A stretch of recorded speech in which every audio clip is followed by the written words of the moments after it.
to hug the sky. You just need to fly high. It will be cold for a while, but at the end of time I will be on your side. Whoa, please don't go too far.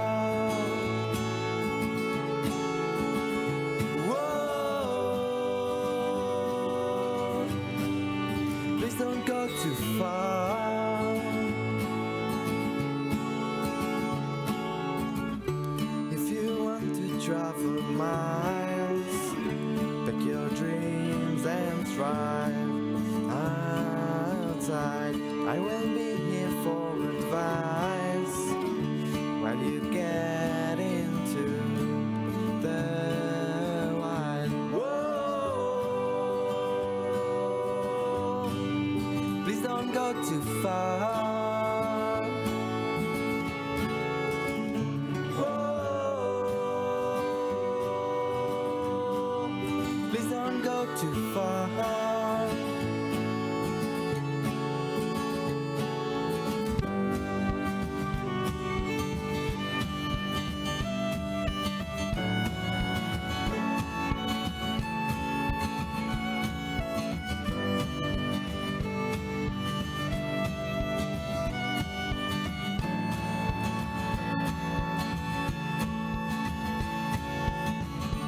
If you want to leave this world and just leave my heart alone in the dark, I remember we used to smile, but please don't go too far.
Good evening, Vacaville. This is the May 28, 2024 regularly scheduled City of Vacaville City Council meeting. May I have a roll call? Council Agency Authority Member Stockton. Here. Silva. Here. Chapman. Here. Roberts. Here. Wiley. Here. Vice Mayor, Vice Chair Ritchie. Here. Mayor Chair Carley. Here. And if you are able, will you please stand for a moment of silence followed by the pledge?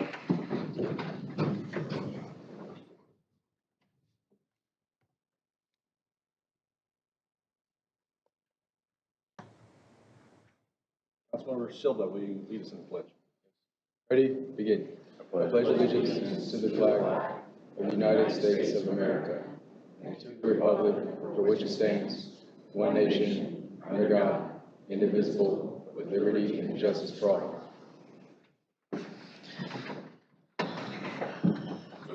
All right. As we're moving into the approval of the agenda, I just want to pause for a minute and let the audience know that we previously have gone into closed session. And there's nothing to report out as we are not complete with the closed session, and we will be continuing our closed session after the regularly scheduled meeting ends tonight. With that, any changes to the agenda? No, there are not, Mr. Mayor. For the motion? Motion to approve the agenda. Second. Motion and a second. All in favor? Aye. Approval of the minutes? Motion? Motion to approve the minutes. Second. Motion and a second. All in favor, say aye. Aye. All right, next we do have a presentation tonight. So I believe this is a presentation to the Fair Housing Month poster contest winner, and our staff, Mary Decker, has got a presentation to start with. Good evening.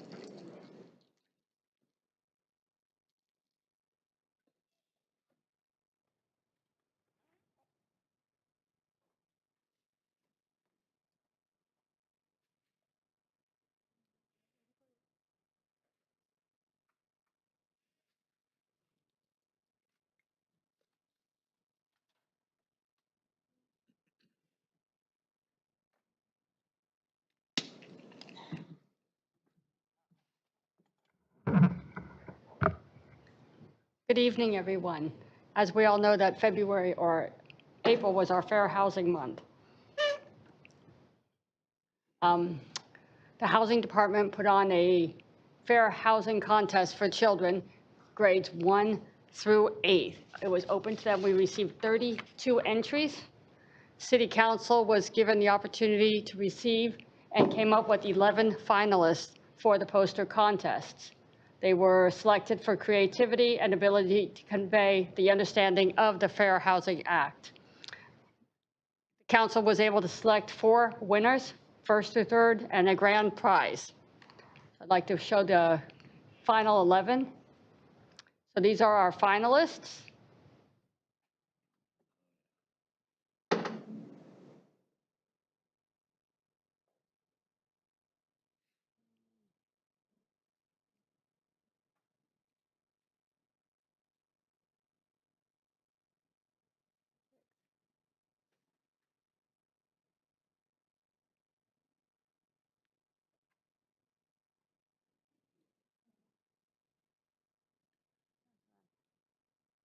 All right, so awards were given with gift certificates. This is third prize. Avalon won second prize. Our first prize runner. And we have our grand prize winner. And the council would like to honor our grand prize recipient, Naomi, a 6th grader from Gene Callison Elementary School.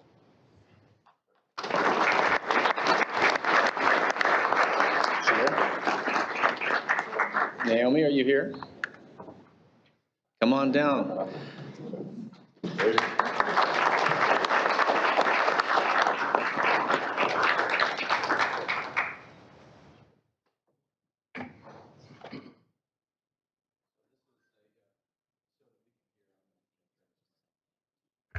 this. So this is an award certificate in appreciation for the grand prize winner, Naomi Studer. With this, we just want to say thank you for participating. And I will tell you, it was a pleasure for those of us who worked in City Hall to walk down and actually see all the renderings and artists' work to commemorate what this month means. And so thank you for your work. And on behalf of that, here's a gift certificate for $100 for you. Congratulations.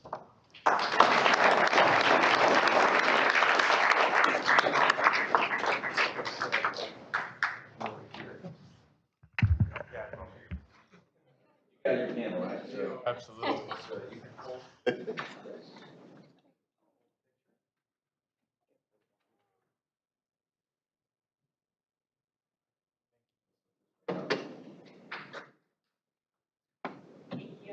Congratulations.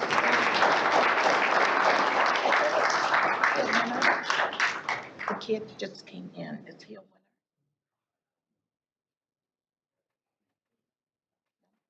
Thank you. Thank you very much.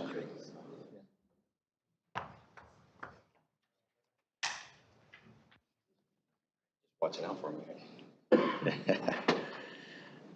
Well, it actually makes it for an enjoyable opportunity to get kids involved and to see the artwork up front and to just see it in City Hall and stop by and enjoy the art. And it was hard to judge on some of them. They're just very creative. So, but it was neat to see them all. So thank you, Naomi, and congratulations. With that, we're going to move on to item 6, consent calendar. We have, looks like we have quite a few on here, A through I. Any member of the council wishing to pull an item for discussion? So 6F. Anyone else?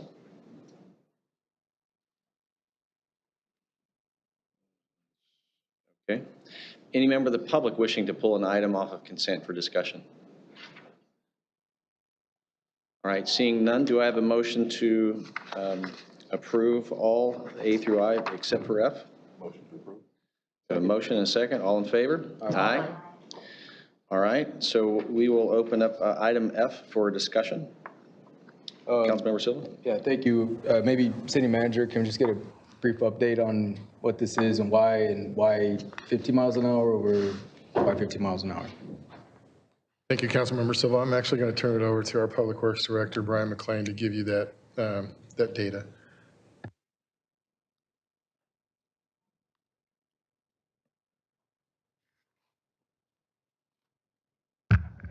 Good evening, Mr. Mayor, Vice Mayor, and council members. So this item is actually the first step in the city's efforts, the department's efforts, in improving and enhancing safety around our school zones. So all of the schools that are in the staff package there's 20-something schools. They currently have a 25-mile-an-hour speed limit. What we're proposing to do is reduce that to 15 miles an hour. And we'll also put signage out to reflect that. And we'll be working with the PD over the next several months to roll this out. So thank you. Was there any data to suggest like 15 versus 20 versus 5 miles an hour? That's a great question. So it really simply a judgment call based on the preponderance of evidence. Slower vehicles, slower speeds equal fewer conflicts between pedestrians and vehicles. Really, that's what it comes down to. And this was a staff judgment call to provide the highest quality, best effort in terms of increasing the safety around our schools. And then how would the public be made aware? And how far does the signage go from? So it'll go property? within each of the areas of the schools within the first 500 feet distance of the school on either side. So I think there's something like 76 different signs across the various schools that'll be installed. It'll take us a few months to get through the process of doing the purchase and then getting the installation and then working with our police department to roll it out and make sure that there's training and enhancement on the road to educate the public. And we'll also be working with our public information officer to make sure that the word gets out. All right, thank you. Welcome. I'll just add another question to you, just since it's good for the public. The 15-mile-an-hour speed limit, is that 24 hours a day or is it during school hours? Great question, Mayor. So this is during school hours. So you've seen the signs out on the, other cities have them. It's, 15 miles an hour when children are present. Really, that's what it comes down to. It's during school hours. There's also a caveat for when the schools don't have fencing or a barrier to prevent children in the play area from getting outside of the play area. But all of the schools that are on our list, they all have fencing. Councilmember Wiley? I certainly support safe schools because that's such an important issue, and we have so many, traffic issues around the schools now.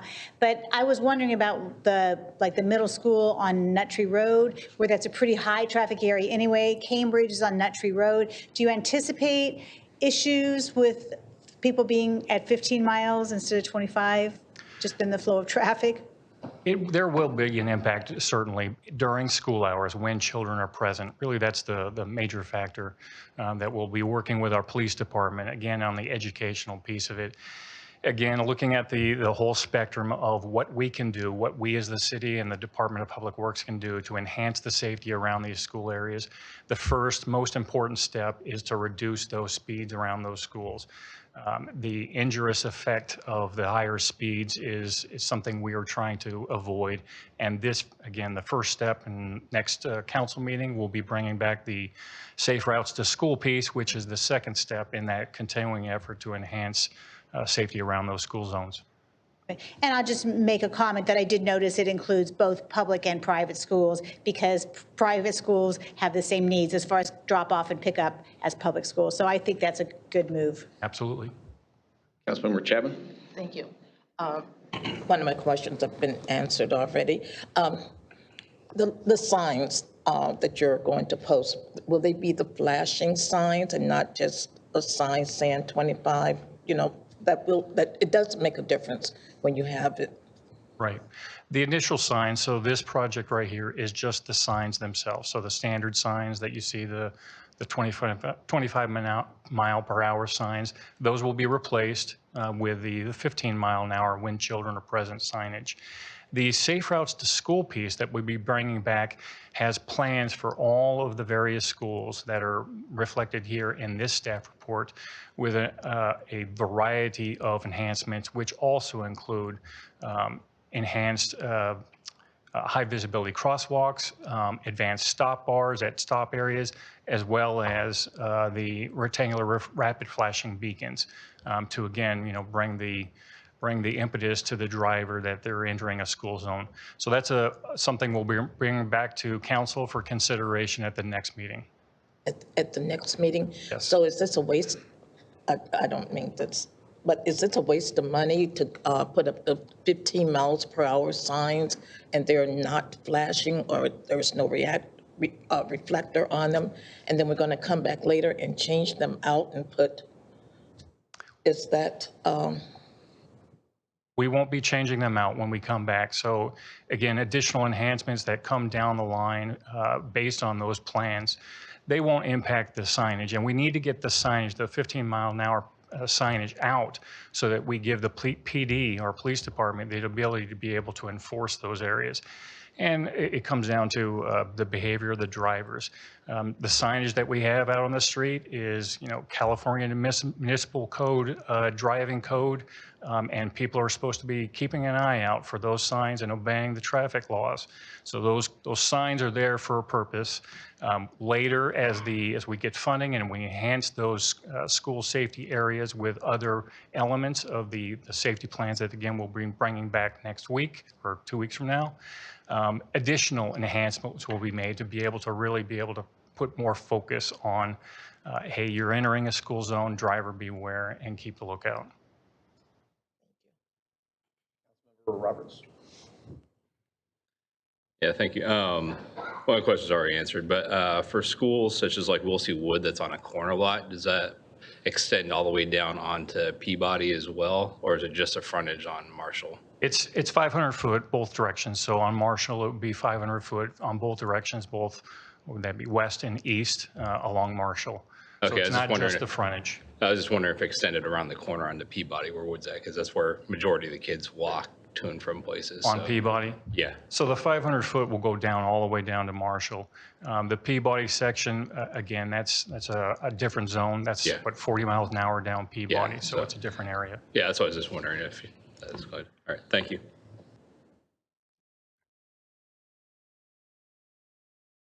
To the public for any comment? Please come to the podium to comment on this item that we're discussing right now on the signs for the schools.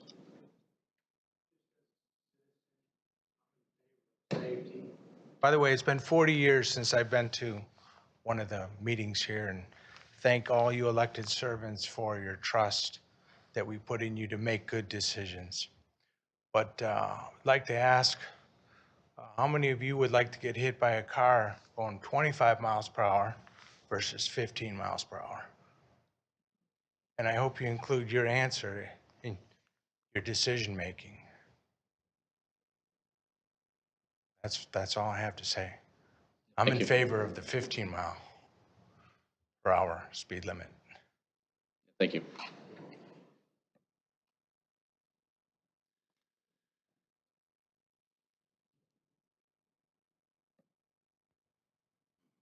Good evening.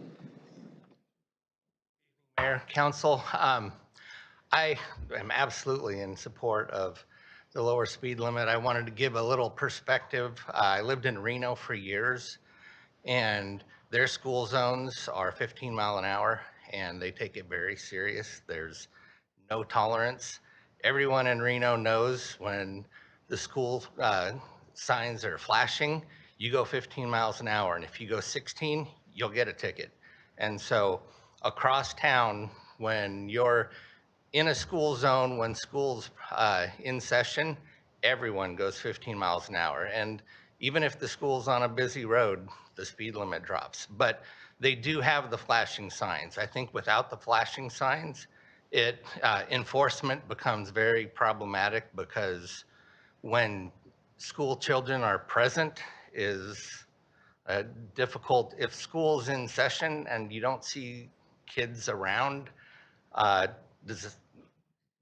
would say you're going to have a question whether a driver's going to slow down to that 15 mile an hour, when if you have the flashing lights, it's an absolute. And it's a good visual reminder. So everybody's going to have a learning curve when something new comes in. I would strongly recommend, as quickly as possible, progressing to the flashing light system. Thank you. Thank you.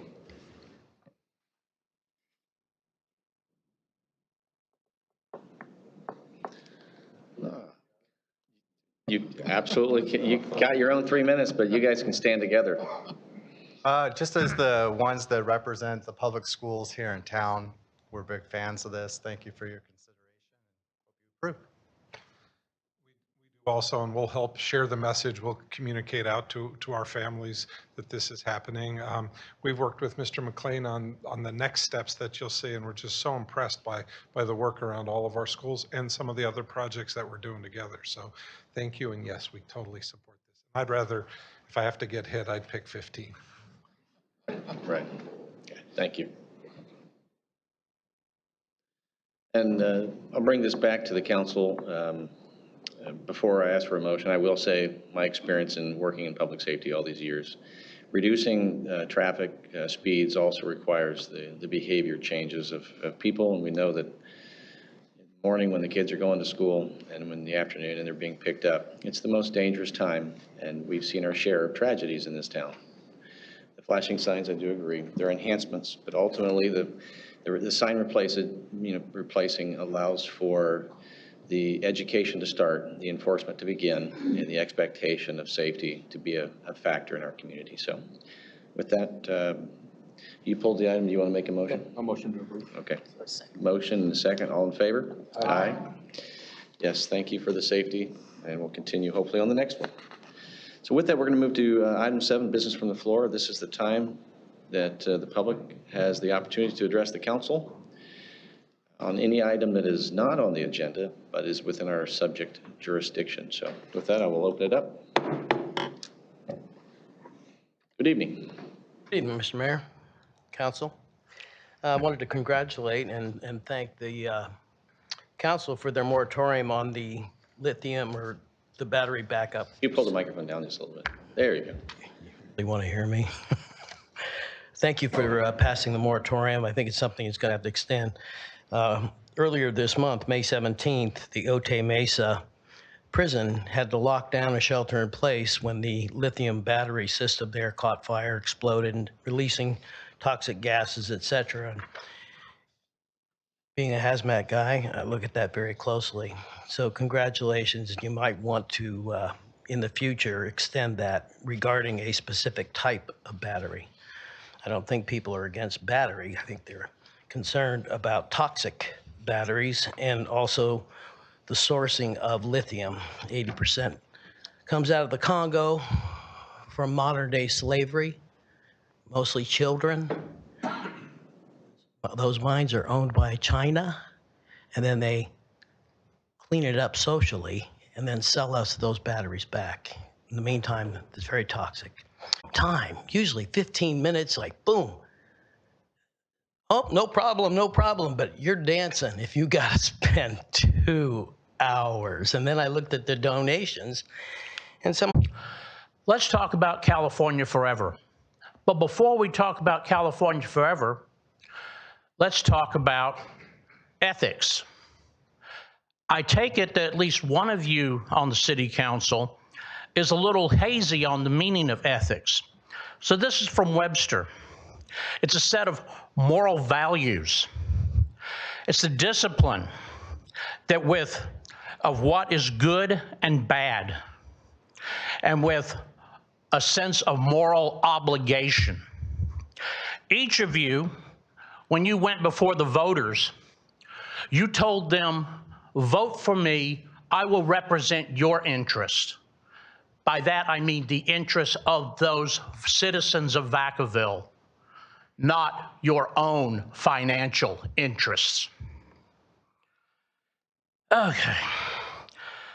Vice Mayor Ritchie, last council meeting you spent, I think, 15 or 20 minutes talking about the fact that you had spent 2 hours with an attorney to make sure that nothing you were doing was against the law. Okay, it's not against the law, but it's also not ethical.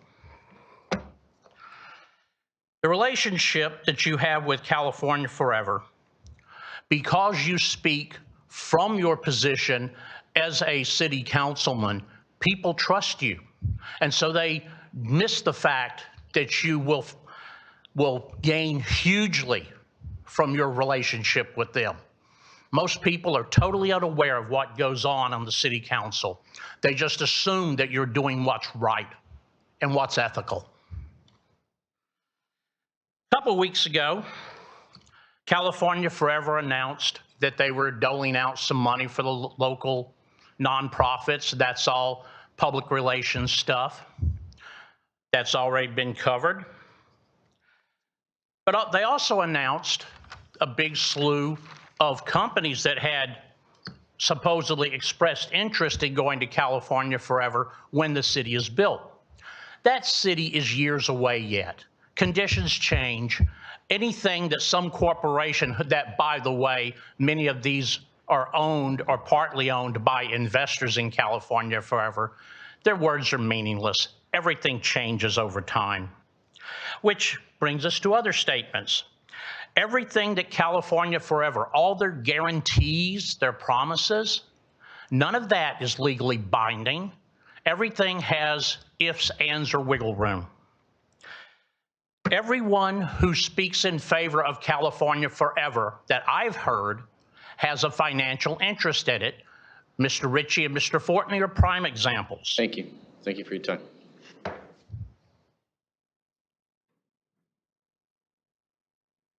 Good evening.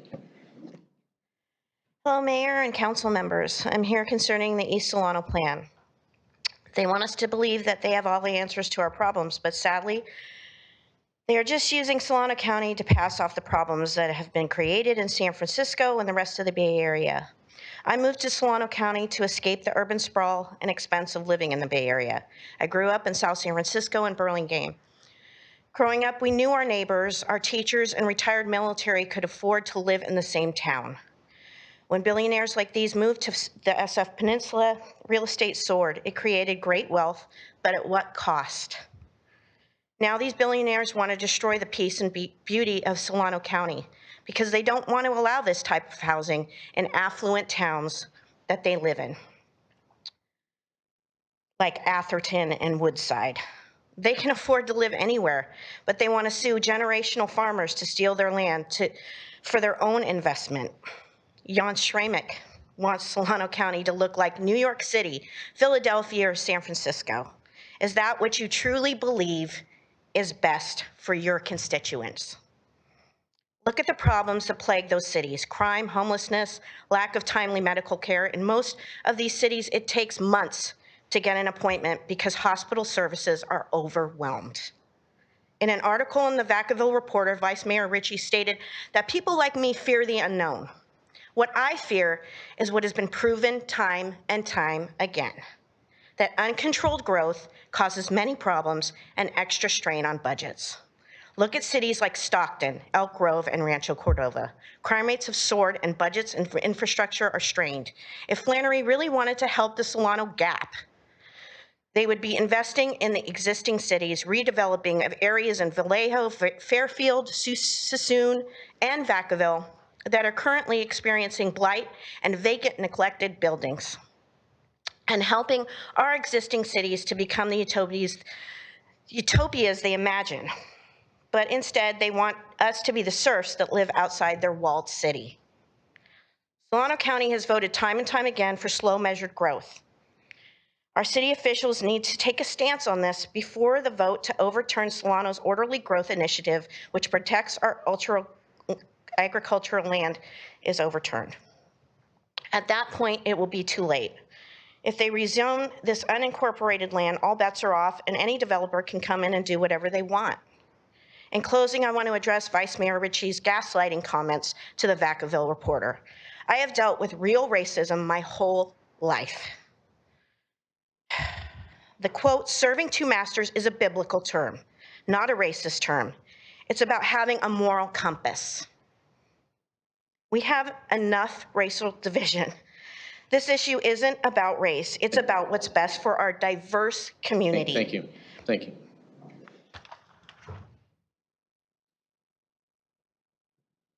Good evening. Mr. Mayor, Council, thank you. My take's a little bit different. I'm not as well briefed on this as some of the people here, but what concerns me is, one, I understand this is not necessarily a council issue. It's a ballot measure. So what I'd like to think about for you to think about going forward is consider retention and recruiting for our city services, fire, police, et cetera, and the struggles that we're already going through. I know Reading currently has a lateral move bonus that's double the city of Vacaville's. We're already competing with multiple municipalities, and I'm just curious how that's going to affect us having another municipality on our back doorstep. So I wouldn't necessarily encourage you one way or the other because I don't have all the information myself, but I would encourage you to be thinking about what that next step is going to be if that November 4th ballot passes and how we're going to address retaining our labor here in Vacaville. Thanks for your time. Yeah, thank you. Yeah, come on, yeah, there you go.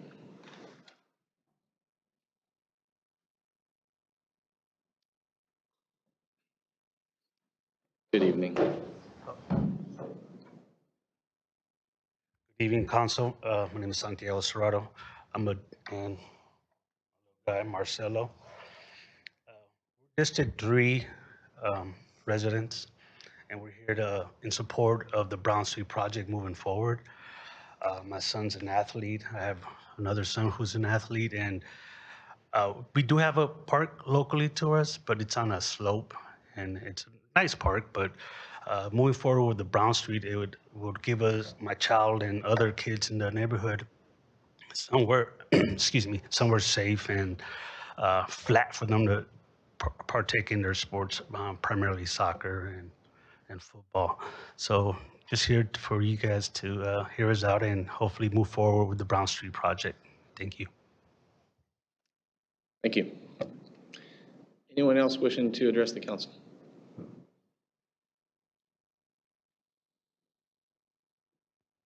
Everyone. Two quick comments. It's the end of the school year. I'm Jared Austin, co-founder and executive director for Kairos Public Schools. This Friday from 12 to 3, we're celebrating with a day on the green. We'd love to have all of you. Most of you have been on our campus, so we'd love to have you come out and celebrate the end of the year with lots of fun activities. Lastly, I wanted to give a shout out to your amazing staff, City Manager Bush and Director Morris and her team over there.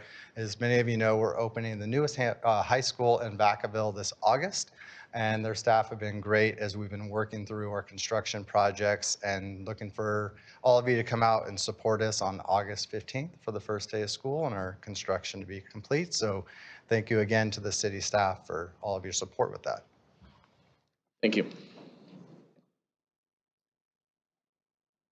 Seeing no one else, I'm going to go ahead and close the public portion of business from the floor, and we will move on to item 8A, Mr. City Manager. Thank you, Mr. Mayor, Vice Mayor, members of the City Council. This first item before you tonight is a resolution, excuse me, entertaining an idea for the BOLD financing program. Ken Matsumiya, your Finance Director, is here with our consultant to make a brief presentation.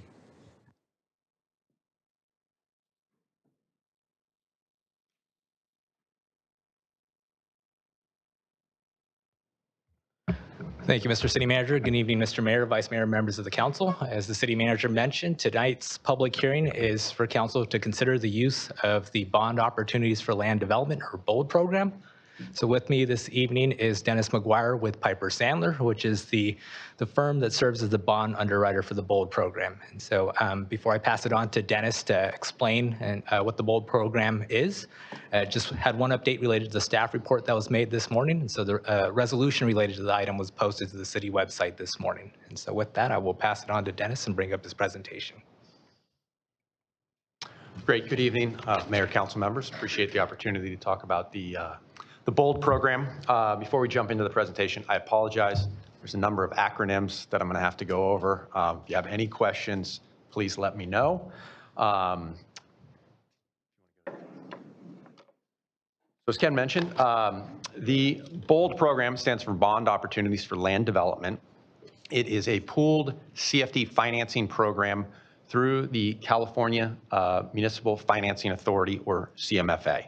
So the BOLD program through CMFA. And the program itself forms community facilities districts for new development projects to finance both their required public infrastructure as well as development impact fees that will also be used for public infrastructure. So as mentioned, the CFDs are formed over the new development project.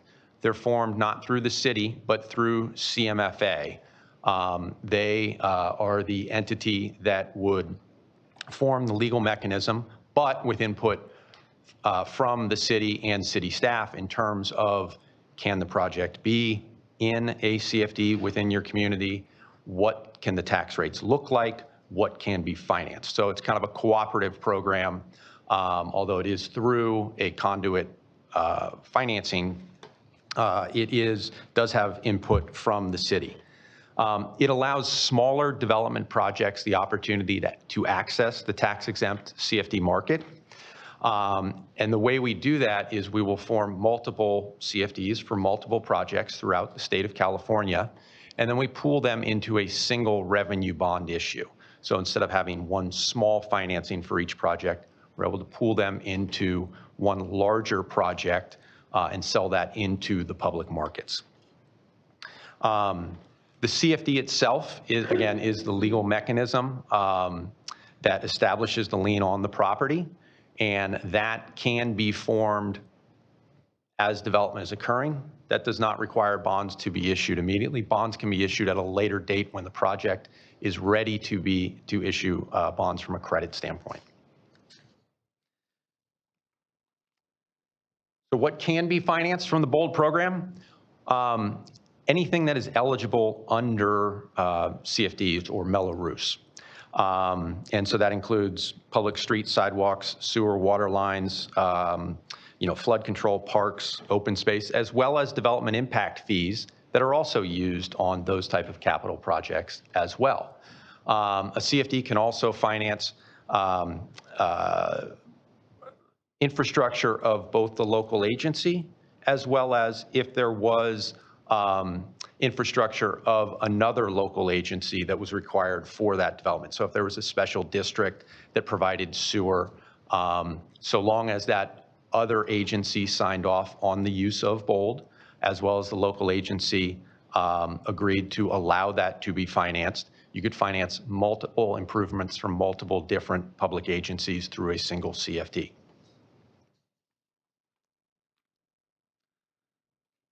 So what are the local agency requirements to join BOLD? One is to be a member of CMFA, which the city of Vacaville already is. CMFA is a conduit financing authority. They do more than just the BOLD program. They do low-income housing, healthcare financings, other type of financings that often use conduit programs. The local agency will often have a consultant review the proposed financing plan from the developer team to make sure it meets the local agency's goals and policies. So in this case, if a proposal came to the BOLD program for a project in Vacaville, it would be discussed with the city and it would be reviewed by the city, and we would make sure it met the city's local agency's goals and policies as well. Bond counsel to the BOLD program will approve the eligibility of improvements and fees, but based on consultation with the local agency. So the local agency will have input on what can and cannot be financed through the CFD. And oftentimes an acquisition agreement, which is required for CFDs if you're financing public infrastructure, since the local agency will effectively be acquiring that public infrastructure with bond proceeds. Disclosure, any public financing does require annual disclosure to the market. That's usually handled by the city. In this case, it would be handled by CMFA as the issuer of the bonds. And again, all formation and approval of the bonds is done through CMFA, not through the city of Vacaville. So the CFD formation steps, as mentioned, the developer will submit an application to have their project in a CFD. They will put within that application what the project consists of in terms of the number of units, what those units will look like, the tax rate that they're proposing to have on the property, what that means in terms of an all-in tax rate, what they're proposing to finance. And with that then is sent to the city for discussion, again, to see if that project is approved for the use of BOLD. And then there's discussion on what they're looking to finance to ensure that what is being financed or what is being proposed to be financed, both in terms of infrastructure and fees, can be financed on a tax-exempt basis. And then from there, once the application is approved by the city and the BOLD team, then it would just be a standard CFD formation, much like it would be done through a city, except it's done through CMFA in terms of the multiple steps, adoption of a rate and method, which dictates what the special taxes are within the CFD, as well as the various hearings and elections that are required to form the legal CFD. And then the steps to bond issuance, because these are smaller projects that are part of a pooled financing, we usually wait until there's sufficient projects to be in a single bond issue. So we typically have about 2 or 3 pooled financings throughout the year. And so the smaller projects will need to slot into when they're ready to issue or when the pool is ready to go. But we also make sure that the project is up to a certain standard from a credit standpoint. There's minimum thresholds, both in terms of CMFA's goals and policies, as well as the local agency's goals and policies. And there's a number of times where we've formed CFDs, but the bonds haven't been issued for several years. So in terms of authorized jurisdictions, this just provides a snapshot of the various jurisdictions that have adopted the BOLD program throughout the state. We highlighted a few of those in Solano County that have adopted the program. And the next slide looks at a number of projects. And, you know, I think the ones in Suisun City and Fairfield are a good example. Fairfield, we did form a CFD there. Bonds were issued on that project. Suisun City, we formed a CFD for that project from a development standpoint. It just hasn't been in a position to issue bonds. So the legal CFD is there, but no bonds have been issued for that specific project. So the BOLD program itself has been underway for about 6 years. Again, it was originally set up for smaller projects to be able to access the CFD financing.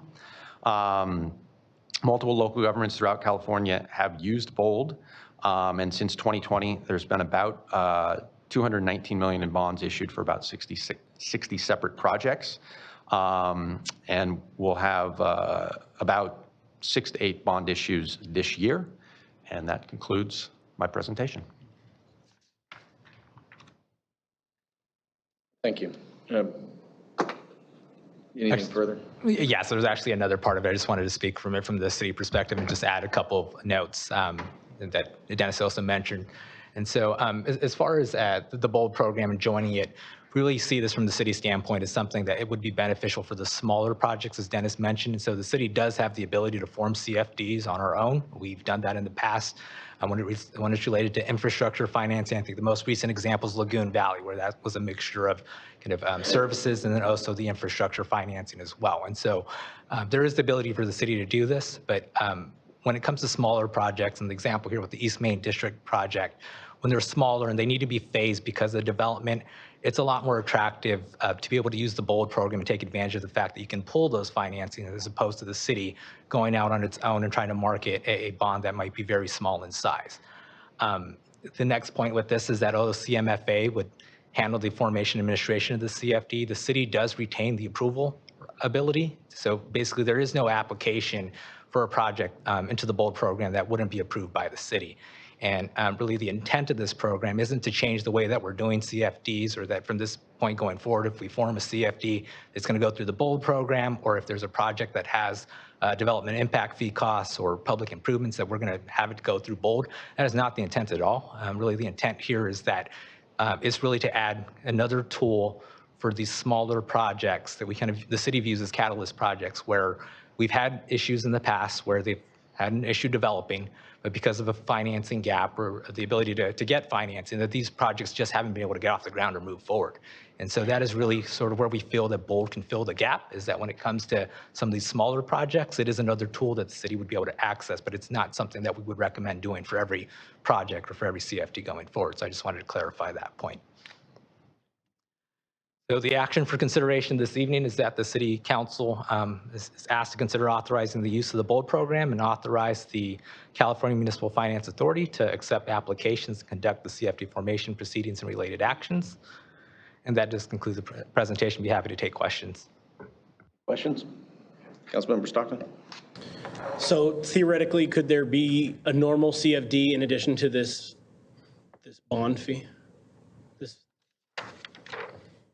Could it fall under like CFD 11 plus this bond? I'm sure. Or is it either or? And I'm sorry, which is CFD 11? I'm just using that like theoretically, like that's one of our most contested, I think, CFD areas. So my question is this in addition to this bond opportunity? Is this in addition to the CFD, or is this a either or? I would see it like from the city standpoint as an either or. I don't see a situation where we would have like CFD 11, for example, and then put BOLD on top of it. And so that would be one where I think you might be able to have the ability to have both the CFD formed internally and then also utilize the BOLD program, but it's not something that we envision using it for. Yeah. But it's possible, correct? And I guess my question is, why not just roll it into the cost of the home? The person is going to pay for the home. They're going to finance it for 30, 15, or 10 years, depending on how much they put down. But then they kind of have this realistic expectation about what they're going to pay. So why not do that, especially on a smaller project? So Dennis can't speak to that from his standpoint because he's not the municipal advisor to the city. I would say that, for that's a great question. I think that's one of those things where we do get comments and, requests from developers to fund development impact fees or things of that nature and finance them. And that's where we as a city have to analyze that and sort of see if that really is something that, with the lack of financing, that the project's just not going to pencil out. And so I think it is definitely our preference that the developers pay that. But then there are situations where I kind of brought up the example with East Main, where we've had, in the past where that is a project that we tried that had a previous developer, did not move forward. Financing was identified as the gap, and that's still something that we're hearing related to that project, that financing is an issue. And so it's one where we can, as a city, definitely push to say that, no, we don't want to have financing available, but it is one where you do the kind of the flip side of that is, does the developer walk away from a potential project? Okay.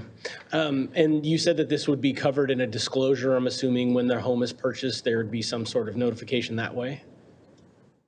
Right, and it will be a lien on the property as well, so it should show up in the title report. So how would that impact the appraisal process when you're selling the home for fair market value, and yet there's a lien, potentially a 30-year lien on the property as well? Would that be known at the time that they purchase? Yes, it would definitely be known. And I think the other kind of, to add transparency to this process, like we currently have a CFD website on our city website. And so we do get calls from potential home buyers, and that's kind of the purpose that the website serves, is that if you are looking at potentially buying a home in Vacaville and you wanted to know, well, what could I potentially pay in tax? Is it in a CFD area? We do have a CFD map for that. If the BOLD program were to be approved, then that would be kind of like another layer that we would add to that map, to if anybody wanted to know prior to buying a piece of property, how much taxes am I potentially paying, not only for CFDs, but, for our lighting and landscaping districts, sort of what are the school bonds, things of that nature. That stuff all gets disclosed as part of the sale, but then kind of to add even more transparency to that, we do have an existing CFD website that people are allowed, that can go in and view that. We would add BOLD as another layer of these are developments that have been approved for BOLD, and that this is what the rate would be. So they can make an informed decision prior to acquiring that property. And the city would determine the term of the lien on the property, the loan? So yes, the city would determine kind of what gets financed, which would eventually... In the time period that it would be financed? Correct. So I mentioned there's a rate and method anytime a CFD is formed, which details what the taxes are. And within that rate and method, there is a final date that the tax can be levied. And that could be part of the discussion with the city as well. Councilmember Silva. Thank you. You said this allows for smaller, so what I'll just, fair to say, is it fair to say infill developments? This would allow for more smaller developments. Would that be also known as infill developments? Yes, and I think that's one of those things too that we would definitely, as a city, would be looking to like the city manager as well, and sort of identifying the council on what are the catalyst projects. And so, as I'd mentioned, any developer looking to seek approval into the BOLD program, city needs to approve that. And so that is one of those things that if council would like to hear, or would like for that item to come to council on what are the projects potentially that are applying for the BOLD program, that's something that we could definitely add, and council could kind of review the merits on whether or not that's viewed as a catalyst project, or one that we want to entertain for the BOLD program. Okay, so you presented just a general approach to that how the BOLD program works, and then is that right? So the proposal you made isn't. Those are all the options that you presented. Correct. I have a presentation on the overall BOLD program, how it works, how cities can utilize it, that sort of thing. I think Ken's talking more specifically about projects within Vacaville. Okay. So I notice it's only been around for 6 years. I don't imagine there's much data to see on how the outcomes of those homeowners turned out, because it sounds to me like this is something to make ownership more affordable. But my concern is that we're just deferring a cost. So you have a family, moving in, hey, I got my first house, and then 6 years down the road, unexpected costs catch up to them, and now they lose it. Is there any data on that? So I think BOLD has been around for 6 years, but CFD financing has been around since 1982. And so it is utilized quite a bit throughout the state. I don't have any, specific data on your question, but I think, it can be looked at in terms of more globally for CFDs as specifically for BOLD. BOLD is just another mechanism in which to use CFD financing, whether it be through a local agency or through the BOLD program. Okay. And how is this, when homeowners purchase a home, how is it disclosed to them typically? Or how would it be disclosed to them? One of the biggest problems we hear is that, hey, what am I paying for? What is this extra charge? And there's a lot of misconceptions on what they're paying.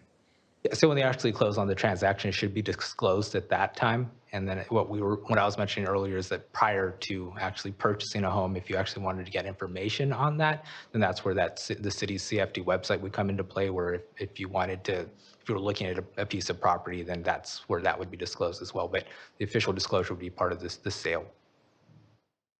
Thank you. Just a question on the comment is you're using the term catalyst projects, and so there are those that become very interesting and of interest, such as some downtown, the one that you're referring to. This is effectively a platform of a CFD of Belarus, but instead of it being one that we have established, do you see that this is a mechanism that allows when there's a need for development infrastructure, so that some of these developments that may go elsewhere, we can actually, if approved, that we actually have the ability to say, most of our large development agreements have a CFD attached to it, but this is, if I'm understanding it right, it's really a smaller project. It could be a catalyst, it could be infill. I, for one, don't like the concept of stacking what we would think of CFDs.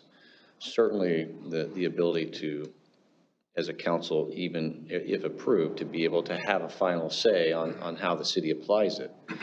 But is that how you see it when you say catalyst, when there's an opportunity for development, then this becomes a unique opportunity versus a standard, because we have a lot of standard CFDs. Yes, I totally agree with that. I think this is something really to capture like the unique opportunities as opposed to kind of a standard practice of business. Okay. Councilmember Wiley? I have a couple of questions as well. It seems like it sounds good that the potential homeowner would go look at it and see if they could find out the things. But, people look at their property taxes and they don't know, well, what's the CFD or what's the Belarus? Or so even people that are paying them don't really understand, does it go away? Because I get that question. We have these Belarus. Are they going away? Are they not going away? And so although it would be great if someone was able to do that, but not everyone's going to do that. So my question is, number one, if we do accept this, the vote tonight is whether we want to add this as one of our options. And then if we do, it would just be on the table for any catalyst project or anything going forward. Is that correct? That's correct. And then does it supplant the developer impact fee? I mean, if we do that, or does it have any impact on the developer impact fee? So it depends on what the city approves to be financed. If the city approved, for example, I'm just going to say a project comes along, they're requesting developer impact fee funding, then that would come to the city as a request that, there's a project that submitted an application for BOLD. They're requesting X amount of dollars related to impact fees, and these are the impact fees that they're requesting, let's say traffic or parks and rec, whatever the case may be. And that's where the city still has the ability to say, no, we don't want to do it for development impact fees, but we'd be okay for public improvements for this project, or we're okay for certain development impact fees, but we don't want to do it for, let's say, the parks and rec development impact fees. So that's where we still retain the ability to do that. But if they made an application for that and it was approved, then basically it takes away the developer paying the fees, because now the homeowner is going to pay the fees down the line. Whatever gets financed would be passed on to the homeowner. And then you also said, if we approve it, then there's no real application. But so if a developer says, I want this, the city still even though there's not a formal application, the city has the ability to say, no, we don't accept that part, like you just said. I wanted, okay. All right. Now, you had a map on your presentation about all the cities and things that were participating. Are there cities who have participated and have pulled out? Yes, there was one that, at least one off the top of my head. There may be more, but I know one specifically utilized it and did a bond issue, and then it was for a larger project. It wasn't a smaller infill project. It was kind of a standalone larger development project, and they decided after the fact that they wanted to bring the CFDs back in-house, and so they decided not to utilize BOLD anymore. So by not doing it in-house, by using your CFM, whatever it is, you know, CMFA. So then how do you get your compensation? I mean, is that So as the bond underwriter, we are compensated when bonds are sold. a certain percentage on the amount of the bonds? Correct, correct. All right. And then my last question. So the homeowner has this now on their property tax. Is it a set amount for the entire thing? Like every year I know it's going to be this, this, this, or is that amount going to vary and could balloon toward the end, like, you know, those balloon mortgage rates? It will not balloon. The tax rates are going to be detailed within the rate and method of apportionment at the time of formation. And the way there is a maximum special tax that can be levied on an annual basis for each type of property. Now, it may vary depending on the size of the homes or the size of the lots, or if it's single family versus attached. But it will be detailed within that rate and method, and it's a maximum amount per parcel that it can't go above. Now, it oftentimes will increase at 2% per year as dictated within the rate and method, but there is not, it's not in a position where there would be a balloon tax payment. It would be a maximum annual payment that's detailed within the rate and method, and it couldn't be above that. But the 2% gets bigger and bigger and bigger as the amount gets bigger and bigger and bigger. Correct. So it does seems like it balloons from when you started it to when you're paying, you know, 10 years down the line. It will, yeah. Right. If that RMA has the escalator on it, you are correct that the that maximum tax will be going up 2% per year. Sorry, that wasn't the last question. There's one more. Okay. So we're going to decide whether we want to have this as an option or not have this as an option. And if we do, then it will be all laid out. And if we say, no, we don't really want this option, then the city will have CMFs for big projects, and small projects will, developers have to find their money somewhere else. Is that the option? Yeah, so if it wasn't approved this evening, then we can definitely form CFDs internally. I think, you know, the risk is that there are going to be some smaller projects that have had issues getting financing, and where if it doesn't make sense or we're not able to form the CFD internally, then it's, you have the risk that they walk away because they can't get that financing. All right, thanks. That's it. Councilmember Roberts. Yes, just a couple questions. Looking at this, I know when we're talking about smaller projects, especially infill projects, almost all those are multifamily households like apartments or condos or something. I know it's distributed amongst the way it's set up for the properties, and there's different rates for the multifamily housing. But as we're considering like inclusionary zoning, how does that play in as a factor to the bonds? Because I know some of that can't be used for like certain deed restricted things with the CFDs on top of subsidized housing.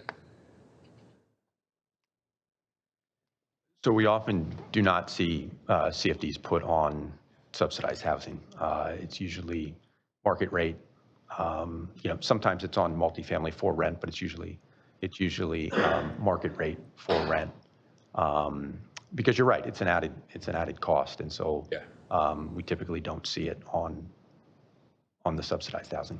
Yeah, because I was just wondering that because we're considering it's inclusionary zoning, whereas if you have apartment complex and 10% of those are subsidized or very low income, are those just certain units excluded from the CFD at that point, or how have you seen that work in other jurisdictions? So again, I think part of it is, again, talking more globally as opposed to specific about any project. Yeah.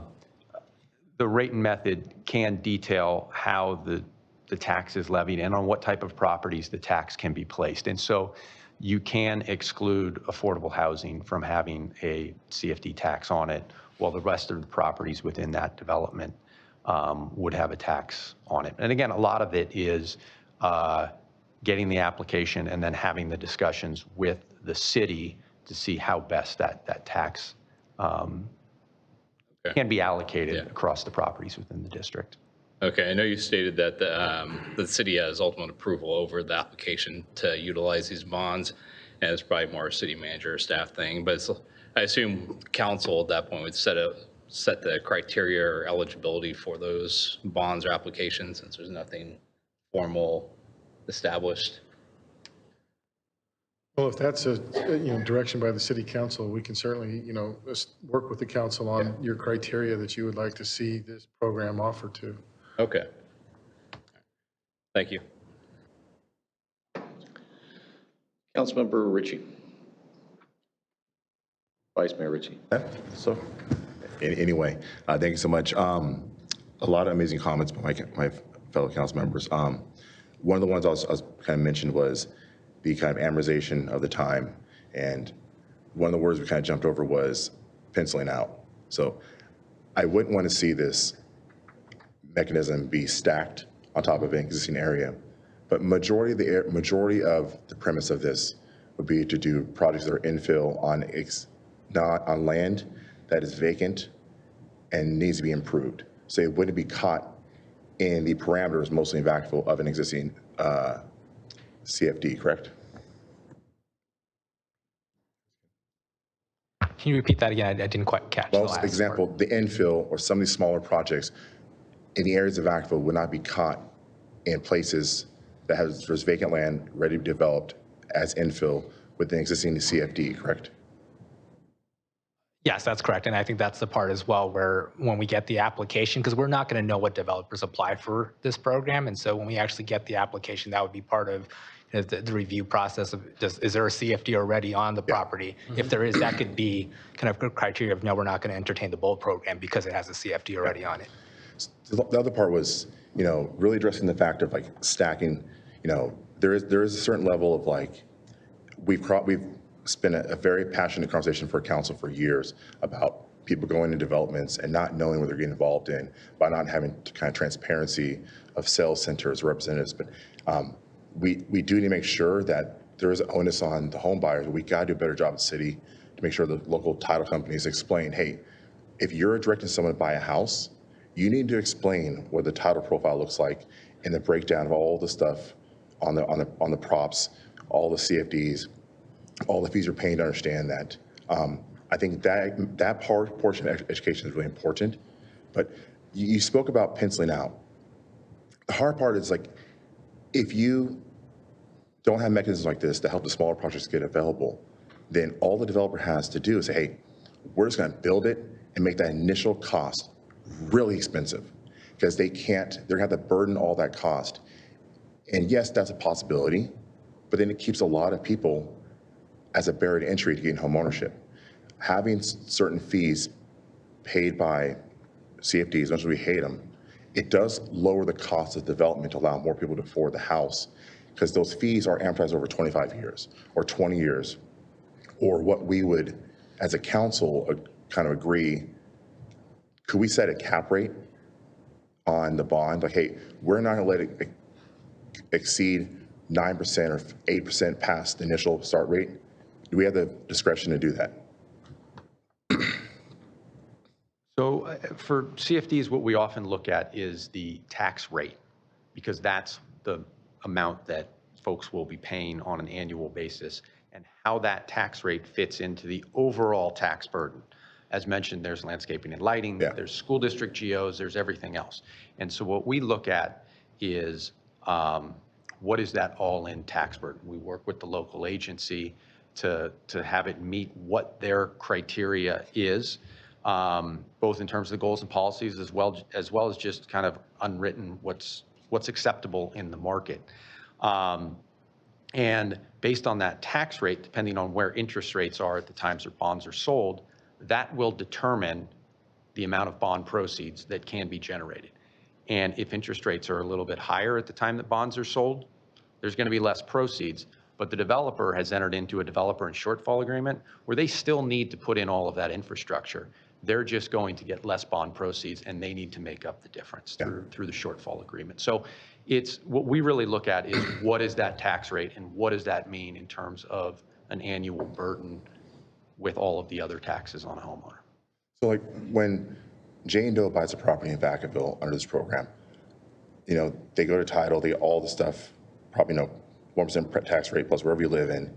Is there a way that you can basically do like just a one-page KISS, keep it simple, stupid, to where there's like a reverse amortization? Hey, you're gonna start out with this little fee out of these 9 fees. This little fee is gonna start out at $75 a month, but it could negatively amortize to maybe $145 a month in the next 7 years. Like, could you do that? So at least people know, okay, my payment could go up by $45 a month or $60 a month over 10 years if that one little line item out of 20 increases. I think that would really help out the council, homeowners, and people realize, okay, I know I'm getting involved in, you know, taxes goes up, that fee will go up, but principal interest will always stay the same. Like, they can at least account for that. I think the scares of what could happen is really bad, but I'm a fan of it because the smaller jobs won't get done unless we have mechanisms to be creative. If we keep asking developers, hey, just figure it out, they're gonna figure it out, but the starting price is gonna be obscene. Last week, the median house value in California hit $907,000. Like, we need to find ways to be creative, so therefore people can have home ownership and get into homes. So like, if this can help lower the cost and spread the cost out, I'm all for it. But I really want people to know what they're getting involved in, but this will help people get into homes because it's insane. The average cost of a house is $900,000 now, but this can help lower that cost. I'm going to stop it here. This is kind of a question time. Well, it's questions and comments. Well, I know, but I haven't opened up to the public for comments. So would that help? Could you do a negative amortization schedule?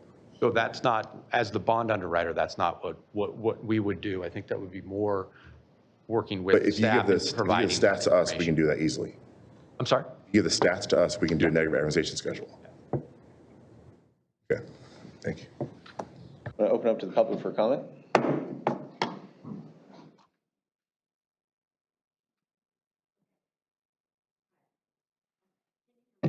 Yes. Okay, so really important. Let's start with your strategic plan. You say housing needs to be more affordable. This is a tax increase. You can call it a special assessment, a community facility district, call it whatever. What it is, it increases the property tax bills of homeowners. And I want you to be here's what's crazy to me. You guys are just talking about, oh, well, the homeowner's going to have disclosure, right? You guys don't even understand, and you get access to the bond underwriter and our finance director at the city. A military family, a senior citizen buying these houses, they're not going to know. You can disclose this 20 different ways. I guarantee you they won't understand. And I know it because there's a large development near my house built by Meritage, supposed to be 370 homes. 68 homes were carved out, and they're paying a very similar CFD to finance development impact fees, allegedly, and capital improvements. And I want to remind you, development impact fees and infrastructure costs, that is the bill of the developer. It's their bill. And you will be transferring their bill onto the backs of homeowners. This should be front page news.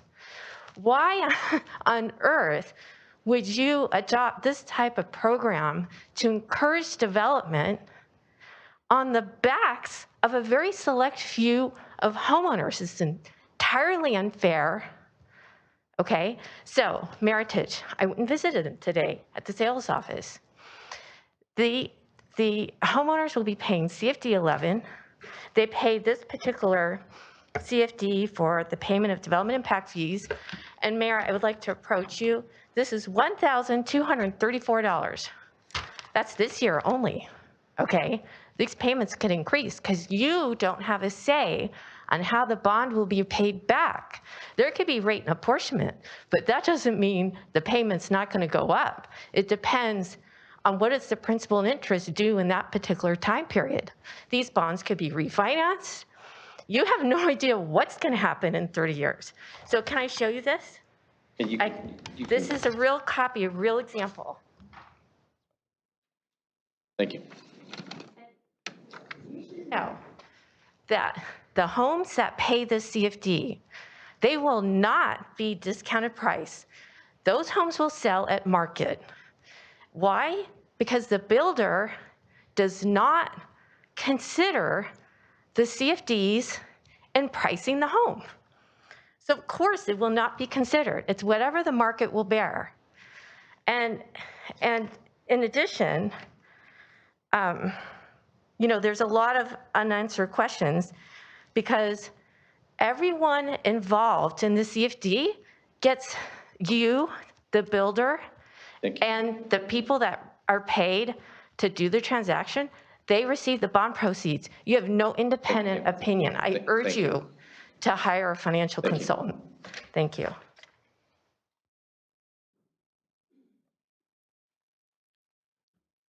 Mayor, Council. Thank Councilman Wiley, Councilwoman Wiley. She had some of my questions, stole my thunder. Well done.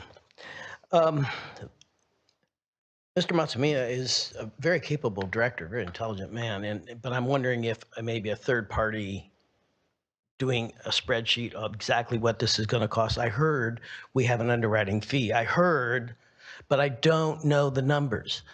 And people don't do banking and lending, et cetera, for free. That's how they make their living, and sometimes amazing living. So I'm just a little confused here, and I hope that you can get me on course. The type or kind of bond, it's not a general obligation bond. This is a very specific bond is the way I'm understanding this, and you will answer that question for me. I want to confirm that.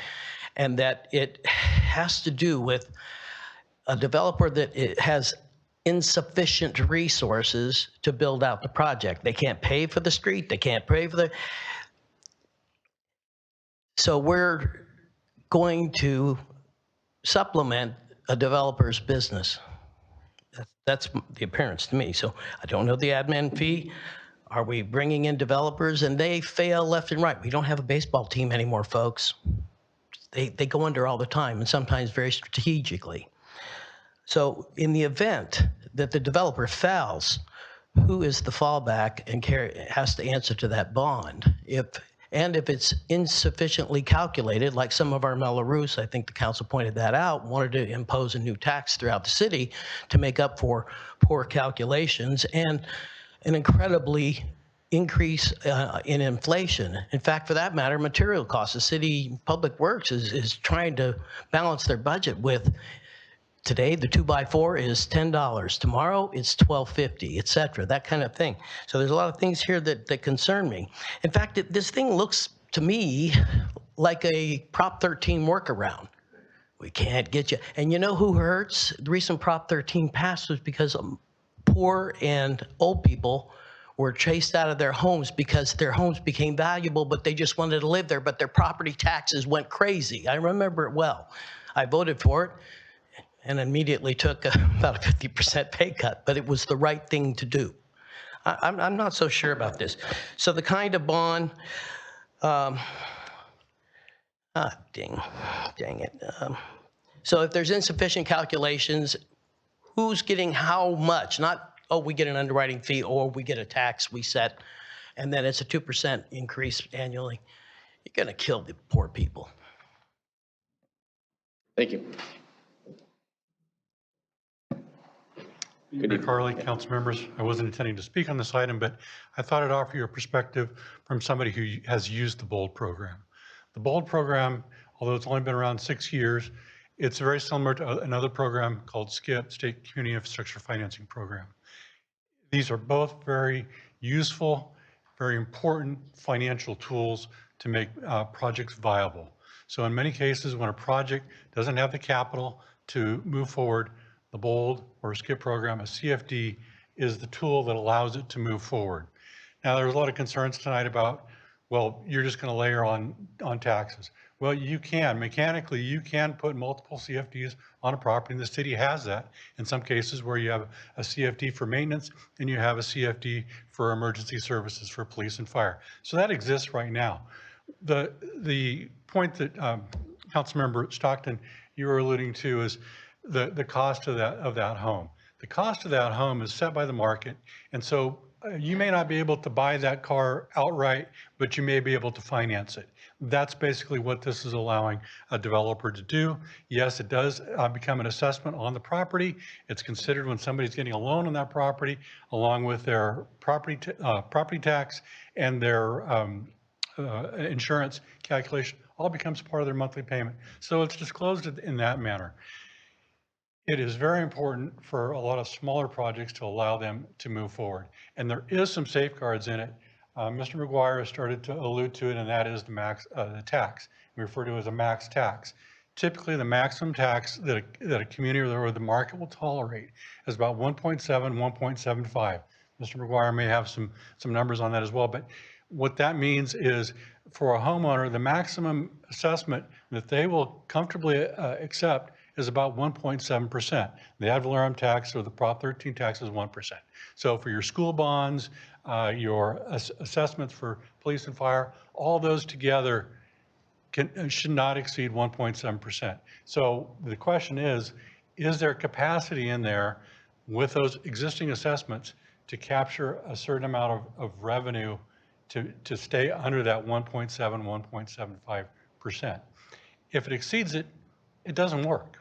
So the market won't accept a cost above that. The comment tonight was that the home builder doesn't look at that. Absolutely, they look at it. They look at what is the market price that they can sell that home for, and they also look what is the amount that my buyer can qualify for. And the CFD speaks directly to that. So I would say that it's a valuable program. It's not new to California. It's been around for a while. And it's the key that may make some projects move forward when they otherwise can't. Thanks for your time. Thank you.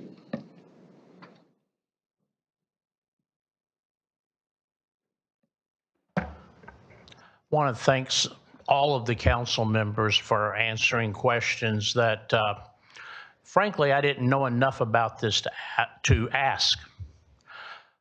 All of you had questions. They were kind of answered. The one lady came up and mentioned about how the cost of the Mello-Roos keeps going up.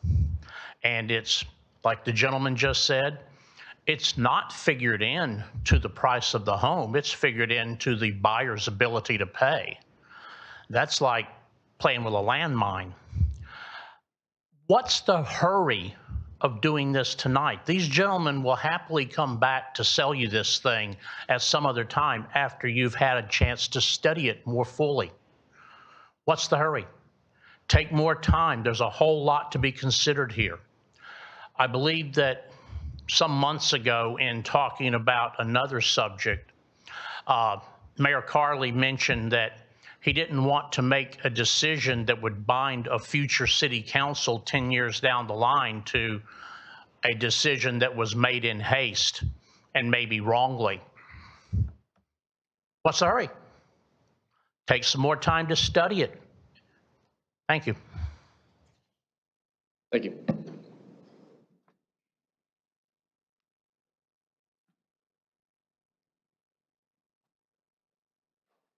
Good evening. Good evening. My name is Mike Paris. I'm with Black Pine Communities. I am a home builder. There's a lot of opinions here today. I'd just like to point out a couple things on what the BOLD program does structurally from the standpoint of being able to develop infill sites. Infill sites are very complicated. They often involve multiple parcels of ground. They often involve trying to do infrastructure improvements that are not even on the site to allow the site to function properly. In the case of a project I'm involved in, we have 3 pieces of property involved. The first parcel that has to be developed carries almost 90% of the off-site infrastructure cost for the entire project. Without the ability to have those costs amortized over the whole project, it doesn't happen. So we can talk about affordability, we can talk about home values, but it's still the same stack of capital it takes to make a project be workable to even get out of the ground. That's why projects many times fail in cities where they have infrastructure problems. They're not developed for a reason, and often it's because the front-end loading of these projects just don't give them the lift to get going. One thing I do want to there's a lot of comments about disclosures. As a merchant builder, we are required through the Department of Real Estate to disclose taxes. There's tax disclosures, there's title reports. Within our contracts, they have to be vetted and approved by the Department of Real Estate that does disclose every line item in the tax roll that's affiliated with that property. I can't say builders as an industry do a good job in the sales office communicating those, but those disclosures do exist. They do need to be vetted, and often they aren't understood. And I completely agree with some of the comments I've heard. So I think it's a good thing to point out that they have to be understood. It's a complicated issue. The other thing I want to point out too is on your tax bill in the state of California, there's a lot of assessments that are not CFDs, but they all aggregate to the cost of the home, whether it's the tax bill cost or whether it's the cost of the house, or in my case, when I'm evaluating a project, it's the cost of the land that I have to put it on. It's the same amount of capital that goes into that project. And so when we look at a max tax, it includes all the other assessments that may or may not even be affiliated with the project that we're actually working on. Thank you. I think I'm going to close business or the comments from the floor, bring it back to the council, and I'm going to make a couple comments. I have worked on city staff years and years and understand the issues of CFDs and the challenges that we have as a city because we have multiple CFDs, most of them structured within our city for particular services, a lot of public safety. There are some of the earlier ones that are slightly different. As I see this one, this is, it's an optional program. I certainly don't support stacking a CFD. I recognize that there are CFDs out there that are 1/4 and almost 1/5 some of our highest. And so there's disparities to your point. There's no doubt. But I also recognize that there are infill program or parcels that have failed and failed and failed. Because one thing we don't have here is we don't have an option, a mechanism when it comes to the development impact, the uplift of infrastructure. Most of our CFDs are paying for services. And so I believe that without having options, we shortcut sometimes our ability to have unique outcomes because we just simply say we won't do it. I appreciate the fact that having an optional program that comes by application on a case-by-case basis could afford the city council the ability to weigh in on, this is a special project. This meets the guidelines, what we're looking for. This doesn't stack CFDs for the services that we're already providing. It does afford the ability to do some heavy uplift when there's a lot of work that has to be done. And sometimes in our downtown area where there's a lot of old infrastructure that's borne on the cost of a developer that easily could say it doesn't pencil out. And over the last 10 years, it doesn't pencil out. And then it doesn't pencil out. And it's not because we're asking them to pay for public safety because it's infill. It's because of infrastructure. It's the development impact.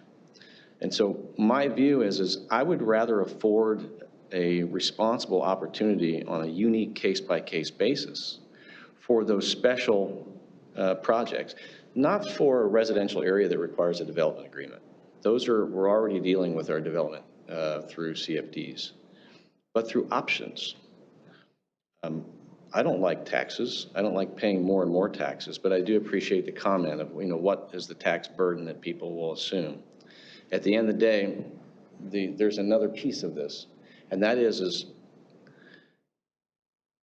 if we're looking at a project and we're thinking that a developer is just taking us for an offer that's going to benefit them and not our community, then we should say no to that project. But for me, not for the program. Because I would hate to see the opportunities, especially in some of our areas that are very difficult to develop or redevelop. And we know that when we look at our downtown. That's very different than when we've got a whole location that we're looking at as CFDs that are internal. But I personally like the opportunity to have opportunity and options. And so, I mean, I'll support this, but I also believe they cannot be stacked. They do need to come back to the council, and they do need to be case-by-case basis. And it's got to be for the betterment of our community and not just another development that causes this view that we're just development friendly to just build. But it's okay to be a little bit friendlier to development where there are challenges. So that's my thoughts. Councilmember Stockton. So I guess my question is, can the council, if we're going to utilize this as a tool, create policy that says it can only be used in an infill project that is a certain size? Because my fear is that you open this can, right, and it gets abused later on, right? Because we do need CFDs for our services, for police and fire, right? So we know that we need that. We do want to redevelop or, you know, these infill projects and these little small things, but how do we make sure that this isn't like, oh, well, we need this to pencil for our 3,000 homes? Well, let's ask the question. We can set the policy. We just set the policy.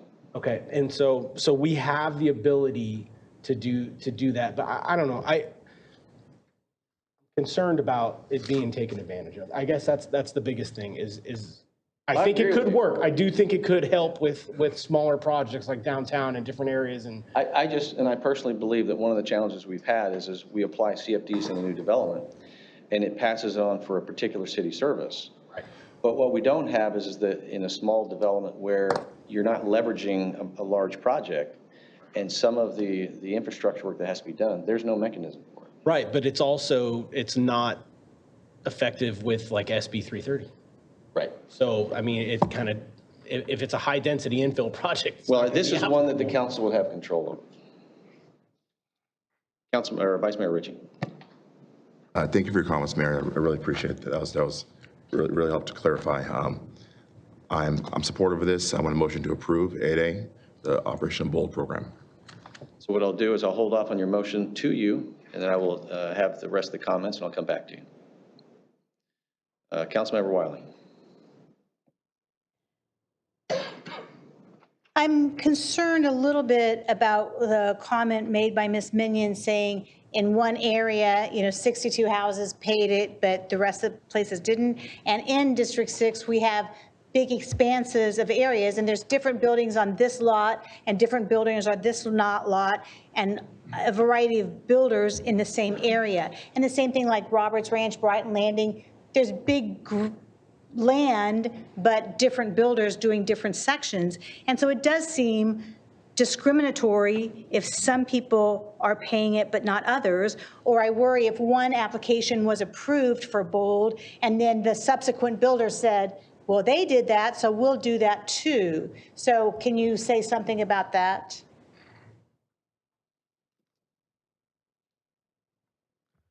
Yeah, I think that's the part where kind of bringing it back to council on what is the policy. And sort of I mentioned catalyst projects. So what do we define as catalyst projects? Is it strictly those projects that are in the downtown area? Or are they projects that, like I mentioned, that they had failed multiple times in the past, and just the fact that they have kind of remained vacant and haven't progressed for a decade? Is that that's criteria we could put in as the city? So that is kind of clear from the beginning that when you're applying for the Bold program, this is the criteria that the city's looking for. And since we're on the verge of a motion, would that need to be part of the motion now that it's a catalyst project for infill and not for just general projects?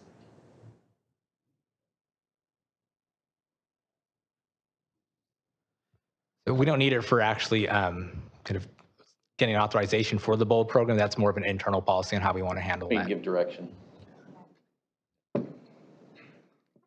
Councilmember Chapman. Well, that was my question, pretty much. If we were, could we hold off on passing this and ask that it be brought back to us with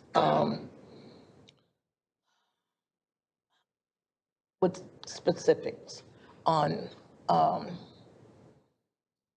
how we see the program operating here in Vacaville? How would we use the Bold plan? Well, can we have that? We could, but what I would recommend is we vote on what's in front of us tonight, because we couldn't necessarily do that. What we could do is ask staff to come back with a program policy that we can discuss, and we can vote on that. That way we can have a further discussion on how we want to use an optional program.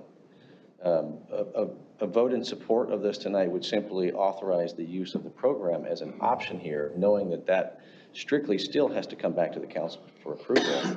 But then within this, we can give staff the direction to come back with an update presentation so that we can outline what this could be used for, and we can vote on that separately. We just can't vote on both of those tonight.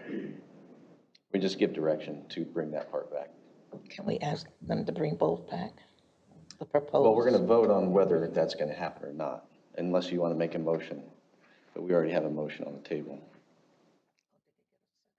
Well, no, we haven't started. I held off on the motion because there were comments. Councilmember Silva?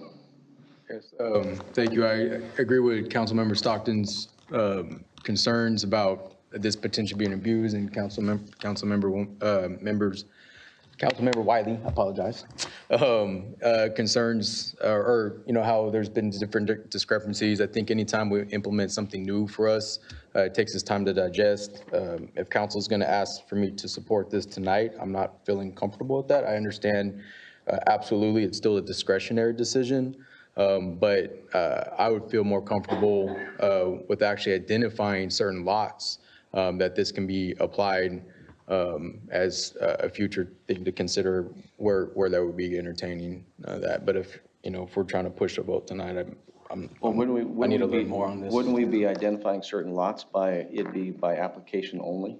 No, because that allows them to direct that conversation rather than us to direct that conversation. And if we have these large plans where we build, like Councilmember Wiley, if I have the vision correct of what she laid out, we built this parcel, we built this section here, that section there.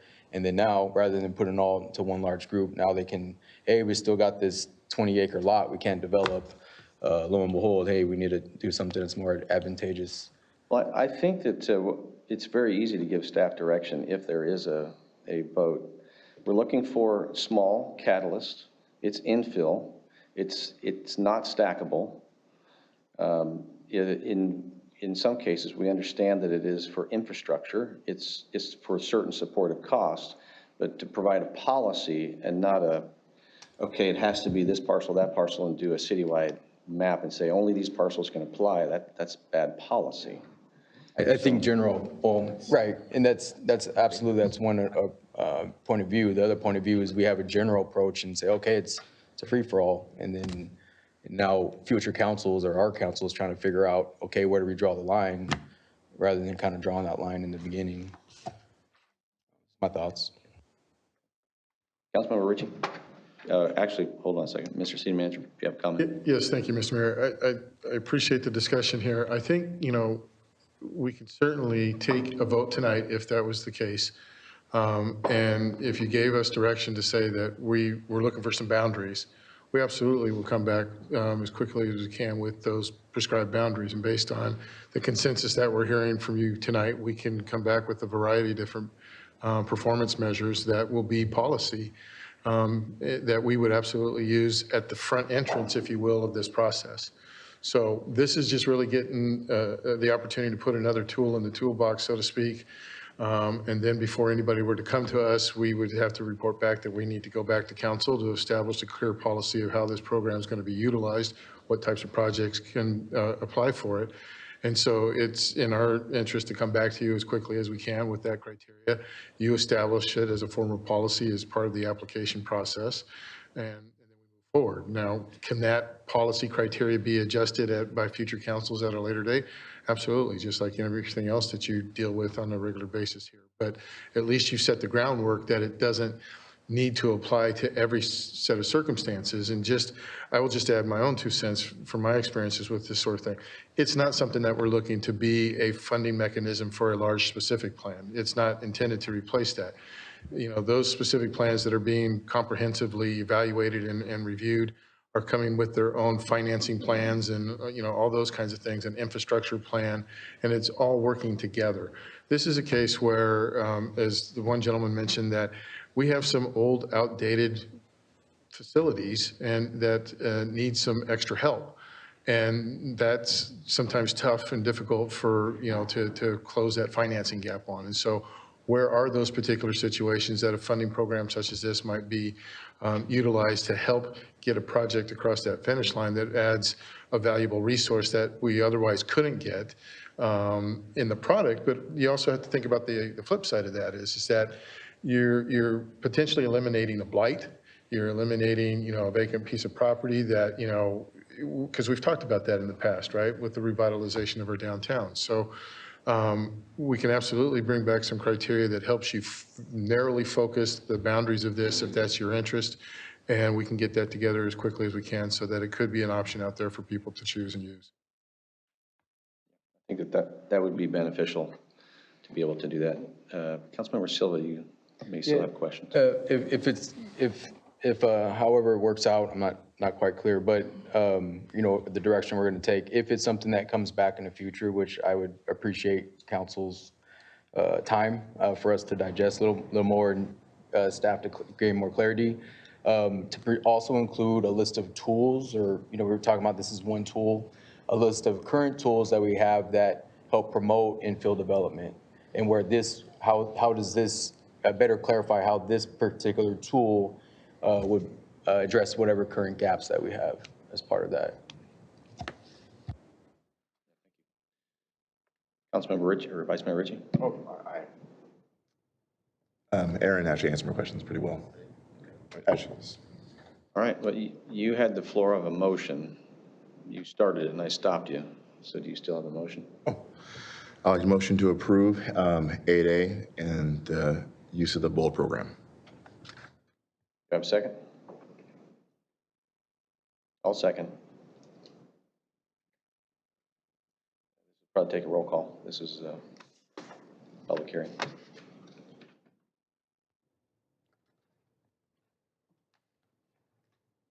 Yes.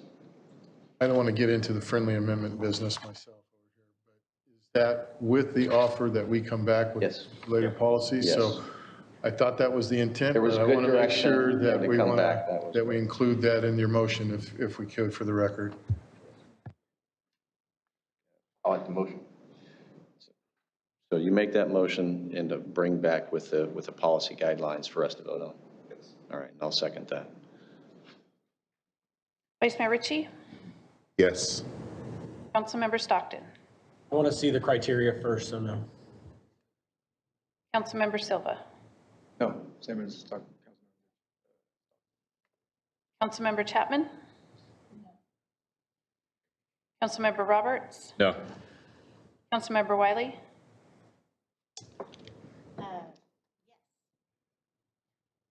Mayor Carley? No, the motion fails, but the ask is, do we have another motion? I'll make a motion that we bring back the criteria before we reconsider this, because I do think that this could be a useful tool in the right area. I think we've given enough direction to staff to help identify that, but I want that to be. So that you're the motion, but can I just add the friendly, bring them back at the same time? Correct. So if you're going to bring back the item, bring back the criteria. Correct. Okay. All right, I'll second that. Have a roll call? Councilmember Chapman? Yes. Councilmember Roberts? Yes. Councilmember Wiley? So this is the same motion, except that just bring the information back? Or what's the, Vote on both together. because on the resolution it says financing certain public facilities. So I mean, we just haven't delineated them. So this motion is to delineate those certain facilities. I understand the request, or the direction rather, is to bring back policy discussion about which projects would be applicable for this particular program.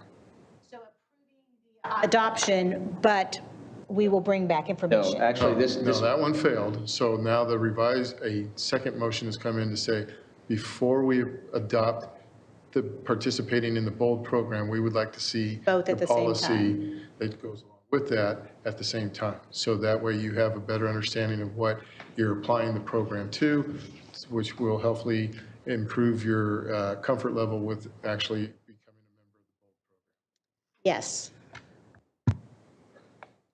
Vice Mayor Ritchie? Yeah. Councilmember Stockton? Yes. Councilmember Silva? Yes. Mayor Carley? Yes. All right, so do you have any idea when that will come back? All right, we'll talk later. Okay, as soon as possible. Thank you. All right, we'll move on to item 9A. Thank you, Mr. Mayor, Vice Mayor, members of the City Council. This next item before you tonight is a request to initiate an amendment to the city's general plan related to property in the Roberts Ranch specific plan area. We have Albert Eno and Aaron Morris from our planning department to give you the presentation. Good evening, Council. This item is a general plan amendment initiation request for Parcel M and Roberts Ranch. Specifically, it's located within the Roberts Ranch Specific Plan and Development Project, and what the applicant is requesting is to change the current general plan land use designation from schools to residential low-medium density, which would allow for a density range of 5.1 to 8 units per acre. The map on the right shows two distinctive subdivisions next to each other, Brighton Landing, Roberts Ranch, and then Parcel M that's located to the north between Brighton Landing and Roberts Ranch. How we got to this started in 2017 when City Council approved the Roberts Ranch specific plan consisting of 785 units dispersed around 12 villages. There's 5 approximately half-acre stroller parks, 21.2 acres of open space and dog park, and this 16.42 acre school site, which is Parcel M in the specific plan. Around the same time, Kairos purchased the Brighton Landing school site around 2018, which is an 11.0 acre school site. And that was originally slated for an elementary school in the specific plan and general plan. And so what they did with that was in 2021, they acquired approval of a master plan, which included admin building, independent study building, multipurpose building, 6 classrooms, all with the purpose of holding 600 students between TK and grade 8.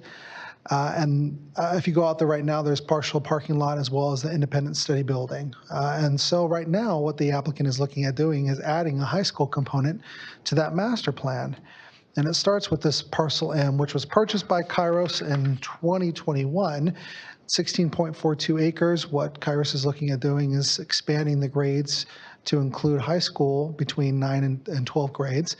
Kairos's campus would need 3.65 acres for that high school expansion. That leaves a remainder of 12 current district number 11. Is that sufficient for providing funding for city services?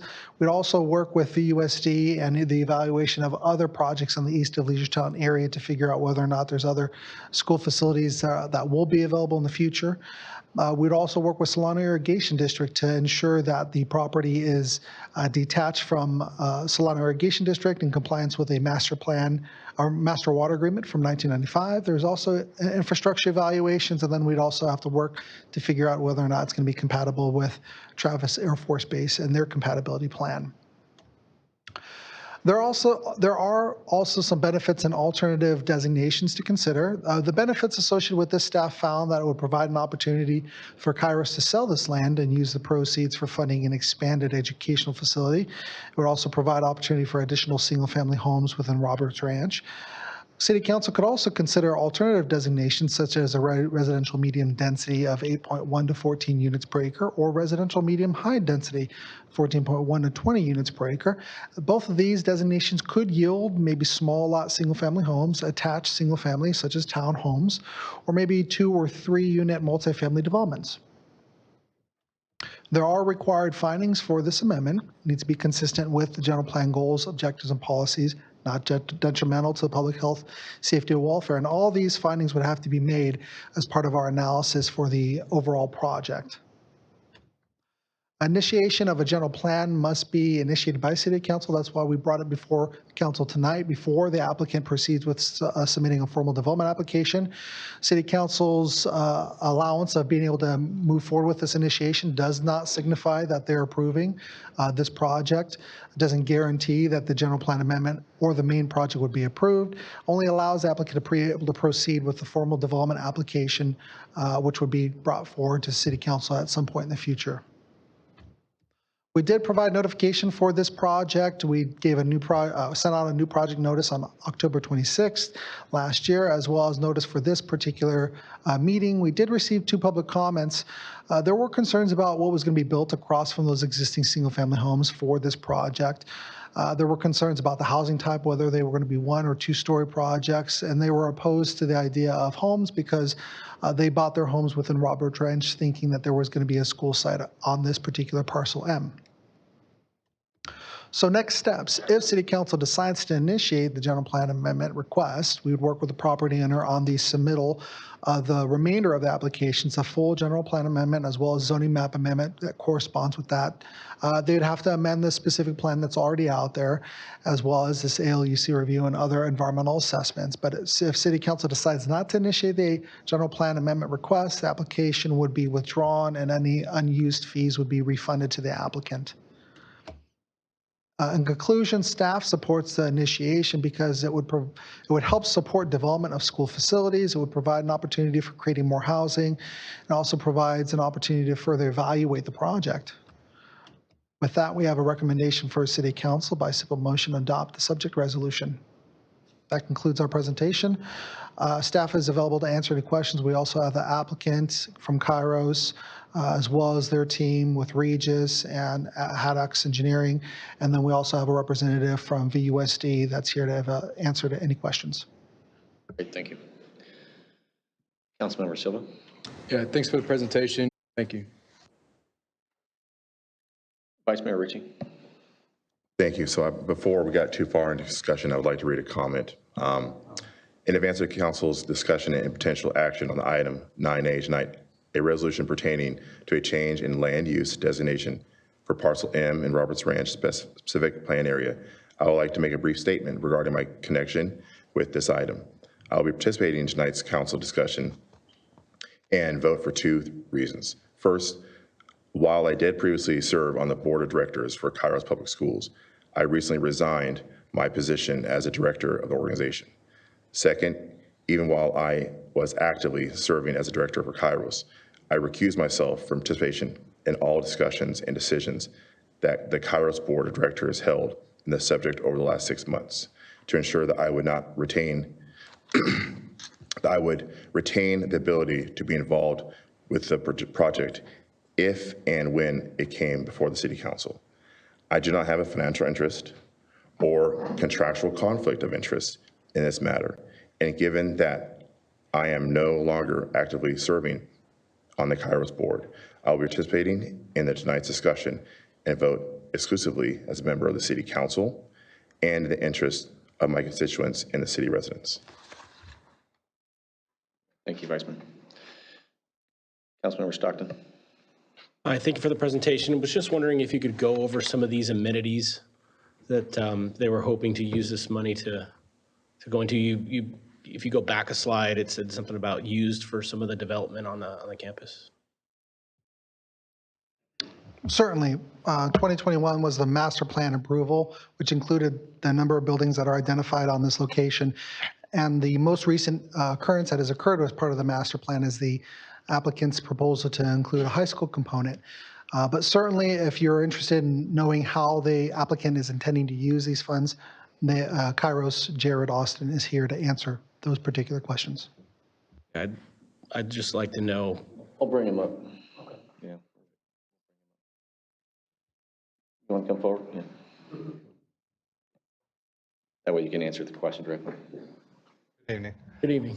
Thank you for the opportunity. Thank you, staff, for that overview. We are committed that 100% of the proceeds, if this moves forward, would go towards amenities that would benefit the community. Specifically with Regis Homes, we have an agreement that all proceeds would go towards a community use gymnasium, which is going to support our academic program, TK through 12th grade, for both of our campuses that we have here in Vacaville. So how would the community use factor in?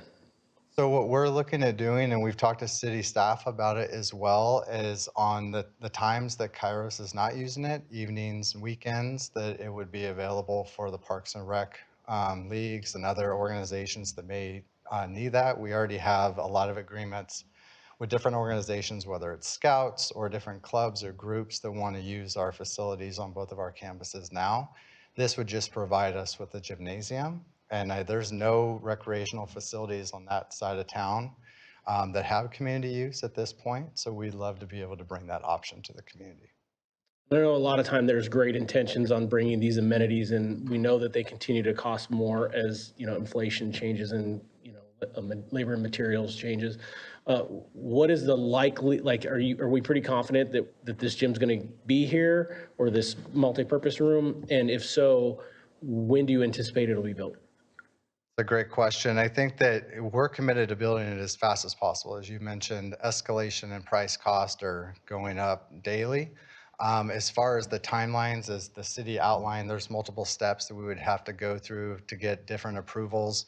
I could bring Regis up here as far as once the land were to get rezoned and do everything the city just outlined, it would have to get marketed to a home builder, which I think there was one in here earlier. At that point, funds would come in place. We're hoping to have financing, because this wouldn't provide 100% of the financing. We're hoping to already have financing in place with anticipation of these funds coming in to start the project as soon as possible. And generally, it's about a 2-year timeline once you get the financing secured. But as far as timelines for zoning and everything, maybe I can invite Regis to come up. Why don't you come forward? Might as well answer all the questions. Okay. We might as well answer all the questions. Yeah, might as well answer all the questions. Good evening, Mayor and Vice Mayor and council members. My name is Bill Hartman. I'm with Regis Homes, Sacramento, and we're the master developer for all of Roberts Ranch. And so I'm here to answer the questions in terms of the process. The process itself typically takes to go through the process, as Aaron will tell you, is typically about 2 years, 18 months to 2 years to get it through back up to the council for consideration. And from that point forward, it takes about 12 months to get the improvement plans done and package it up and sell and get it sold, which would then create the funds for the Kairos organization to expand their process or their campus. I only have one more question. How many homes bordering this little portion already exist? Albert, if you could go back to that slide. Everything in Brighton Landing is built out. So everything north of the site, all of that, and all of that, and everything to the north. Brighton Landing is effectively all built out. On Roberts Ranch, all of those lots that you see lotted, those are all recorded final maps, and everything in the south portion where Albert has cursor is, and just to the right and up, those are all under development.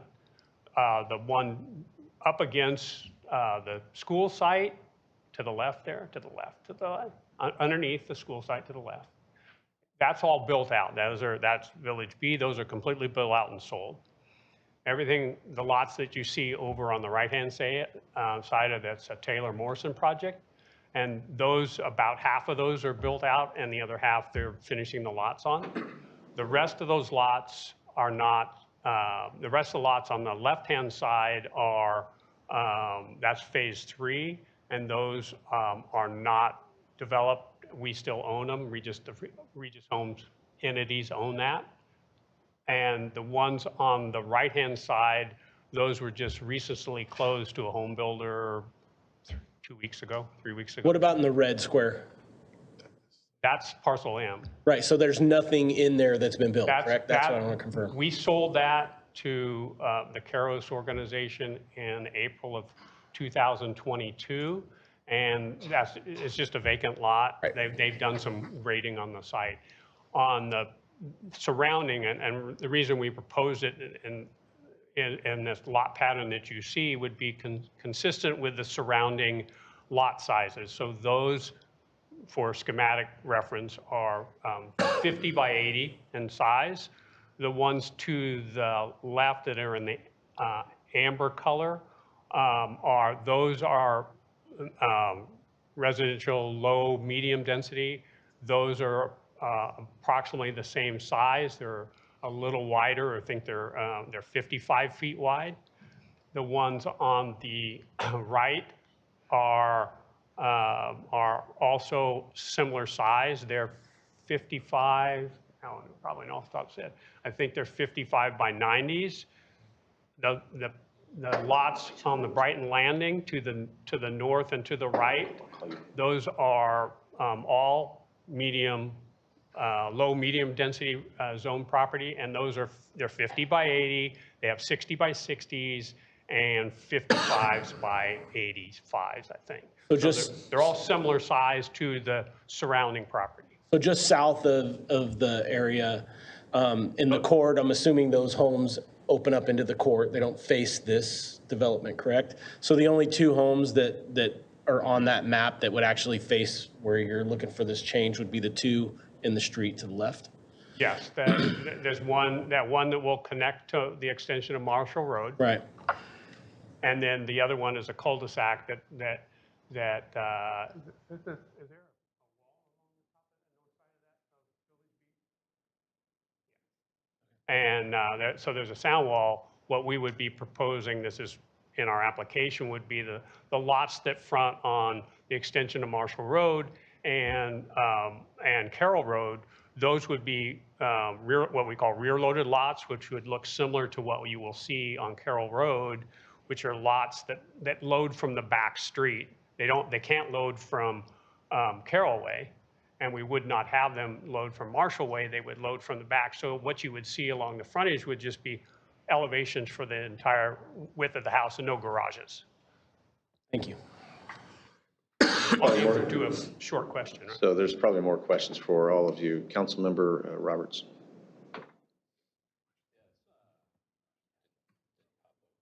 I did. Oh, there it is. Sorry, we haven't been able to connect recently. I know we were playing email tag for a little while. But we had a discussion like about maybe a year ago over at the library. One of the discussions we brought up, I know it's been brought up in the city quite a bit, especially from council, is teacher housing. And I know with low to medium, that might be out of the price point for a lot of teachers. Because I mean, smaller houses around here, like 900 square foot, are going for $500,000 nowadays. So my question is, would you guys be amenable to go up to like a medium density to provide like maybe 2-story townhomes or the duets, duplexes, or smaller like apartments or condos in there to make stuff within reach of a teacher within the school district? Because currently teachers not a protected class within the government. Military is, we're making good headway on that housing, but teachers are struggling to live here in town. So that's my question. I guess I'll take it. We set this up so it would be consistent with the overall concept and planning of Roberts Ranch. And so to introduce medium density, which is not available in any of the surrounding neighborhoods, including Brighton Landing, would be a disconnect from, I think, the overall planning that was put in place when we got this adopted in 2017. So we would, and as the master developer, we have a commitment to all the home builders to make sure that we maintain the consistency of the project. And so that's not something that we would look favorably upon as the master developer. I'm just being straightforward with it, okay? Councilmember Wiley.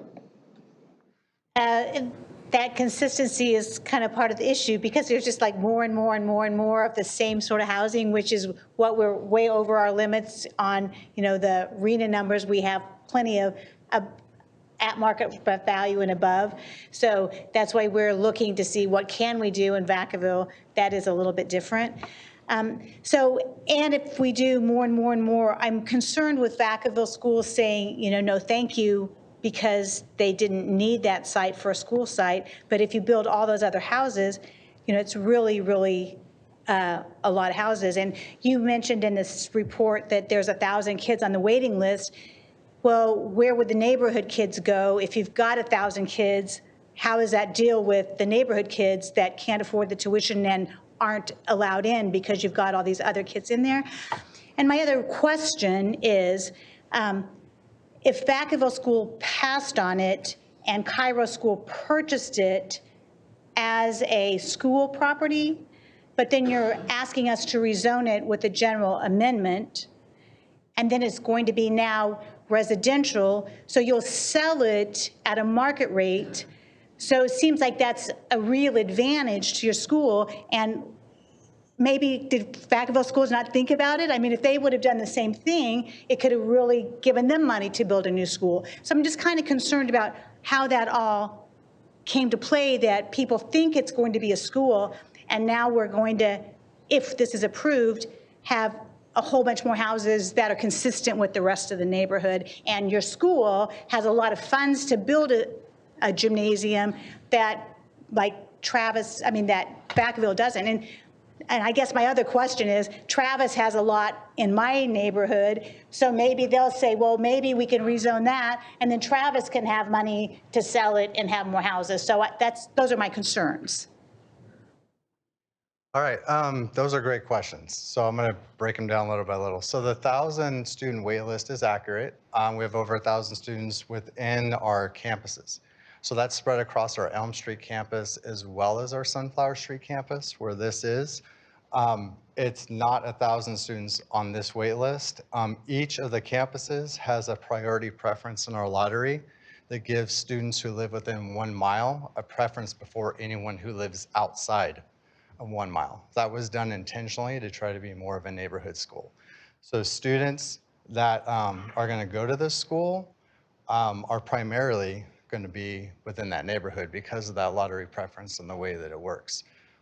So it's not within one mile of Elm School, but it's within 1 mile of this Campus. I see. Correct. So students that apply to our Elm School campus, if you reside within 1 mile of that Elm Street campus, you have that priority.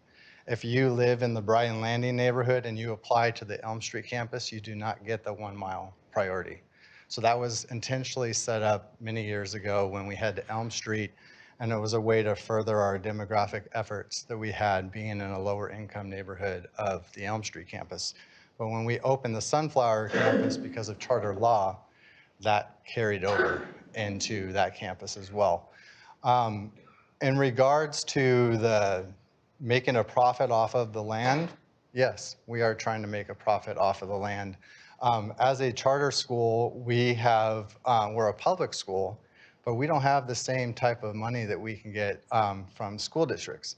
The development impact fee money that was discussed tonight, Kairos doesn't get any of it. Even for the 27 acres that we own, that money doesn't go to us. That money goes to the school district. School districts can do bond measures to tax the homes to build new schools, and I hope that they do. I'm a supporter of that. But we don't have that option. So we have to look at the 27 acres that we have in charter schools across the state, which is about 1,300 active charter schools. They have to get creative. And charter schools don't need 27 acres of land. We bought the 27 acres of land because that was what was zoned and that was what was available. As we went through a master planning process, which Councilman Roberts kind of referenced some of the conversations we had, we looked at how can we maximize the space, and then if there's leftover space, is there some creative ideas? We did look at teacher housing. That was a big part, but as you mentioned, they are not government protected or whatever term you used, and it created some barriers for us. We did, in our agreement with Regis, asked to try to get some achievable houses in here, but as Councilman Ritchie said earlier, California, I don't know if there's any achievable housing with $900,000 is the average home. So we are trying, but at the same time, the benefit of getting this land is that our kids are going to get a gymnasium that's used for all of our campuses, as well as the community on that side of the town will have a community use gymnasium. So there is an offset that we're trying to bring. There's a community benefit that we're trying to bring. with the resources that we have available. But it's not a true statement to say that the school district has less money than we do. School does. Councilmember Chapman. My questions for staff. Okay. Okay. Any more questions for? I appreciate you providing that level of detail, and also as a builder trying to understand what fits there, because we've had a lot of challenges when we start trying to change zoning. But there is definitely there's a cost benefit to the trade-off, so the agreement would be, if I understand it, is it's a full-size, full-use gymnasium that would be for Kairos, but it would be made available under our program. So if you're not using it, we're using it. Correct.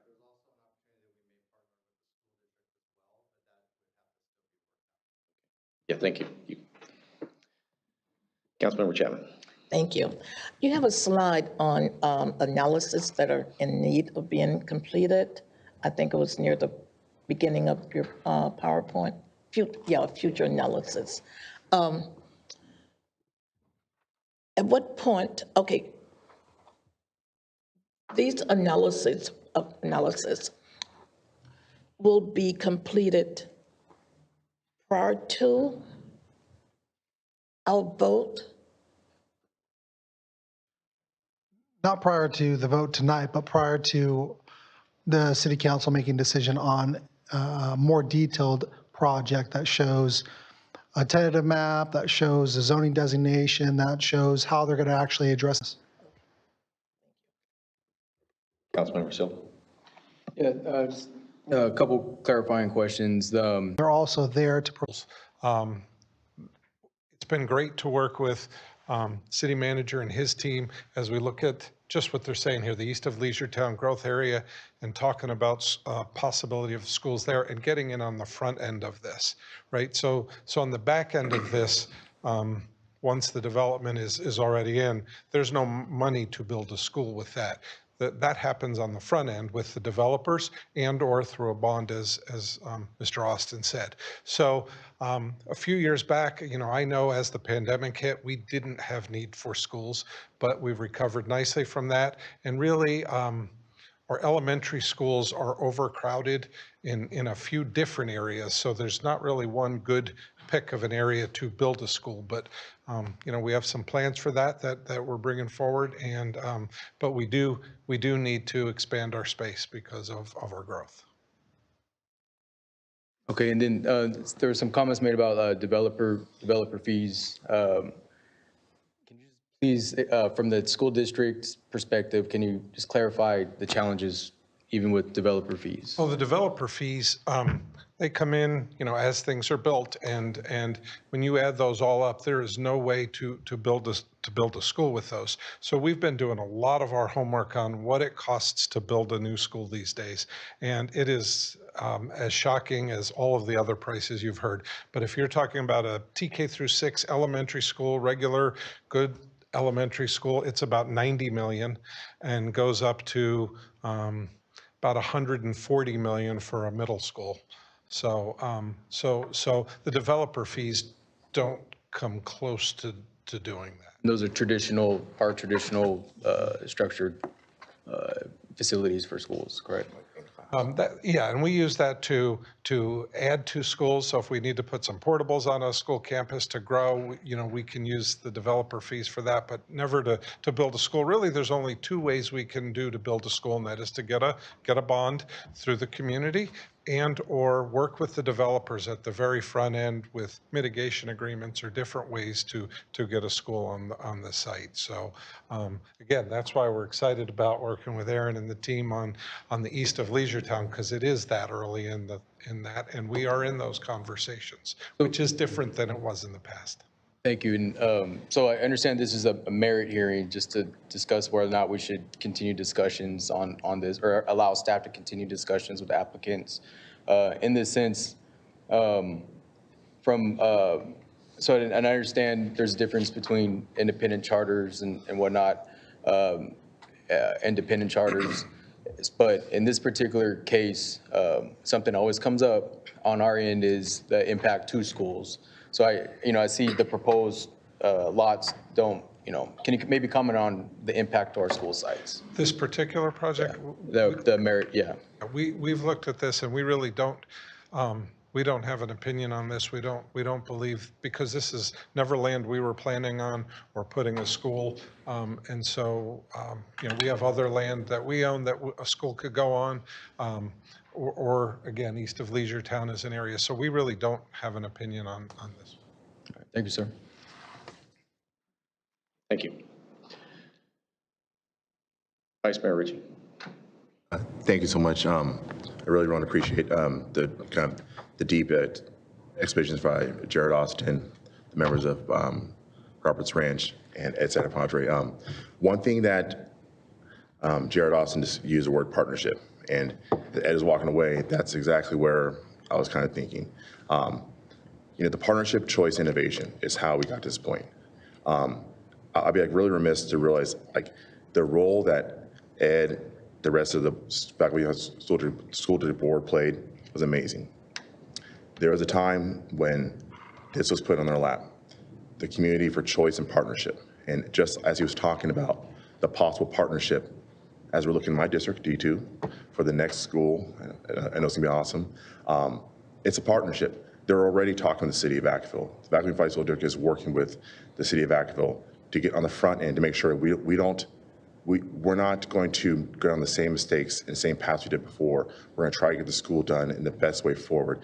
So that partnership is really important. I just really want to highlight that school site that Kairos is at, and the addition of what's in front of us would not be possible without the board of Vacaville Unified School District really listening to us, hearing the community that they just want choice. It wasn't a competitive thing. It wasn't better. It's just choice. And what I think this could be for the community is more choice, more innovation. We're going to need another amazing school at Vacaville Unified School District.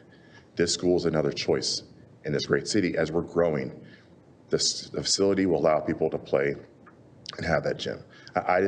When I see the use and utilization, this is not unique to California. If you want to go to sleep tonight, read Assembly Bill 3308. Every single school site in California, at a flick of a wrist, can turn into housing. There is no more rules why they can't. That law is passed. So, the land we have in Roberts, Vanden, instantaneously can be sky-rise townhomes. But it's not. It's not in the best interest. Schools are not going to do that. They're going to do the right thing for the community. And I think this is really the right thing for the community. It's thoughtful. It's a way to kind of be innovative. And how can we get a win-win? More housing, but more opportunities for kids. You live inside town, there's nothing there. So I really want to support this project. It's really about innovation, but really first and foremost, this wouldn't even be here without the open eyes and hearts of Vacaville Unified School District. I appreciate it. Thank you. I'm going to open up to the public for comment.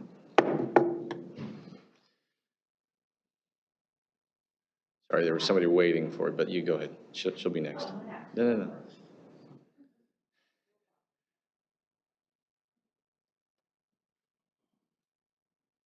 Good evening. Hi, my name is Michelle Dombrowski, and I live in Roberts Ranch. My husband and I were the first homeowners there. So we live right across the street from where the new proposal is going to be for the housing development. And having spoken to a lot of my neighbors who we've been there for almost 3 years, we are not for all this new proposed housing because it's going to be very densely populated. We were sold our home with the notion that it was going to be a school. And yes, there's a school there now. But that's what we were sold, our homes, was that there was going to be a proposed school. So I just wanted to give our input that we are not for the housing, especially with the new proposed neighborhoods on Fry Road and Leisure Town Road, south of where Roberts Ranch. So Yeah, we are not for the new housing. That's all I had to say. Thank you. Thank you.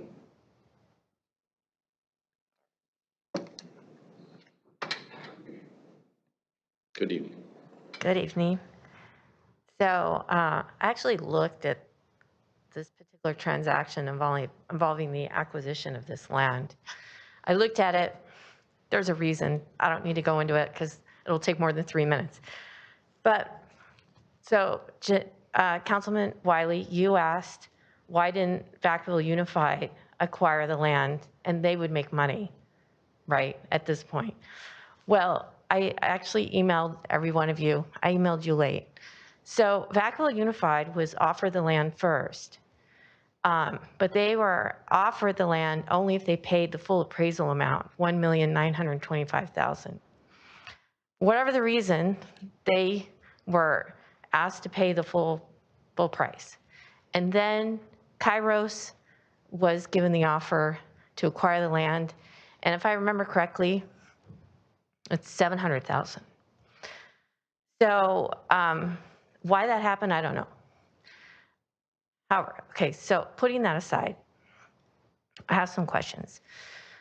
So number one, the school site seems small for a school, and I'm wondering if the school has to go seek a waiver from the state because it seems very compact.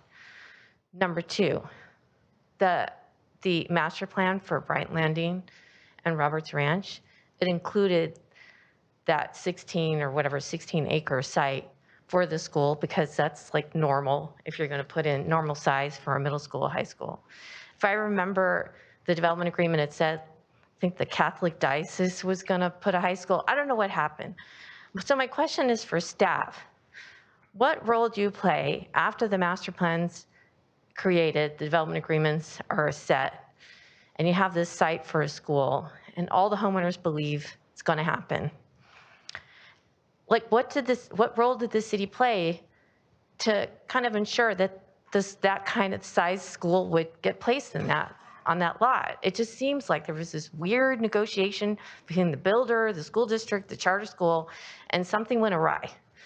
However, just looking at all the new developments with a dedicated site for a school, normally there's no school. At least there's something going there. I mean, better than no school at all.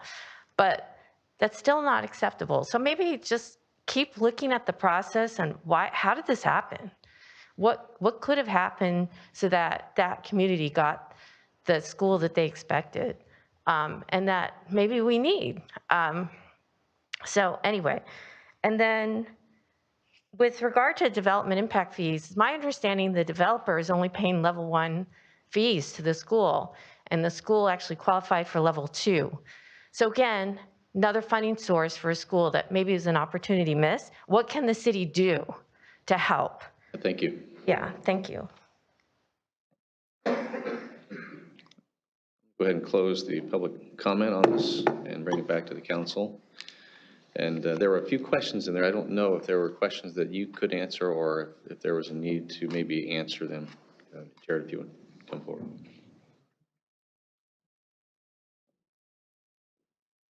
Thank you for the opportunity. Good questions. In regards to the development impact fees, I just want to reiterate charter schools have no mechanism to collect those fees. So there is development impact fees that are being collected, but those go to the school district, and they do not share that with us. In regards to the purchasing of the land, Regis is here. They can speak to the Roberts Ranch portion of that. The Bright Landing, as the city reference, they did have the opportunity to purchase it, and for whatever reason, they didn't do it. The third question, which I think I heard, was about the size of it. Charter schools don't have the same type of zoning requirements as a traditional school district does. For a frame of reference, you guys had Buckingham here in town that was in an industrial park for 30 years. They could be in non-traditional facilities. Lots of charter schools throughout the state of California operate in churches or community centers or different places. So this, when we looked at it and when you look at what we are keeping, amongst the two parcels is actually more land than we have at our Elm Street campus. So it's plenty of space for what we have designed. Two of our academies that we operate are flex-based or non-classroom based, depending on the term. Another frame of that is independent study. We do independent study differently than many school districts do, where we have many different classes that are offered to students all throughout the week in more of a college model. Students are coming and they're going as if they were going to select classes maybe 2 days, 3 days a week for a certain time frame. They are not at school for 6-7 hours a day. Being that, it's also not going to have as many students, and you're going to not have the traffic impact fees and all the different things. But we are fully occupying all of the land. I think one of the images showed kind of the master plan that we have of a future TK through 8 site-based program, as well as 2 of our non-classroom programs. Our high school is a non-classroom based program, hybrid program. So all of that will be in place, and people in the neighborhood are already sending their kids to that school with the academy that's already open there right now. Thank you. Yeah, okay, Councilmember Silva. You mentioned 2 times, Kairos isn't able to collect developer fees. How was it that you're able to develop a new school without developer fees? We had to get a private loan. So the land was zoned for a public school. So we are the only other public school option besides the Vacaville Unified School District. So that allowed us to acquire the property and build on the property. We had to go through the city and planning and get the building permits and all the different things. But we had to use our general funds, and we got a bank loan to build the facilities ourselves. There was no developer impact fee money. There was no bond money that was used. All a bank loan. Thank you. I have comments. Yeah, we'll get to that. Yeah, we'll wait and see. Thank you. Sure. So with that, I don't know if there were any other questions that you felt that you needed to answer based upon public comments. There was a question about what role do we play? Does staff play in all of this? It's, we are the implementers of these specific plans and the Vacaville Municipal Code. So as these plans are adopted, we review all the maps and the home builders and whoever's looking at coming through. But these are private property owners that are purchasing or that are selling off. This, majority of Roberts Ranch is still owned by Regis Homes, and so that is a private property owner. Within our municipal code, we have provisions where property owners can come before the city council and ask for requests to change things. And that's fully within the city council's authority to be able to say yes or no, based off of all the information that's available on the record. The other question was more of a comment about clarifying the master plan for Brighton Landing. Yes, there's a 16-acre school site in Brighton Landing, but there's also, I think, a fairly large piece of land that was designated for a private school by the Catholic Diocese. That's still there. We don't know what the status of their interest on developing something at that location. Thank you. Councilmember Stockton. Yeah, just one last question. With the potential homes or townhomes, what would the parking situation be if there are other folks living in that area? Or is each one going to have its own parking stall or a driveway, or what? Has that been talked about yet? It hasn't been talked about yet. That would have to be figured out as part of the further analysis component. But the city does have parking standards. Single-family homes have to have 2 parking spaces, whether they provide it on the driveway or in the garage. There's additional parking requirements for accessory dwelling units. Townhomes have their own parking requirements, so do multifamily. All parking is required to be provided on site, and then there's surplus that can be provided within the public right-of-way. Councilmember Silva. Yeah, thanks. So first, Kairos, and since Jared's here, there's like 3 scout groups, so everybody knows I'm involved in scout. So it's having a space to meet. So between Kairos and other schools, Vacaville Unified School District sites throughout the town, that's really huge for people, for different groups, different nonprofits, different youth serving organizations to be able to access that public space. So absolutely, there's a lot of value in having a community center that, as pointed out, there's not many public amenities out in that area, or sheltered public amenities out in the area. So, that's obviously could be a potential value. I don't know the scale, and that's probably going to change anyways, particularly if funding's not 100% there. So we see that all the time on our end. For me personally, we've done a lot of talking about how we diversify the home options. Going to be probably counterintuitive to the young lady who spoke earlier, but I think one of the goals, we talk about choice. I think it's important that all socioeconomic groups have choice, and those socioeconomic groups can be reflective of the type of housing that would be available. So if the developer went in this and approved that, hey, this is supposed to be two different lots for schools, however we're supposed to lay out, however the history is.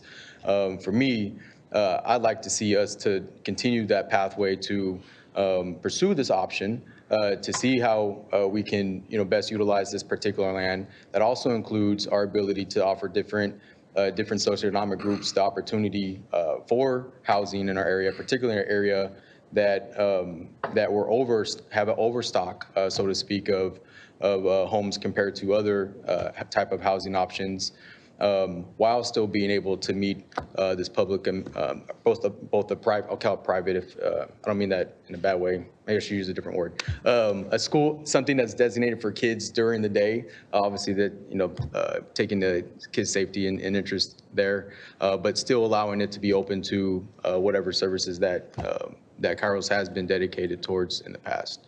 So for me, I'm hoping to see that element as part of this, rather than just straight up single houses.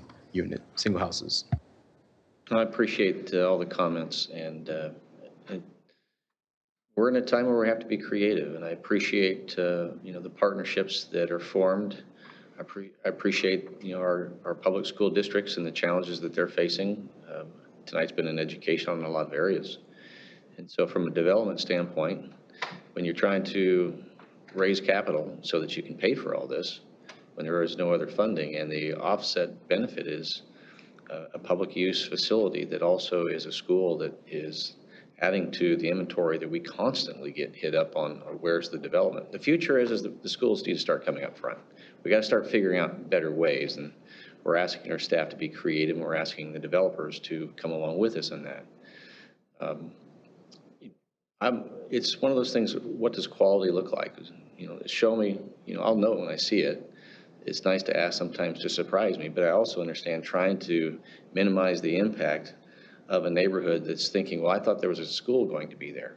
The reality is I've lived next to a school, and sometimes you might wish you didn't live next to a school, especially because of the traffic impacts. And so the charter school it's a limited impact because of what it is. And so there's trade-offs in all of this, but I'm in support of a general plan amendment tonight, and just ask that this process move forward, but also in a way that be as creative as possible, that provides the resources that you get, and then it minimizes the impact of what was the existing neighborhood.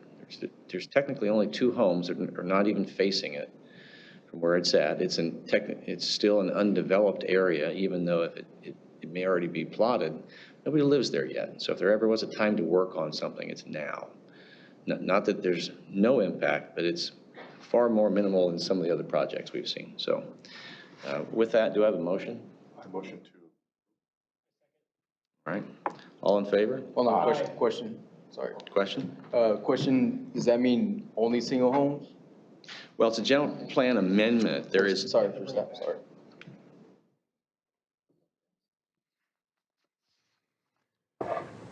So right now, the motion is to approve it as presented, which I believe includes the traditional single-family neighborhood that you see that is being discussed tonight. If there is a desire to do something different, I would recommend that the council specify that in their motion.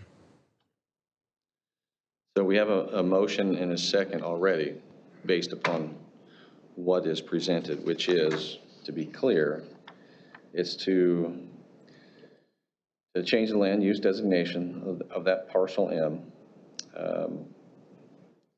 from schools to residential low medium density, which is 5.1 to 8 units per acre. That's the motion, and there's a second. So I'd like to make a motion for a friendly amendment. The motion would be to also include exploring different density options for that particular lot. So I would suggest that that is in conflict with this particular motion. If this motion fails, then provide another motion. All or none. Okay. So with this, we have a motion and a second. Let's just do a roll call.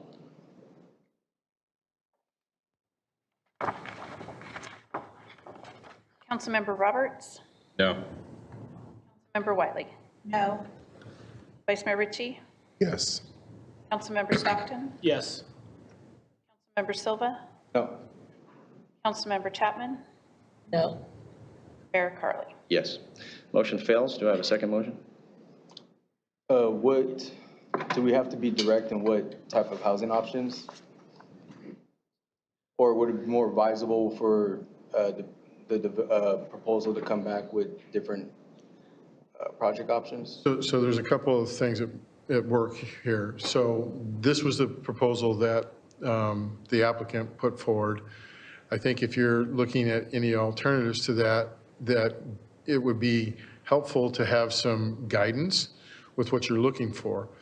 Getting into a specific product type or a specific density, if that's something that the applicant cannot make happen, then you're really setting us up to a very narrow window. So, and I'll look to Ms. Morris for some guidance here because her department has to process this. But I think if you can give us some direction as to that you want to explore alternatives, some higher density or some other guidelines where there's, I heard community benefit, whatever that you're looking for, diversity, that we can go ahead and have an initial dialogue with the applicant to see what that looks like and give us some ideas to what we can bring back as some possibilities. Again, this is just the initiating the process. It's not the finality of it. More homework will need to be done on both the behalf of the applicant and staff. And we still will be able to honor the fees that they already paid if it continues to go forward? Oh, certainly. This is the application fees that they pay to initiate this general plan amendment, regardless of what the council does in terms of the direction, that will still apply to going forward. Now, they still have to do the official general plan amendment. If you say, we'd like you to do a general plan amendment, but we'd like you to look at these other things. And then they would have the discretion whether or not, if that works for them or not, to go forward with the application process or not. So you said high density or higher density? Higher. I'm not going to suggest what you're thinking. How do you know what I'm thinking? I'm going to motion. So my motion is that we continue this, to have these discussions. The motion is to have staff discuss with the interested party higher density that includes the public amenity of that lot. What's the public amenity? The community center. It's already included. The only difference is the density that you're asking. Sorry, then I misunderstood the city manager. There's alternatives included in there for higher densities. If either of those are satisfactory to the council, you can give that direction right here, right now. What I'm suggesting is that I'm not certain that the applicant can tell you whether or not that works. Ms. Morris, have you had any conversations with the applicant on this? We haven't discussed the alternative recommendations. One suggestion I have as a potential option for the council to consider is, I think there's kind of two options: to continue the item, to allow staff to talk to the applicant about the feedback they've received at this meeting from the council and decide, how or if they want to proceed. Option two could be that the council votes or proposes to vote to initiate the general plan amendment with direction to staff that in general residential land uses are fine for consideration, but that you'd like the applicant to explore a variety of density ranges and housing types as part of the development review process. Those are the best two I can come up with on the spot. There's some questions on where we can go from here. In the interest of Councilmember Chapman. Thank you. All right, thank you. I have a question and a request, probably. By chance, did you communicate with the current homeowners in the area about your proposal that was coming before the council tonight? Has any of that been shared with the homeowners in the area? Yeah. So hold on a second. We'll answer it from here, yeah. We provided public notice of the new project back in October, and then for this particular meeting, advertising what the change was. And we received 3 public comments. It's the 3 that was shared with us earlier. Correct, but we will note that there isn't a lot of development occurring within Roberts Ranch right now. It's still occurring. You have Taylor Morrison that's out there, KB Homes that's out there also that are currently building. So there's still a lot more homes to be built. Councilmember Stockton. I would just be in favor of the second option that you just gave us to move forward, but to explore some of those things and see whether or not they're financially feasible. I appreciate the creativeness in trying to bring public amenities in schools. I advocate all the time for realistic expectations.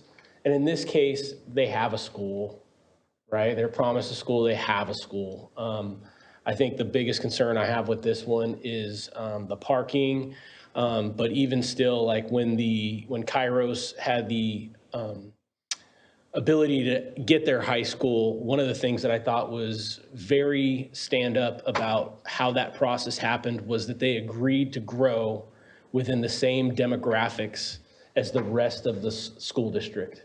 And so I really recognize that while you are limited financially and have to come up with some creative things, and that we are trying to address, a lot of these affordable housing options, I still think that growing that school in the same demographics as a school district and finding creative ways to fundraise for the amenities that those kids will need there is important. So I'm in favor of the second option that you made, which was moving forward and being able to explore some of those things to find out whether or not they're feasible or not. And then we can make a decision once we have that information, which could be what they initially came up with, or maybe something different if they're able to do that. So that is my motion. Well, I'll bring it back because the motion was here. Oh, okay, then I can wait. Okay, I'm just saying, you wanted to make a motion, but Councilmember Silva had called for his motion with a question. That's okay, but I see where you're going with it. You're looking to go ahead and with the recommendation of bringing it back with a residential medium density is where you stand. Okay. What was the second option? That's it. Well, Can Aaron repeat it? so could you repeat what the options are, just so it's clear to the council? One option would be to continue the item to a date certain, allow staff to work with the applicant to come back and for them to share where they're at with their considerations. Option 2 would be to initiate the general plan amendment with direction to staff and the applicant that generally residential land uses are fine or possibly fine, but that you want the applicant and staff to explore a variety of housing types and densities.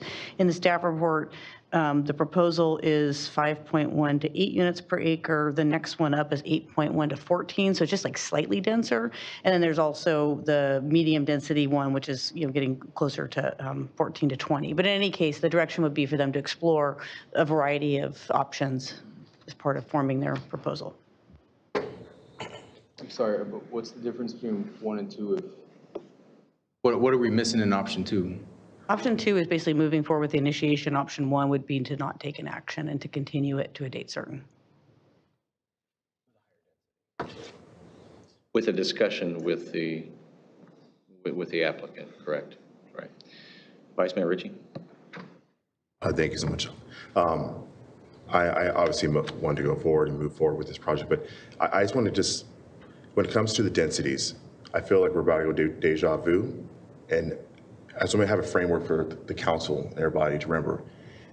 This is a certain general plan that's an existing community. We were just here 6 months ago with Southtown.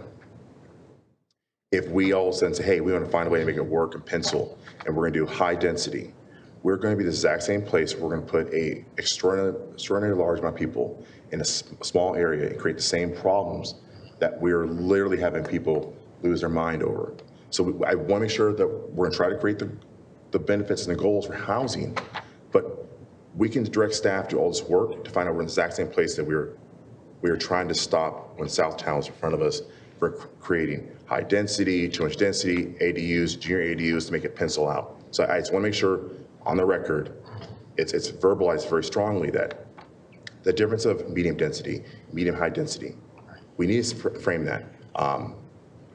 We could do this and not make it pencil out. And I think there's the difference of what are we willing to do? What's the difference of the estimated cost of a house to keep the houses in the same framework and consistency of our objective standards? But what difference of the price point could we achieve by going to medium density, medium high, or high density? I really think it's important because we could be in a place where, well, we don't want that. We don't want 5 cars per house. Well, that's what we asked. So let's be very careful. Like, we're asking them to develop something that we might say, oh, we don't want that ever again in Vacaville. Then this is exercise for nothing. So Appreciate that. And before I go to Councilmember Roberts, I will say that I was thinking the same thing. We were just here. And if there is, for whatever reason, a motion, I'm supportive of conversing with the applicant. It's their project. It's their ask for a general plan amendment. I'm not comfortable doing anything other than that recommendation because we're without understanding an impact, because there's a traffic impact. There's a density impact. Is there an impact in what this whole neighborhood was expecting? Maybe it is, maybe it isn't, but we don't know.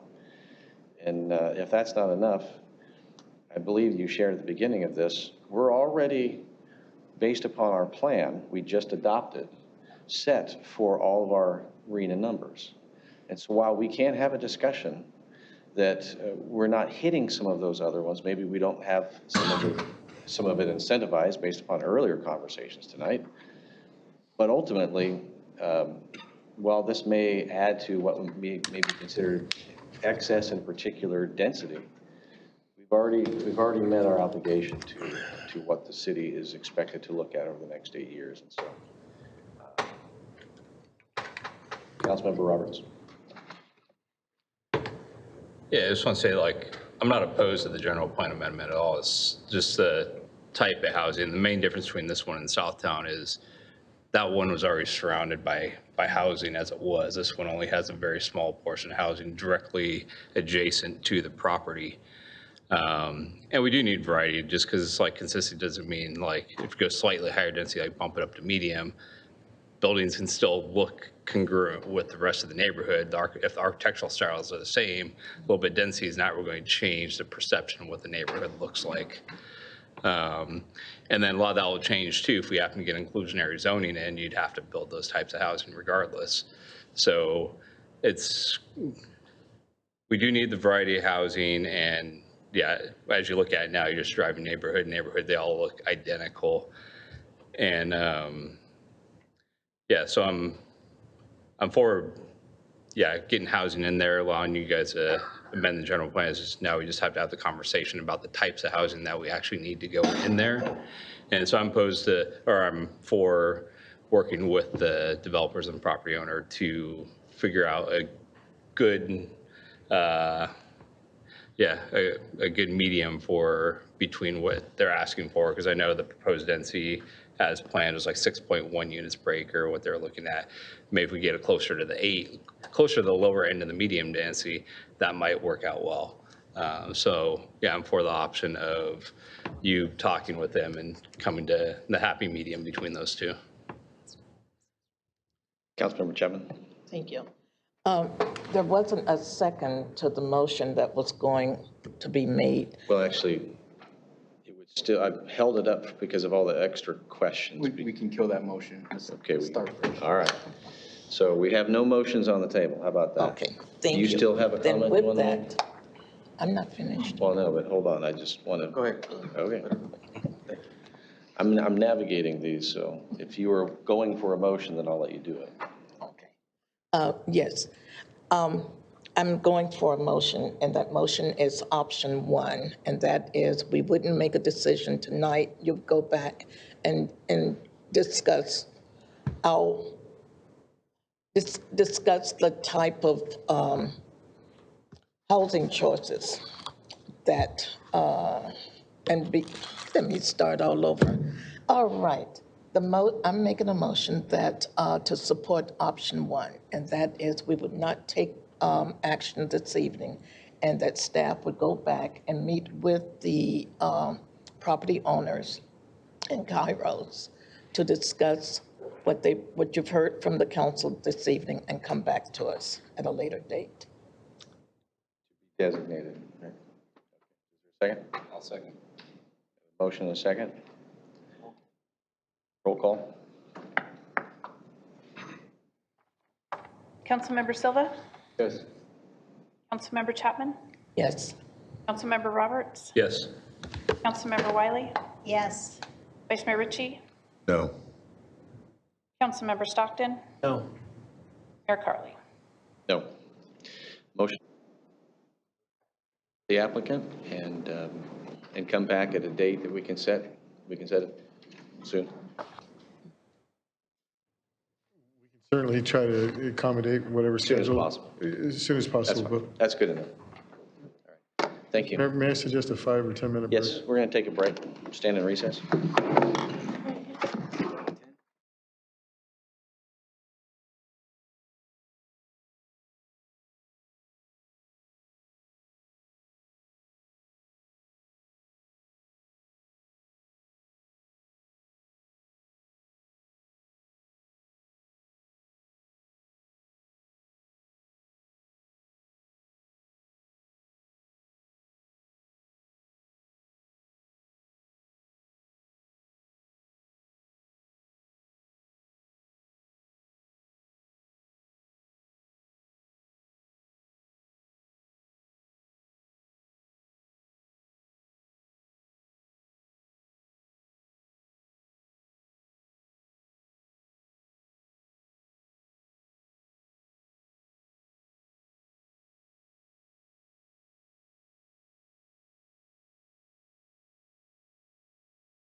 All right, we're going to go ahead and resume our meeting. Mr. City Manager. Thank you, Mr. Mayor, Vice Mayor, members of the City Council. This next item is a memorandum of understanding between Cap Solano JPA for homelessness and the city related to a funding agreement. So with that, I will turn it over to Emily Cantu, our Director of Housing and Community Services, for a presentation. Thank you. Good evening, Mayor, Vice Mayor, and council members. For some background, the Solano Safety Net Consortium was established in 1999.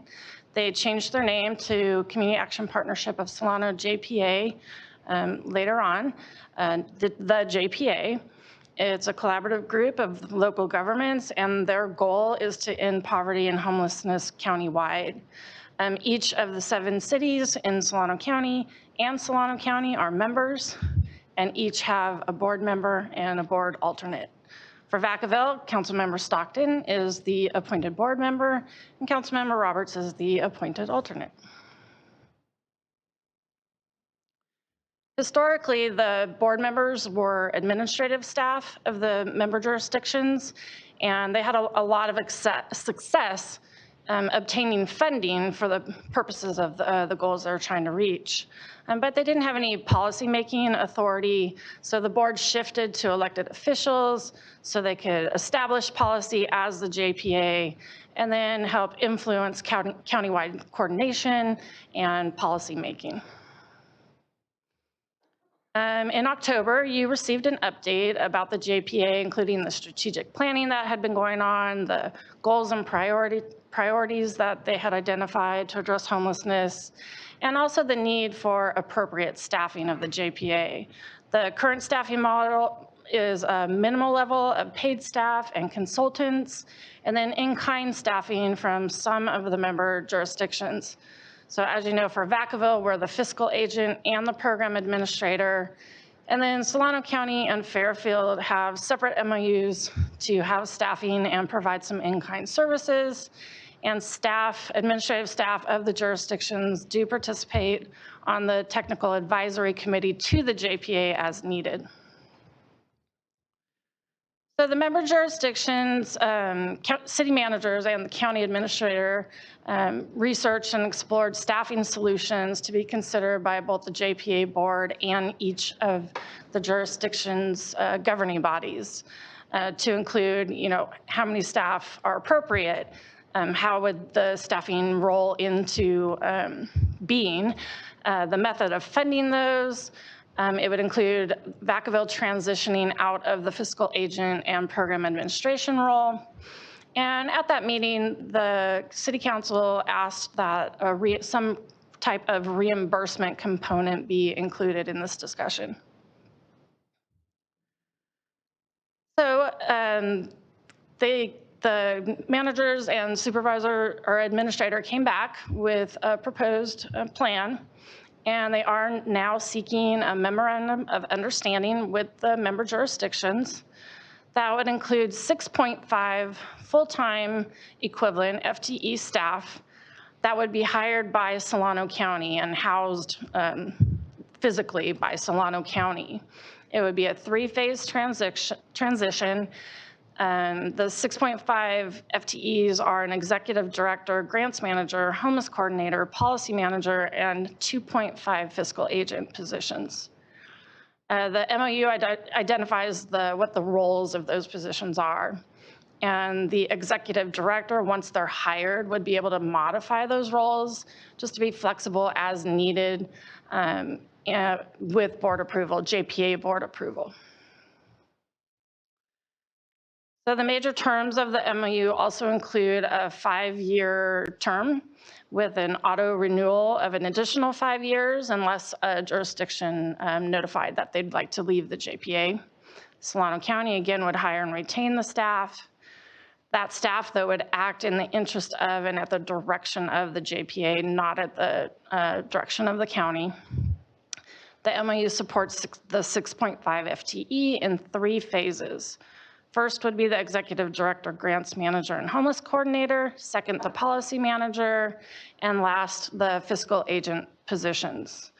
The MOU does not allow for any additional staffing without regrouping on the MOU terms overall and coming back to the jurisdiction governing bodies. The MOU describes the staffing cost contribution. What would happen is the cost would be split among the member jurisdictions after subtracting any grants that can be applied for administration expenses.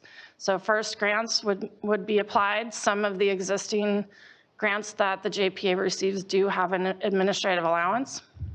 The JPA will also apply for staff, especially once they have staff. They'll apply for additional grants, and any administrative sources there would be subtracted. An example of applying for grants is the member jurisdiction mayors and county board chair very recently requested $2.75 million through Assemblymember Wilson, and that would, based on the estimates right now for that 4-year cost, that would fully fund 4 years of staffing costs to the JPA. So Vacaville's contribution in all the jurisdictions could be reduced to 0 if that request is successful.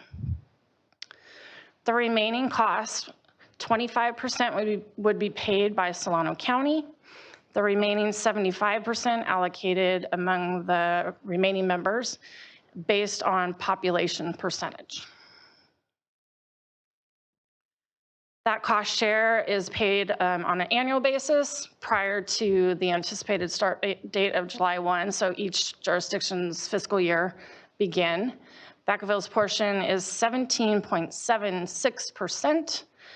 Here shows how the 4-year total of $374,000 plus some change adds up, and these are estimates. And this is prior to being adjusted for any grants. Annually, there would be a true up, so how much did you pay, how much did it actually cost, because those costs will be tracked. And jurisdictions would either get a refund or you're gonna get a final invoice.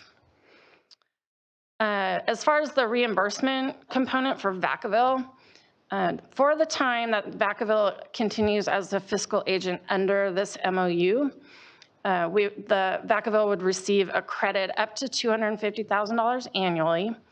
And that number was picked because it is very close or a little bit more than essentially what it is costing.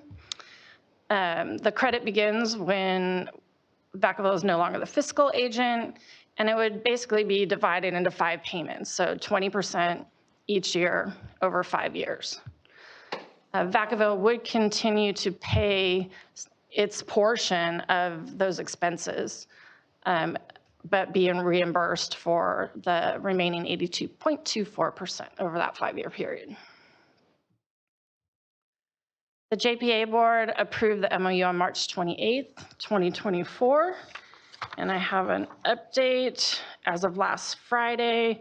Rio Vista, Sassoon, Solano County, Fairfield, and Benicia have also approved the MOU. Vallejo will be taking up the MOU in June. So when the board approved the MOU, Dixon was the sole no vote on the MOU. Their justification is that they were told when the board switched to elected officials that there would be no cost to participating jurisdictions. Because of that, we'd like to recommend giving the city manager authority to cover those additional costs if Dixon ends up backing out of the MOU or not joining this staffing MOU. That estimated share is $12,544, and that's for the 4-year period.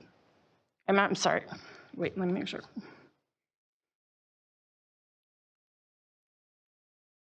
Yeah, that's correct. So tonight we're asking for your consideration to enter into the MOU with the JPA and the other jurisdictions. And that ends my presentation. Happy to take any questions or comments. Thank you. Councilmember Chapman. Thank you. Thank you for the report. Appreciate it. Well, it wasn't a report, information. The last thing you stated about Dixon not joining the JPA and that Vacaville would pay their share. So we're paying their $12,000 share? Just 17.76% of their share. Their share is approximately $70,000. So Okay. Vacaville's part would be just that 12. And then the Gotcha. other jurisdictions will pick up the rest. It makes sense. Okay. This has to do, I don't know if this is the right time to ask this, but the grand jury report that came out, is that something that I should ask about later? Because there was quite a few deficiencies in regards to the homeless. We're not going to go over that. Oh, that's what I was asking. Yeah, okay. Then that's all. There's a legal process for that. Yeah. It's fine.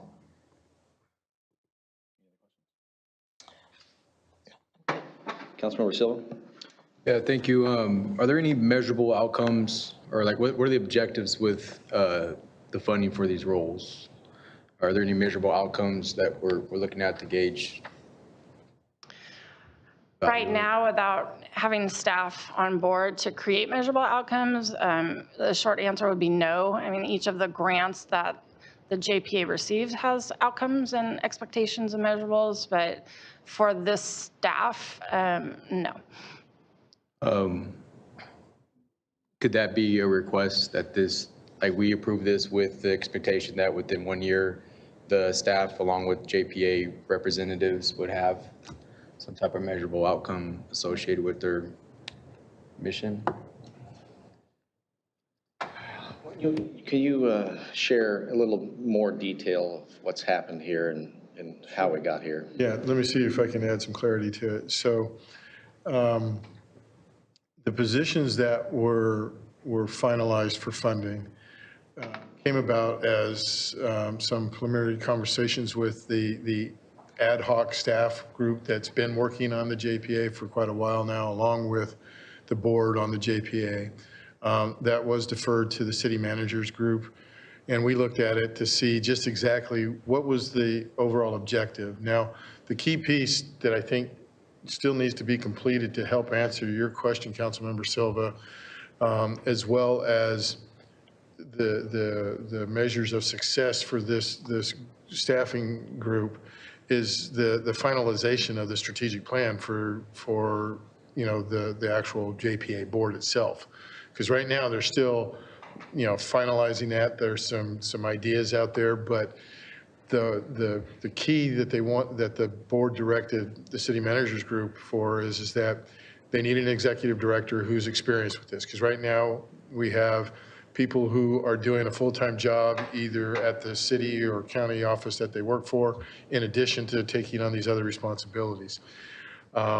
The other big need is financing. And so that's where you have the grant writer, because there's potentially a lot of competitive grant funding available, but there's many, many different levels to applying for those grants that none of the staff that are currently working on that are familiar with. We did have a consultant on board that was helping in that capacity, but again, that's not their primary function. And so to really put the staff in place, you need to be successful with the grants. So we need the executive director to lead, the grant manager to go out and find the money, the homeless coordinator to find out what's going on in every jurisdiction, to figure out what are the best programs and services that each jurisdiction can provide. So there's still a lot of moving pieces here. But I would think that, especially with our representatives from the council that serve on the JPA board, that could be something that as they move forward with implementation, or first of all, finalization of the strategic plan, and then implementation of it, that could be something that is included as part of the direction for what is the work plan for the next year and what are the deliverables and so forth. And I think the one thing that I would just echo from Emily's report is that these are going to be county positions. They're going to be county employees. And we felt at the city manager group that made the most sense because they're representing the entire county.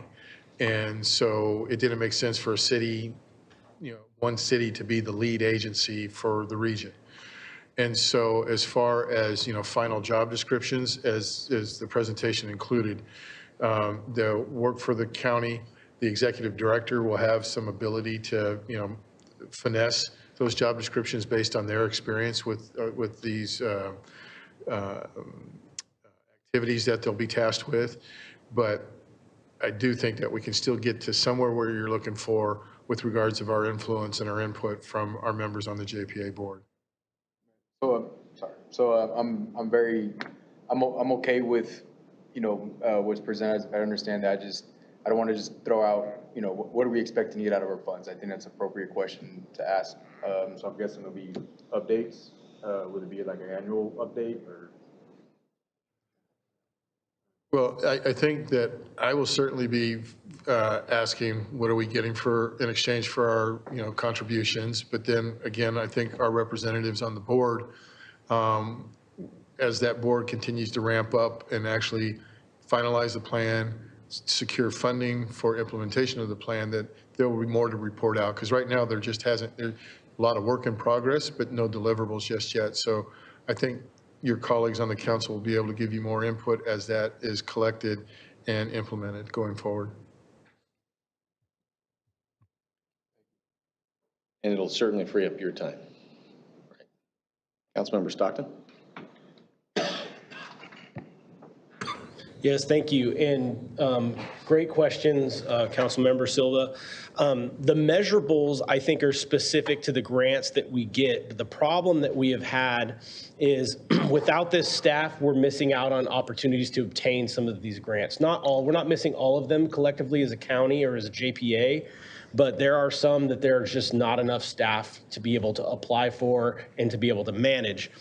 I know, I wanted to thank you, Emily. You and the folks that work with you have done a tremendous job getting us to this point. And I know it's been a long, tedious, slow process, and the council is as excited as if they're as excited as I am to see kind of how this regionalized approach is going to work. I think we're about to see that.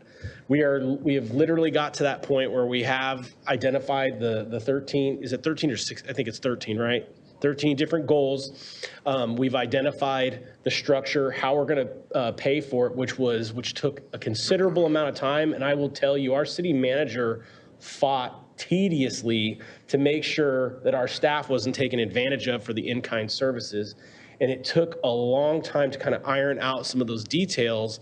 But we have finally come to a place where with this tiered staffing solution, we're getting the essential services that we need right away to make sure we don't leave money on the table that can address some of the issues related to homelessness, but also to expand on those in the following years. Now, if Assemblywoman Wilson can come up with the $2.75 million to cover the staffing cost for 4 years, that would be fantastic.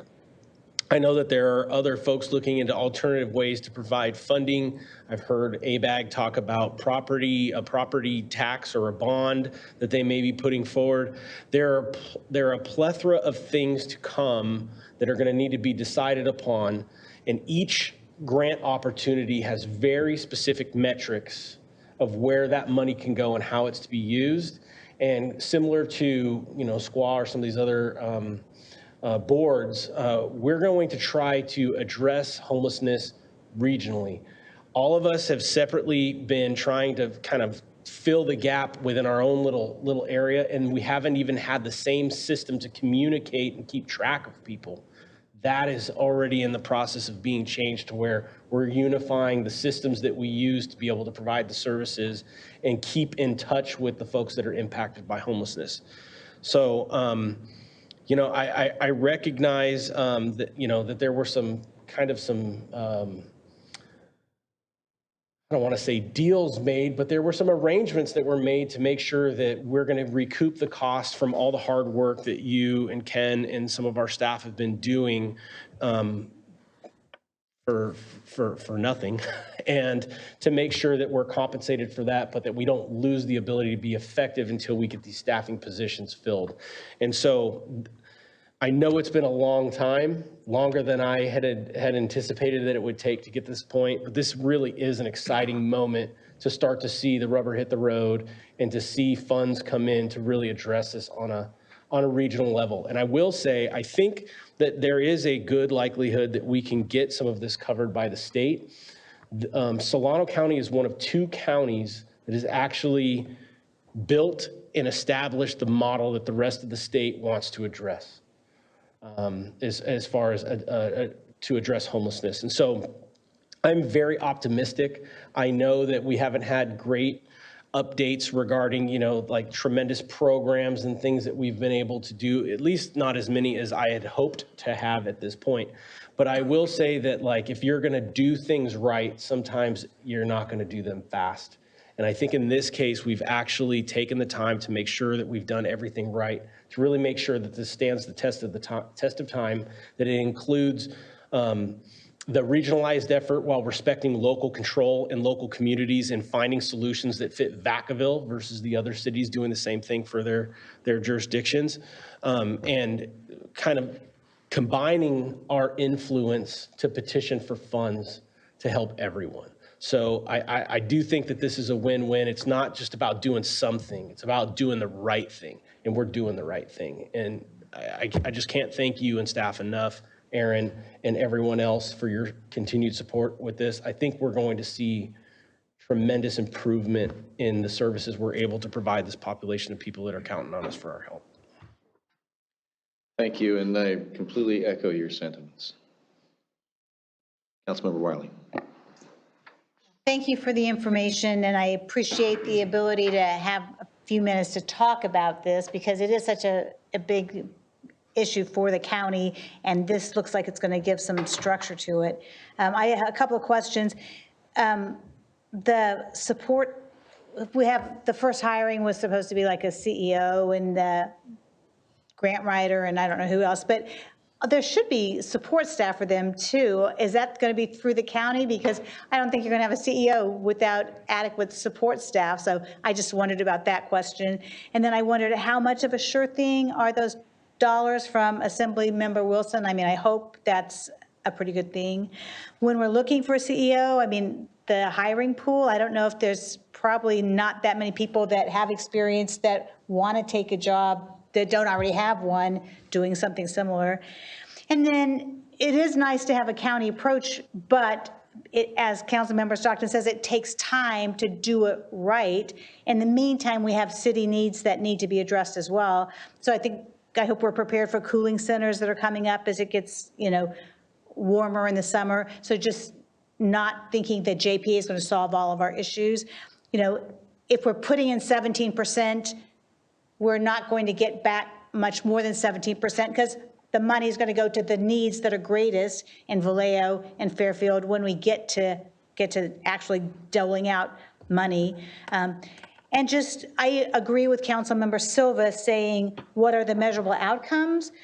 Because there are a lot of different ways to attack a homeless problem and a lot of different solutions and ideas.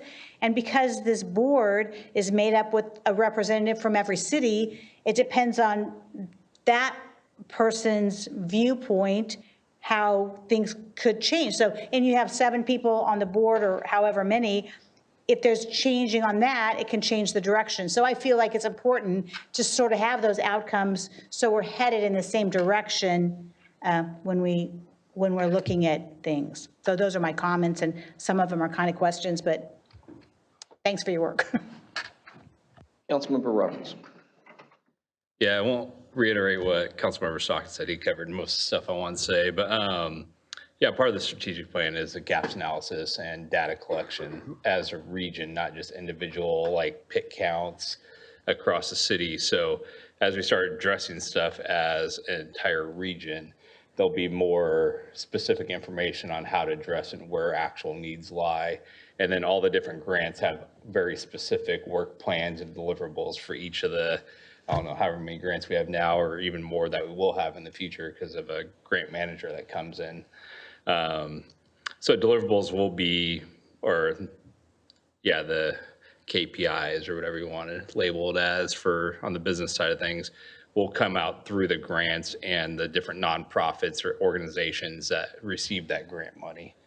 So that's a big thing is like Councilmember Stockton brought in is like, yeah, there's money we've let go because we didn't have the people to apply for it. And then I don't know if Emily or Ken wanted to oversee even more grants or audit more grants that we have to deal with.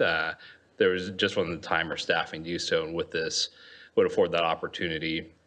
And then also having the collective of a regional thing, like Stockton said, was we're one of 2 counties in the entire state that do this.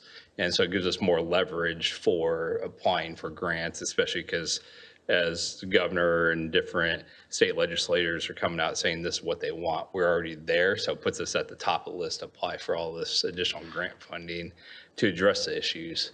And this is kind of like the tipping point. We're coming up the top of the hill as soon as we get this staffed. Hopefully all the projects and strategic goals we've put in place over the last 2 years with the JPA will start coming to fruition. So this is the last little piece we need to get it really going. I'm going to open up to the public for comment. Seeing none, I'll bring it back to the council. I do appreciate the presentation and the ask, and it's long overdue. And I did go to Cal Cities where the presentation was being made, and Solano County is being showcased, and this is an example of how to do it right. And you got to have staff. And right now, we've taken the lead, and that's the key. Is your time, Ken's time, and other people's time. And a lot of the resources come through the county, and I think this is the right choice. And I do appreciate the city managers group also taking the lead and having these heavy lift discussions on behalf of it. So, Councilmember Silva. Yeah, so just request is just have at least the annual update on progress. With that, motion to approve 9B. Second.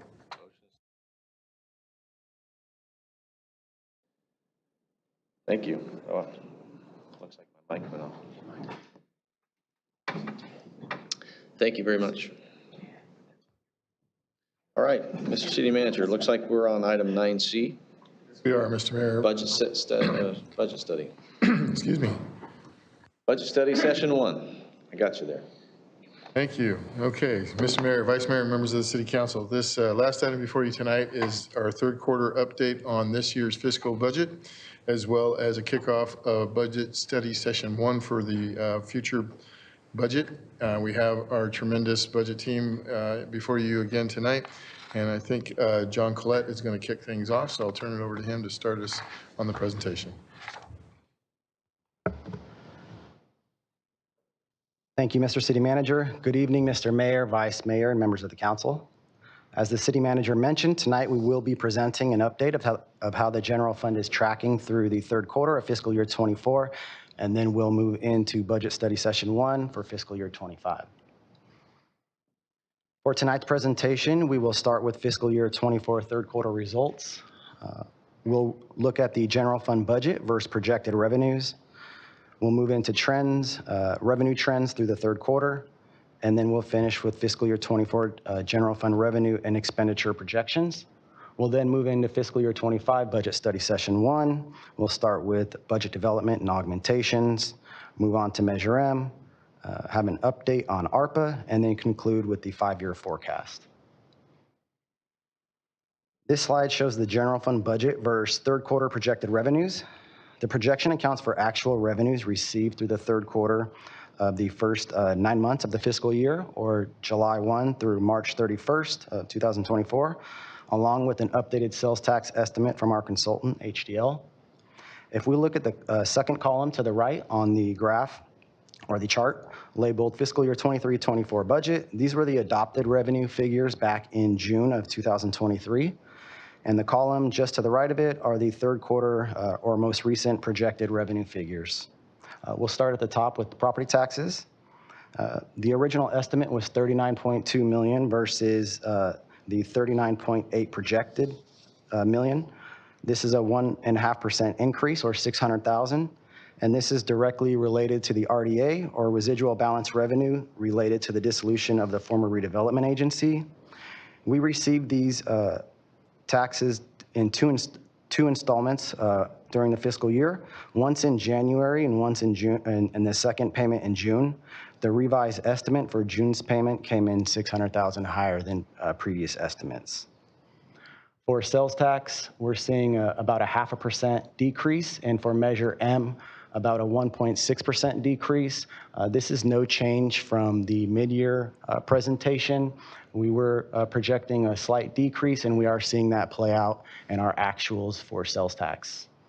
In other taxes, we're seeing a 4.2% decrease. Again, at mid-year, this was what the projection was, and we are seeing that play out.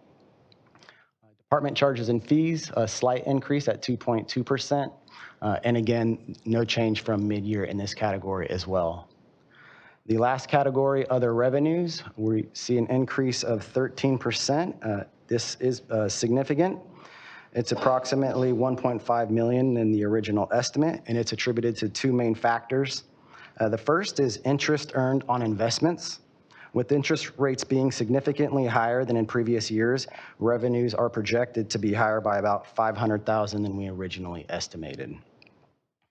The second factor is related to intergovernmental revenues, specifically IGT and PPG-EMT. These programs receive funding from the state and are directly related to the fire department's ambulance transports. IGT is a one-time payment we receive annually from the state, and it was approximately $250,000 higher than we originally estimated. And PPG-EMT, or Primary Provider Ground Emergency Medical Transportation, is a newly implemented program by the state and is also based on ambulance transports volume. The revenue for this program is approximately $750,000 higher than projected at mid-year. Again, that program, for those revenues, it is a new program, and it's in its first full year of implementation in fiscal year 24. Overall, revenues are projected to come in at approximately $782,000 higher than what we projected at the budget adoption, or about a 0.5% increase.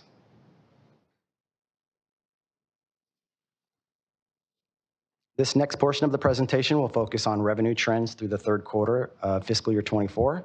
The trends, again, are based on actual revenues for the first 9 months of the fiscal year, along with updated sales tax estimates from our consultant, HDL. Property taxes account for 28% of the city's general fund revenues, making it the city's largest source of revenues. Through the third quarter, the city has received approximately $19.8 million in property tax revenue. This is an increase of about 0.5% from last fiscal year, or $100,000. Regular property taxes continue to trend positively year over year, even with that slight to modest growth, and has seen an average annual growth of 3.1% since fiscal year 1920. And while we're only slightly above last fiscal year through the third quarter, we are projecting fiscal year 24 to be about 1.5% higher than last fiscal year, and that's again from that increase in the RDA payment. The property tax category mainly consists of property taxes, VLF, vehicle licensing fees, and the residual balance and pass-through payment. Sales tax is the second largest revenue source for the city, accounting for approximately 20% of the city's general fund revenues, and Measure M consists of 16% of the city's revenues for a combined total of 36% general fund revenue. Through third quarter, combined sales tax were $39.3 million, represented by the green line on the graph to the right, and that's compared to $39.5 million last fiscal year, or fiscal year 23. So about a $200,000 decrease, or a 0.5% decline. Just below the green line, we've separated sales tax and Measure M, as in previous budget updates, so we can look at them independently. Sales tax is represented by that blue column and Measure M by the yellow column. Starting with sales tax, the blue column, for fiscal year 21 through third quarter came in at $22.1 million, and that's flat versus last fiscal year. Measure M, the yellow column, came in at $17.2 million through the third quarter versus $17.4 million last fiscal year. This is an approximate 1% decrease, or $200,000 from last fiscal year. Some of the categories that are impacting sales tax are business and industry. It's up about 0.1% from last fiscal year. Autos and transportation is down about 0.3%, and then general consumer goods has seen an increase of 0.3%. So these are just a few of the categories for tonight, but we'd just like to point out that most industries within this category are flat to slightly negative for fiscal year 24, and we expect that to continue through the fourth quarter or through the end of the fiscal year. Department charges and fees, this will be the last category that we talk about tonight. The department charges and fees revenue category accounts for approximately 9% of the city's total general fund revenues. Through March, revenues were at $9.7 million for the current fiscal year versus $8.9 million last fiscal year. This is about a 9% increase over fiscal year 23, or roughly $800,000. Since fiscal year 1920, we've seen an average annual growth rate of 5.3% in the department charges and fees category. While the category contains the charges and fees for all of the departments within the city, Parks and Recreation and the ambulance transport fees are the main revenue generators in the category, or the bulk of the revenues that sit in this category. Through the third quarter, Parks and Recreation revenues were at $3.5 million compared to $3.2 million last fiscal year. This is an 8% increase year over year, about roughly $300,000. Some of the activities and programs that we like to highlight through the third quarter, as we've done in previous budget updates, are gymnastics, early childhood programs, VPAT or the Performing Arts Theater, youth sports, and youth services. For the ambulance revenue or the paramedic fees, ambulance charges, we've seen an increase of approximately 13% compared to fiscal year 23 through the third quarter. And the actual ambulance revenues came in at $4.9 million versus $4.4 million last fiscal year, about a $500,000 increase. We expect ambulance revenue to continue to be strong through the remainder of fiscal year 24. Overall, revenue for department charges and fees are continuing to see strong growth, and we expect that trend to continue through the end of fiscal year 24. This next slide is the general fund revenue and expenditure projections for fiscal year 24. So if our projections for revenues and expenditures played out for the remainder of fiscal year 24, this is where the general fund reserve would stand at the end of the fiscal year. Looking to the left, the summary or the assumptions, revenues are expected to exceed initial estimates by less than 1%, or was about 0.5% from that third slide.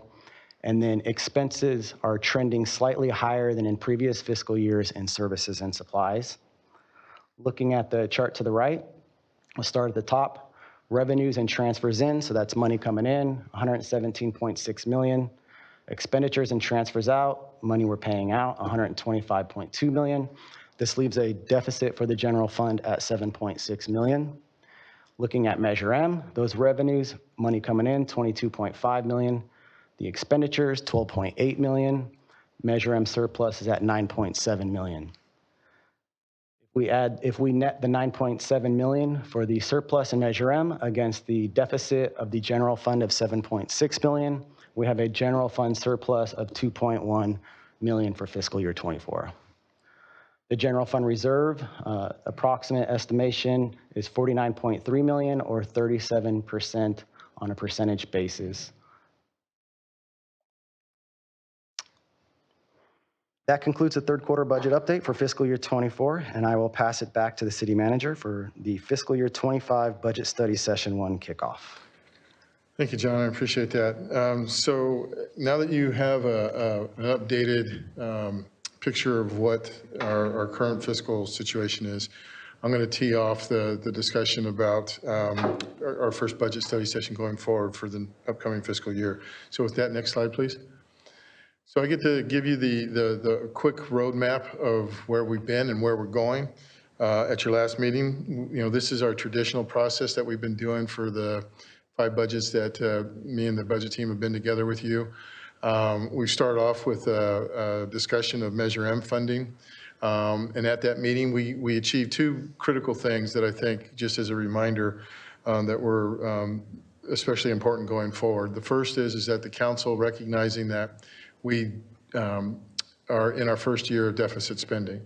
And based on the control measures that we talked about at that particular meeting, and all the variables that are involved in that particular situation, we asked the council, going forward, are you comfortable, proceeding with deficit spending in this first year? moving forward. And the direction was to do that with, our quarterly updates, giving the council ongoing information about how we're doing. The second thing that was completed at that particular meeting was the unencumbering of $8.4 million in Measure M that was allocated to 2 particular projects. One of those which is no longer even feasible, the other which is another project that is on the list of important projects for your consideration. But basically that frees up an $8.4 million balance to put in the Measure M fund and for future discussion and future uses. Tonight, John's kind of already talked about what we're hoping to achieve tonight, and that's specifically with regards to augmentation request, another Measure M specific update, ARPA updates, and then finally the 5-year forecast as it stands without the proposed budget. At your next meeting, we'll have more details about how the departments are doing, what they're highlighting for you in the department presentations. We'll also have an update on our lighting and landscape districts, as well as a discussion about our capital improvement program. And then finally, at your second meeting in June, we'll be presenting the budget summary overview, as well as an updated 5-year forecast with all the augmentations. And then finally, as required by law, we'll give you the update on the executive salary schedule. Next slide, please. So this is something that we started doing several years ago, and this is just really a way to help us manage the budget and give the council an idea of what our focus is, going into the budget process. We wanted to make sure that we're, when we look at our augmentation requests and when we look at our needs and what we're being asked to provide for our community and achieve the council's vision, we're kind of breaking it out into these categories: quality of life, foundational, and structural. And these are some of the challenges that we have. And so we've updated these to reflect some of the things that we're dealing with now. Continued park improvements, community center improvements, multi-purpose building, along those things, providing new amenities for our community, as well as maintaining and expanding public services and programs for our residents. Foundationally, these are the things that, just are part of doing good business, and how do we make sure that we provide these things going forward as an organization. So something that we know that we're going to have to deal with this year is that our staffing labor contracts, all but one or two groups are expiring this year. Capital maintenance and replacement costs continue to rise. Again, we have some challenges with challenges to discuss about the relocation or expansion of Fire Station 72, flood control, and then of course achieving affordable housing in our community. Structurally, we continue to deal with the park maintenance district shortfall, CFD rates, operational costs are increasing, water and sewer rates are something that we're going to have to be talking about this upcoming budget, as well as technology replacement and fleet replacement. These are things that have been had Band-Aids applied to them over the years, and what we've been trying to do as part of our efforts is to identify the real problem and bring those to you and put together a game plan to address those things as we can, as funding allows for that. But that way it's on everybody's radar, and that we're not just reacting, we're being proactive about those matters so that we can put together a plan in upcoming budgets. So with that, I'll turn it back over to Leslie now, who's going to talk about some of the augmentation requests before you tonight. Thanks, Aaron. I'm going to go ahead and start off with our first slide here, which is the fiscal year 25 budget development process. The proposed budget each year is the responsibility of both the city manager's office and the budget division within finance department. And it takes about almost a half a year from start to finish to prepare the budget. The budget division begins with establishing a base budget in November, which involves taking the final budget from the previous year, reducing it for any one-time expenditures, and adjusting for any contractual obligations per established active labor agreements and other long-term contracts. Some examples of the base budget adjustments are adjusting position budget for any new rates for PERS, PARS, OPEB, or other post-retirement costs. Most of these rates are updated with estimates prepared by third-party actuaries. Applying any current MOU agreements that will affect the upcoming fiscal year. We apply a CPI adjustment to our supplies and services, and this is based off of the December rate, and that was 2.6, and that was included in the base budget for all departments this year. Also, the budget division analyzes and adjusts specific indirect line items that affect multiple departments, such as fuel, gas, water, as well as any programs funded through chargeback to users during operations through internal service funds, such as garage charges or citywide technology. Similar to probably what you see in your own home's budget, we are seeing significant increases in these areas. Once the base budget model is built by the budget division, usually at the end of February, departments then typically have an entire month of March to review their base budgets and prepare any augmentation requests to fund service levels and propose goals consistent with council's strategic plan. These requests are also discussed in detail during the department meetings with the budget team. Next. So now we will go to augmentations. This section of the budget process includes citywide augmentation requests for positions and/or services and supplies for your consideration of the upcoming budget year. Next. The first one, attached to the staff report is a list of requested augmentations for the fiscal year 25. This slide summarizes all the recommended personnel requests by the departments. As you can see on the slide, there's a total of 6 proposed position changes recommended for council's consideration. The first position you have tonight is an IT help desk supervisor within the city manager's office. This was an unfunded request with the fiscal year 24 budget and is now critical to add at the fiscal year 25 budget. This position will provide much needed supervision and oversight to the help desk team, ensure performance goals are met, identify training needs, coordinate programs to improve technical skills and knowledge, and provide regular reports to senior management on help desk performance and service level agreements. Findings from review of IT service, including the help desk, clearly showed this is the #1 impact on quality of service from the division. The help desk team needs a leader to oversee the help desk system, including standardizing and managing policies and procedures, creating automated processes for installing application as needed by departments, creating standardized images to update the city's desktop and laptop systems and devices to reduce variances and errors within systems, develop and monitor KPIs to determine where improvements are needed in regards to efficiency of staff citywide with reduced calls to the help desk. In addition, by adding this position, it will also take some of the duties off the IT manager's role, allowing that position to focus on security and the strategic direction of technology for the city. The next one we have on here is for our community development department. This position was also on the fiscal year 24 unfunded list.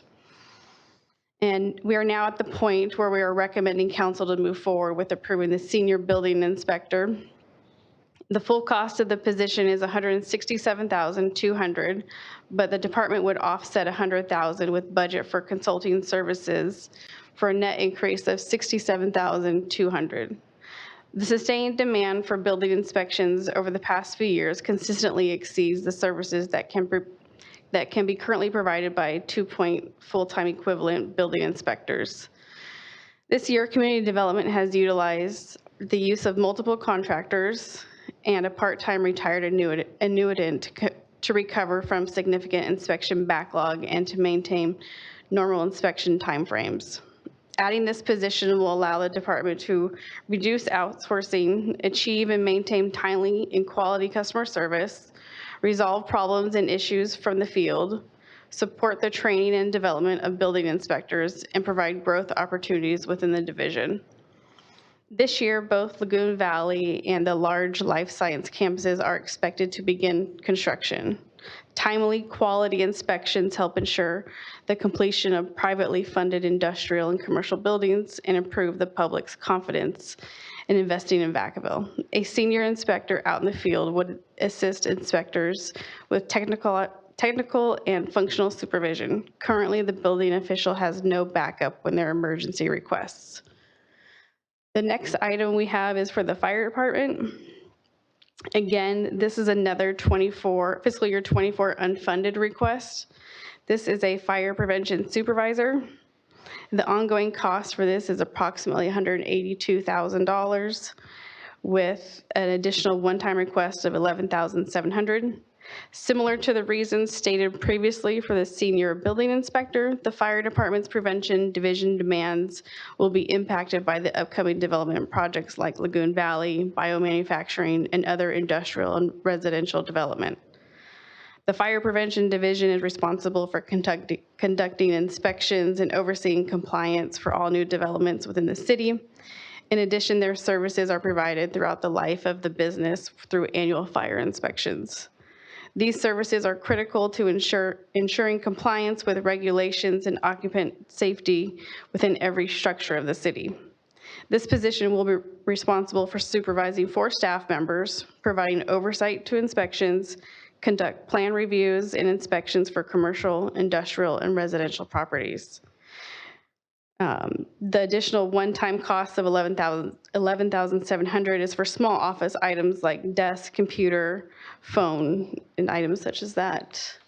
The next one we have, the 4th position for your consideration, is for the Housing, Community, and Services Department, and this is for $186,000 for a housing administrator. This would be paid for out of the low and moderate income housing asset fund.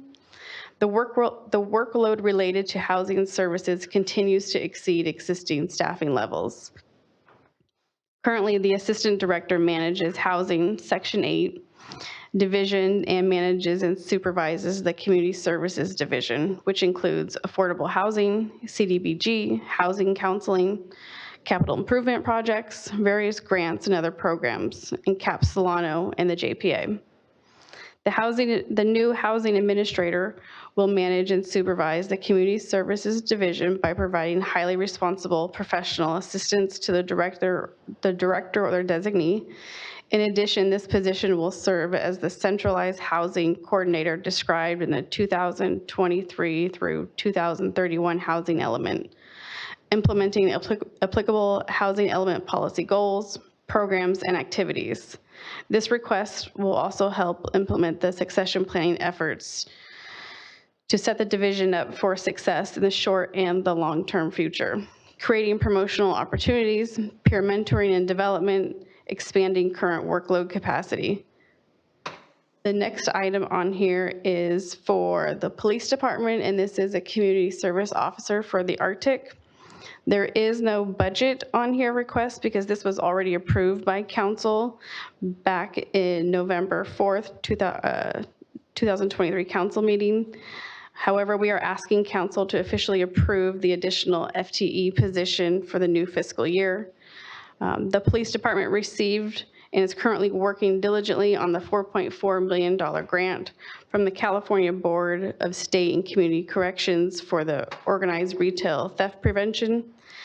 As a recap from this meeting, this position will assist the newly hired police services manager as they are currently working on selecting necessary technologies for the Arctic, as well as begin related investigations within the investigative services division. The annual cost of the position is $140,000. It will be funded through the grant through fiscal year 27. From there, it will be absorbed in the general fund along with the other costs associated with the Arctic. And this has previously been included in the 5-year forecast for fiscal year 28.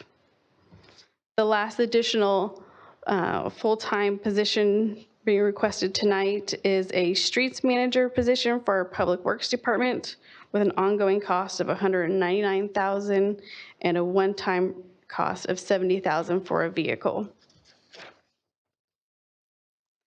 As you may recall, last year in June 2023, the Public Works Field Utilities section was moved from Utilities Department to comply with the State of California regulatory requirements. During this reorganization, Public Works Superintendent of Infrastructure position was eliminated and left the streets section reporting directly to the Assistant Director of Public Works, just as it was from fall of 2018 through October 22.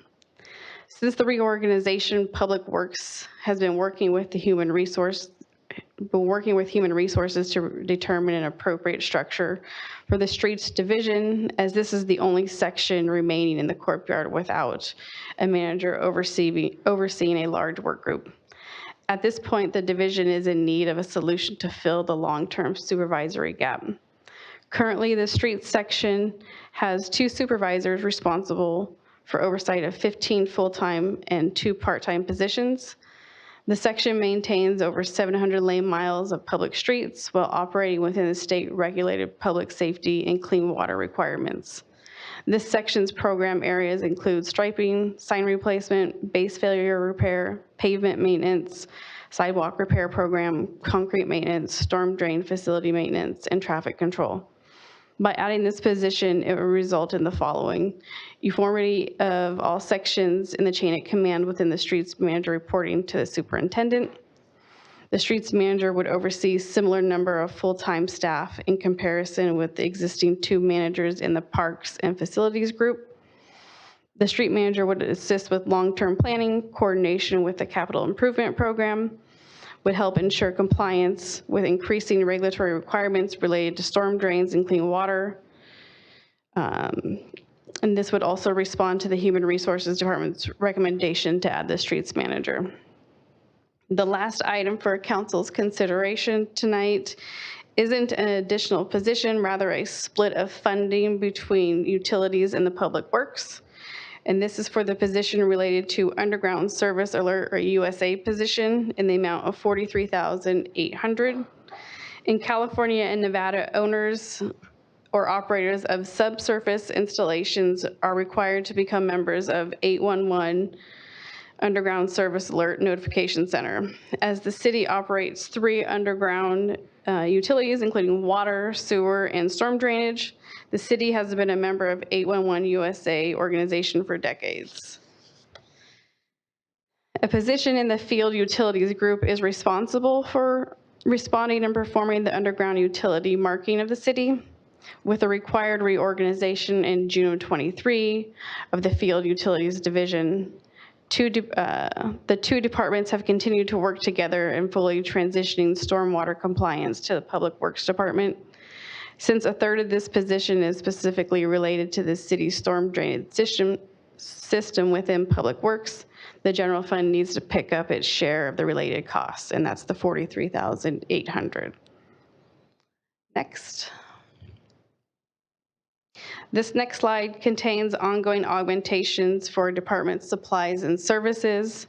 The first one we have on here is for it'll be under non-departmental for city manager, and it is for the upcoming election.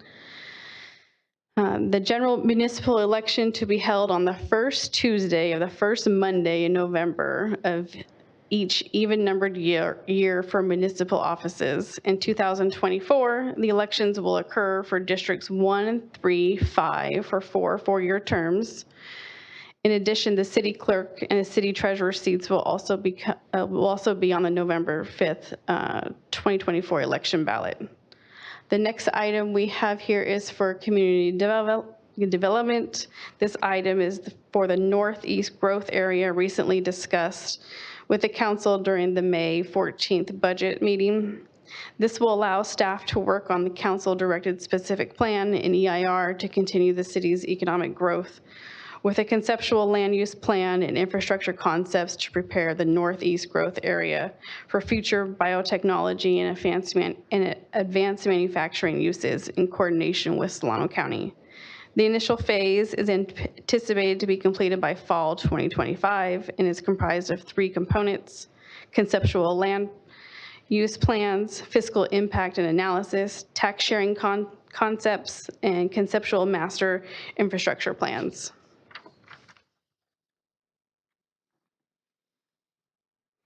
For the entire Northeast Growth Area Plan effort, we think the overall cost will cost about $2 million. So the proposed $375,000 figure is intended to let us advance the planning effort during the upcoming fiscal year. And if it looks promising as we expect, to fund the remaining work, specific plan, EIR, as a subsequent project. The cost figures above are based on other past planning efforts, We are going to know more about the actual cost when we issue the East of Leisure Growth Area RFP. The next item we have on here is for economic development, and it's an additional $75,000 for the DBBID, bringing their total fiscal year 25 contribution to $150,000 annually. With a new board and a new president, both the city and the DBBID have been working diligently on services agreements to include elements that would assist the city with the implementation of the downtown specific plan. The DBBID has struggled over the past 20 years to operate with very little revenue and has requested additional financial support from the city over the past 5 years on several occasions. While the additional level of funding may not be adequate for the entire year, we will continue to meet with the DBBID with quarterly check-ins to determine if any additional support should be needed at a later date. The next item we have here is for several departments. It includes finance, city manager, HR, and non-departmental in the amount of approximately $140,000. Back in 2017, a one-time implementation costs along with increased annual fees for the first 5 years of our new financial software system were funded by a $2.5 million general fund set aside over 3 years. We have since completed the implementation and are set to run out of the planned 5-year set-aside funding for ongoing increased costs. These anticipated costs have been planned for a while now and have already been included in previous forecasts. The next item we have here is for our fire department. As paramedicine progresses, so must the paramedics' knowledge base and tools used to ensure accurate administration of protocols and medications. Paramedic errors are a concern for any EMS provider. Medication administration errors and deviations from protocol have had the potential for most adverse effects on our patients. Therefore, the fire department has identified a software, HandTevi, which will significantly reduce the risk of paramedic protocol and medication dose deviations with a particular focus on pediatric patients. This inclusive package gives individual providers instant access to proper protocols, medication dosages, and checklists eliminating potential human error in protocol deviation and mathematics. The software focuses on pediatric patients whose medication dosages must be carefully calculated based on their weight within a very small margin. Studies have shown that pediatric dosing errors occur at a far higher rate than in adults. Therefore, with the use of HandTevi, Vacaville Fire Department will be able to prevent these types of errors in the future. The total estimated cost is $15,400 with a one-time cost of $9,200 and an ongoing cost of $6,200. The next item we have is for our Human Resources Department. As the city continues to focus on public safety wellness, there's an additional request of $39,800 related to the services through Core Psychological Corporation. This is due to the increased hiring and additional pre-employment evaluations and the utilization of unlimited therapy sessions that were previously underestimated. This totals $39,800. The next item we have is for non-departmental, and it is related to the Humane Animal Services anticipated increased contract. For the city's portion, the city, along with Dixon, Fairfield, and Sassoon, form the Solano Animal Control Authority and have been working diligently addressing the preliminary proposed increased budget for fiscal year 25. The preliminary budget for all cities is approximately $1.7 million, and Vacaville's share is approximately 41% of that. We will continue to monitor the progress of this contract and update the council once an agreement is in place. At this point, though, we are anticipating at least a $300,000 increase for just our share.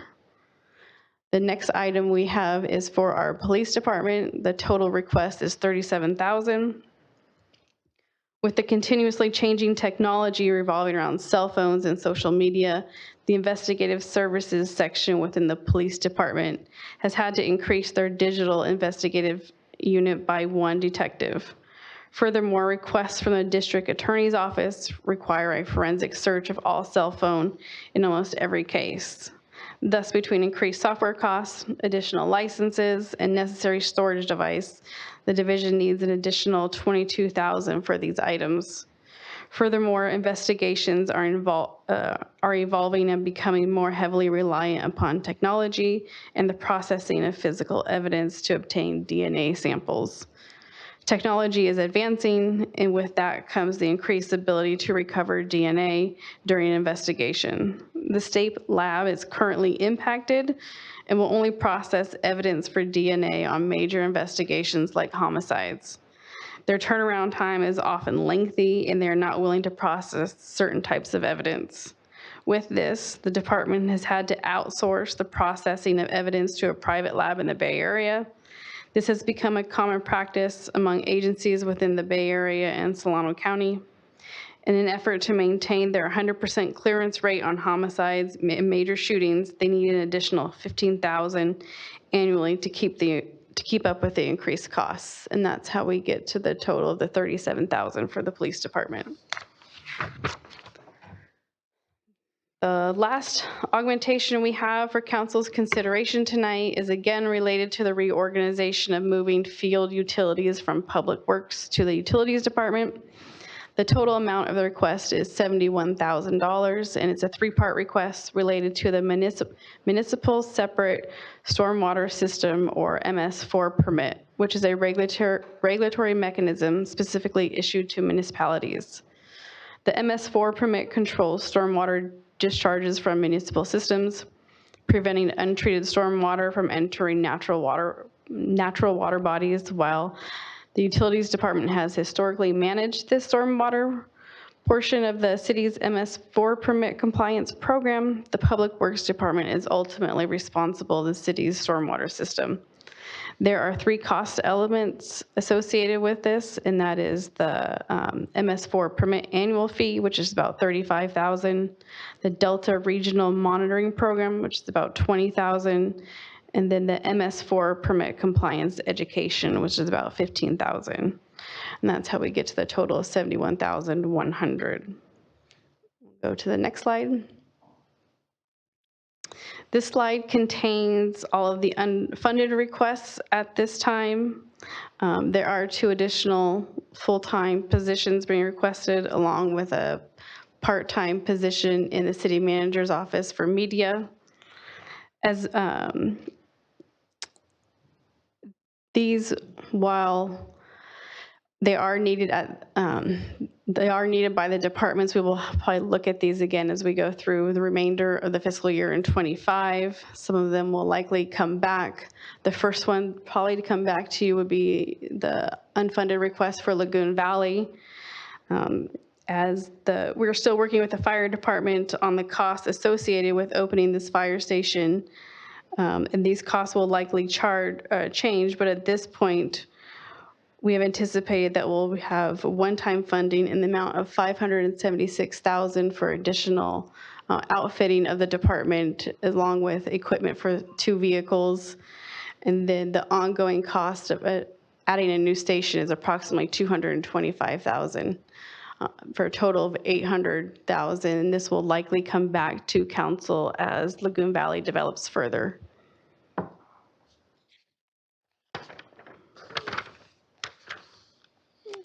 We also have a management analyst on here for housing, a reclass of a training sergeant for the police department, reclassing 2 dispatchers in police, and then a traffic signal tech for Public Works Department. Next slide. So a summary of our augmentation requests tonight for the general fund. There's 4 positions. We have one-time cost at $775,900, ongoing costs of about $1.3 million, for a total of just over $2 million for the general fund. Other funds, there were 2 positions, no one-time cost, ongoing cost of $253,200 for the total of 6 positions, one-time cost again at the $775,900, 1.5 million ongoing costs for a total of 2.3 augmentation requests for the fiscal year 25 budget. Next slide. And now I will turn it back over to Ken to go over Measure M. Thanks, Leslie. So the next couple of slides are going to be related to fiscal year 25 and the Measure M fund specifically. Next slide, please. And so given the fact that we are forecasting that for the upcoming year, we're going to be going into deficit spending for our Measure M 24-25 recommendations, it really is kind of going with a more conservative approach and keeping status quo. And so what that kind of entails is that for the current pilot programs and the ongoing programs, to keep those budgeted and ongoing in the upcoming year. So this includes the youth scholarship programs, the neighborhood cleanup, council district dollars, these different pilot programs that were started several years ago and are currently, I believe, in year 3 or 4 of the pilot programs. So we are recommending that those continue to go on.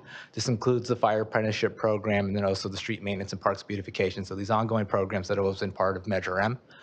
Related to capital additions, so there'll be more conversation in budget study session number 2 related to the CIP program, but just to preview that, what we're recommending being funded out of Measure M is about a little over $2 million in funding for 2 specific parks. That's the Alamo Creek Park and Sierra Vista Park, and so these are kind of the last 2 remaining parks of the original ones that were identified in each district, and so this would complete the last kind of funding needed for those 2 projects, for those 2 park projects, so that they could be completed. And as it states in the last bullet point here, that we continue funding to address the foundational structural challenges, so really the staffing, the maintenance. One of the items that we are going to put a pause to is the additional discretionary payments towards our unfunded liabilities, just given the fact that we are projecting deficit spending in the upcoming year. Next slide, please.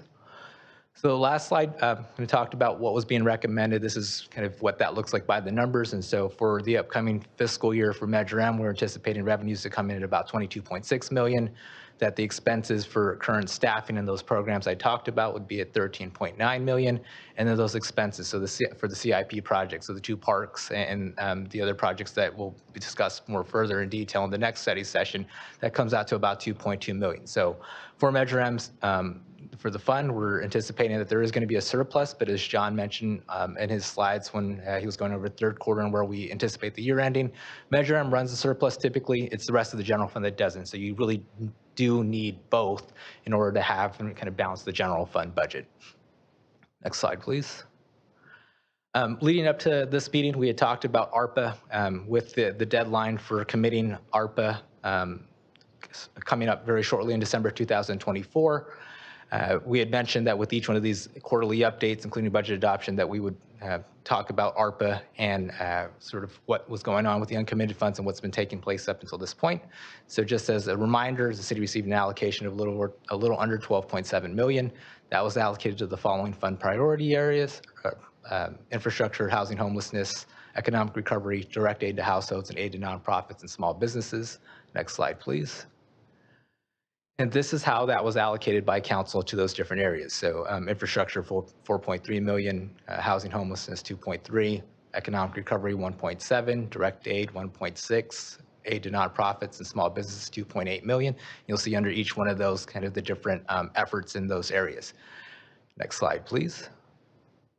So although those funds were allocated to those different areas, some of those initiatives, there is going to be extra funding, remaining funding in those areas. And so really the first part right here, the direct aid to households, UB assistance. And so there's $1 million that was originally allocated by council for those efforts. And so this was to cover resident small business assistance for delinquent city utility bills. And so as council may recall, when kind of COVID started, there was a lot of state assistance related to other utility bills such as PG&E, but not so much in the beginning related to utility bills. And so council had approved this recommendation of allocating $1 million specifically for the city's utility bills and to address that for our residents and our small businesses. Approximately $700,000 of that $1 million allocation was fully allocated and has been offered up and utilized by residents and small businesses to address their delinquent bills.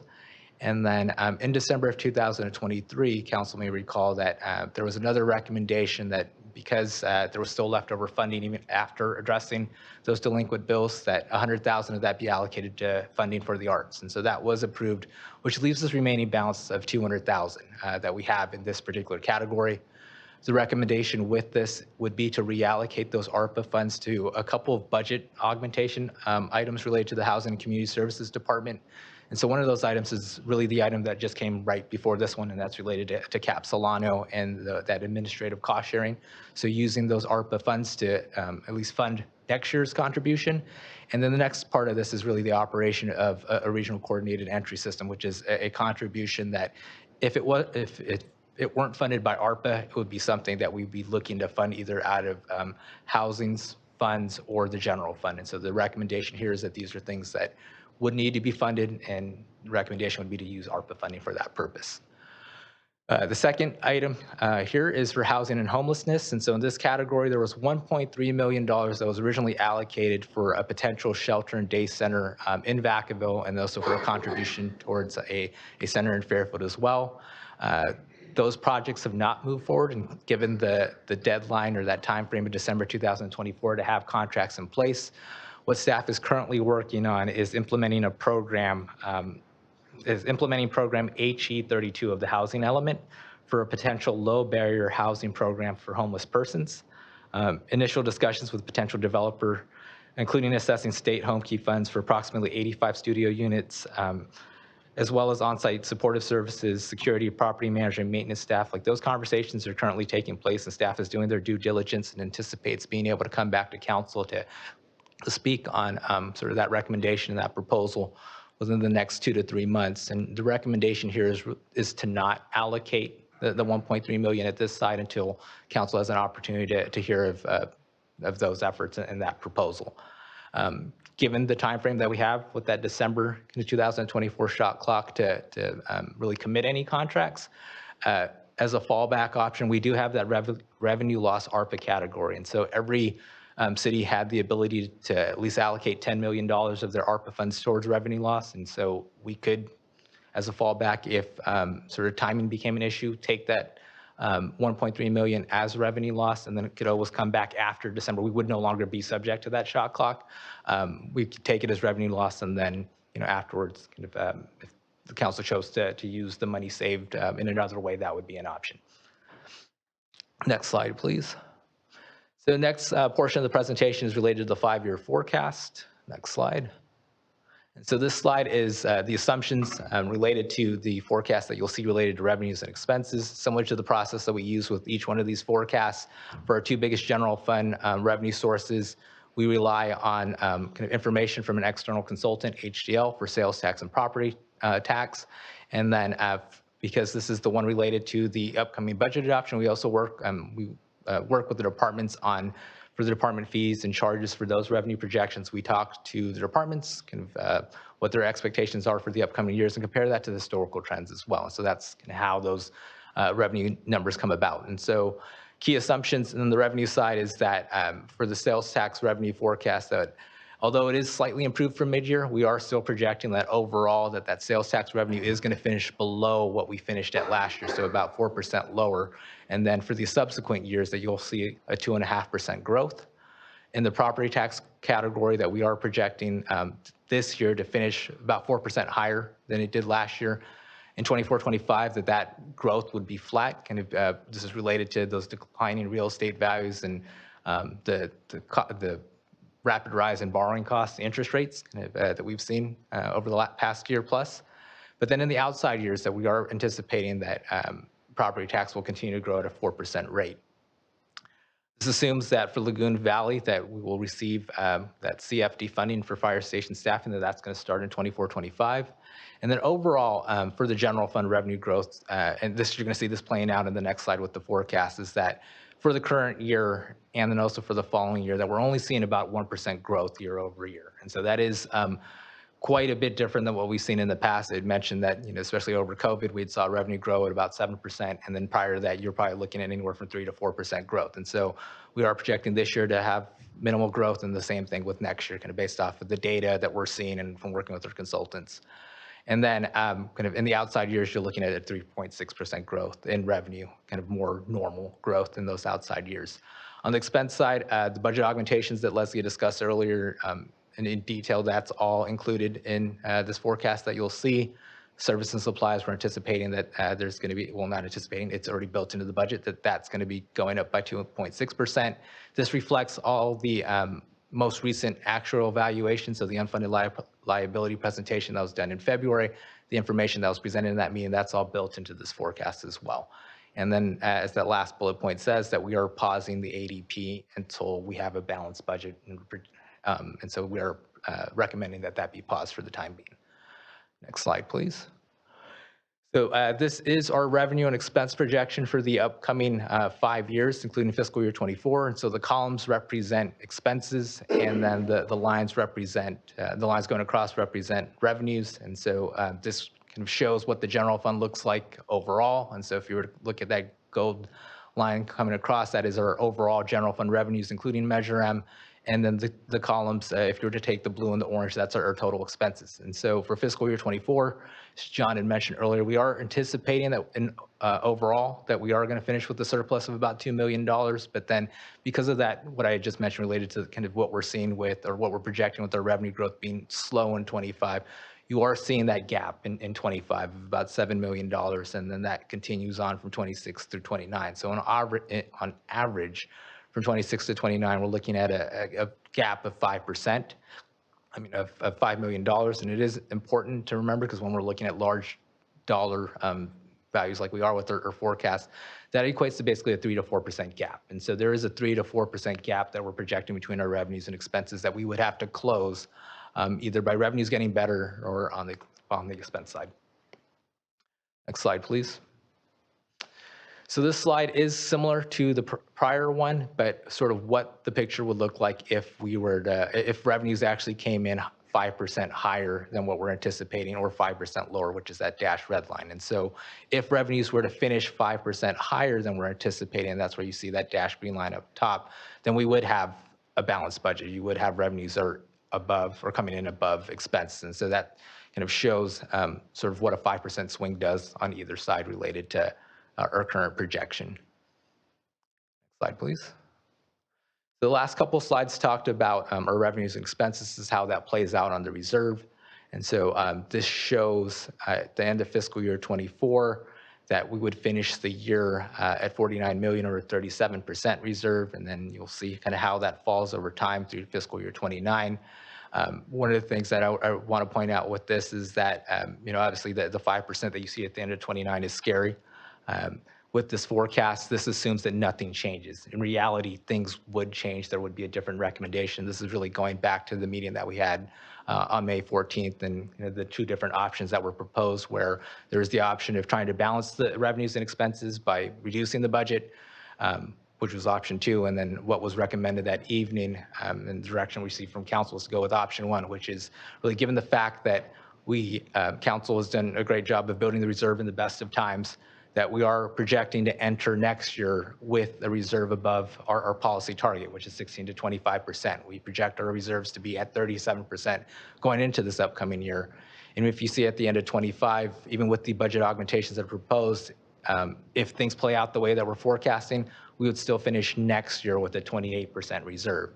Now, as mentioned with that recommendation that we proposed on May 14th, if revenues really didn't pick up, then it would really be prior to that fiscal year 26 coming into place, where we would be having recommendations and conversations on balancing the budget and not relying on reserves, but really getting revenues and expenses in line. Next slide, please. So this slide is the reserves again, but it includes that $8.4 million that was discussed in that May 14th meeting as well. And so in that meeting, there was the $8.4 million that was identified in 2 projects that council, I think, expressed interest in eventually reallocating, but is seeking more information on that. And so until these funds are reallocated, they would sit in the reserve, and this slide shows what that looks like. And so you definitely see how the reserve picks up, because the $8.4 million would sit in it until reallocated. So we would finish fiscal year 24 at 43%, and 29, that jumps up from 5% to 11% at the end of the 5-year forecast. Next slide, please. The recommendation this evening is to receive the updates and then provide staff direction on the proposed budget augmentation request so that we can complete the draft budget for budget study session number 2. Next slide. With that, would be happy to take any questions. Thank you. That was, while it was long, it was detailed. So, and if you practiced that beforehand, it certainly looked like you did that exceptionally well. So, I'm certain there will be some questions, but I really do appreciate staff's time, and I understand the work that it goes into trying to address the budget, especially when every year it's different, and trying to make those recommendations. So, with that, I'll start the questions. Councilmember Silva. Yeah, thank you. Just a quick question. The second to last projections laying out just briefly the different categories. Does that include the requested augmentation for the additional positions? So sorry, can you please go to slide? I think it was 29. The one before. I guess it wouldn't matter. But does this one include the requested augmented additional funding that's requested tonight by staff? Yes, it includes everything that was discussed this evening. Thank you, guys. Councilmember Wiley. So on what was presented this evening, when you had personnel issues and personnel, does that all salary and benefits, so that's the total payment? Yes, that's the full cost, salary and benefits. That's what I thought, but I just wanted to clarify that. Yes. And then my second question is, so when you say that if we start deficit spending, we'll suspend the ADP for a while, so in the long run, do we end up paying more because it's still accruing those years? So does that pay off in the long run? In the long run, you want to make ADPs. I mean, the whole thought, I guess the best comparison would be if you had credit card debt, it makes more sense to pay that off quicker. Or if you have a mortgage, you save more money by making additional principal payments. And so in the long run, it does make sense to make the ADP payments, but we are recommending pausing it for the time being, just the fact that we are deficit spending, to kind of wait and see how that's playing out, because it might turn out when if let's say revenues don't improve, that that might be one of those things that if we were to continue doing it, might put us in a worse situation as far as the reserve goes. All right, thanks. Councilmember Chapman. Thank you. Thank you for the very thorough and informative report this evening. The Humane Animal Services, $300,000. And I believe we collaborate, or we're in partnership, I don't know which term you want to use, with Sassoon, Fairfield, and Vacaville? Yes, Sassoon, Fairfield, Dixon, and us. Okay, so the $300,000, what does that cover? It covers Not portion, but portion of what? It's the cost of Humane Animal Services, the patrol for animal services, and so it's all of their costs, and then it's split between the participating agencies. And our cost, I believe us and Fairfield have the same portion that we split 41%, and then the other agencies have a smaller percentage of that. And I thought the Humane Society, Animal Services was a county service. I thought it was under the county. The police chief might be able to speak to this a little bit more clearly. Well, I know he understands this. So there's actually kind of 3 different entities that deal with animals. The county does have the animal shelter. And the city of Vacaville, along with all the other cities in Solano County, pay the county for the county animal shelter. That's a completely separate bill that's fairly significant. Humane Animal Services contracts with the Solano Animal Control Authority, SACA, which is a JPA. And they're responsible for responding out to to actual day-to-day calls for injured animals, for animals that need to be, taken from a scene.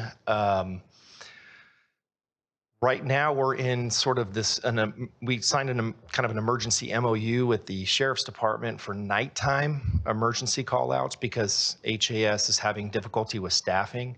That's one of the reasons why this request is coming in for additional funding. The third element is SPCA, which is, they're all somewhat intermixed. SPCA does the spay neuter clinics that really work hand in hand with the county's shelter, but they're all three kind of like separate entities. But HAS, Humane Animal Services, is the animal care provider for the vast majority of Solano County.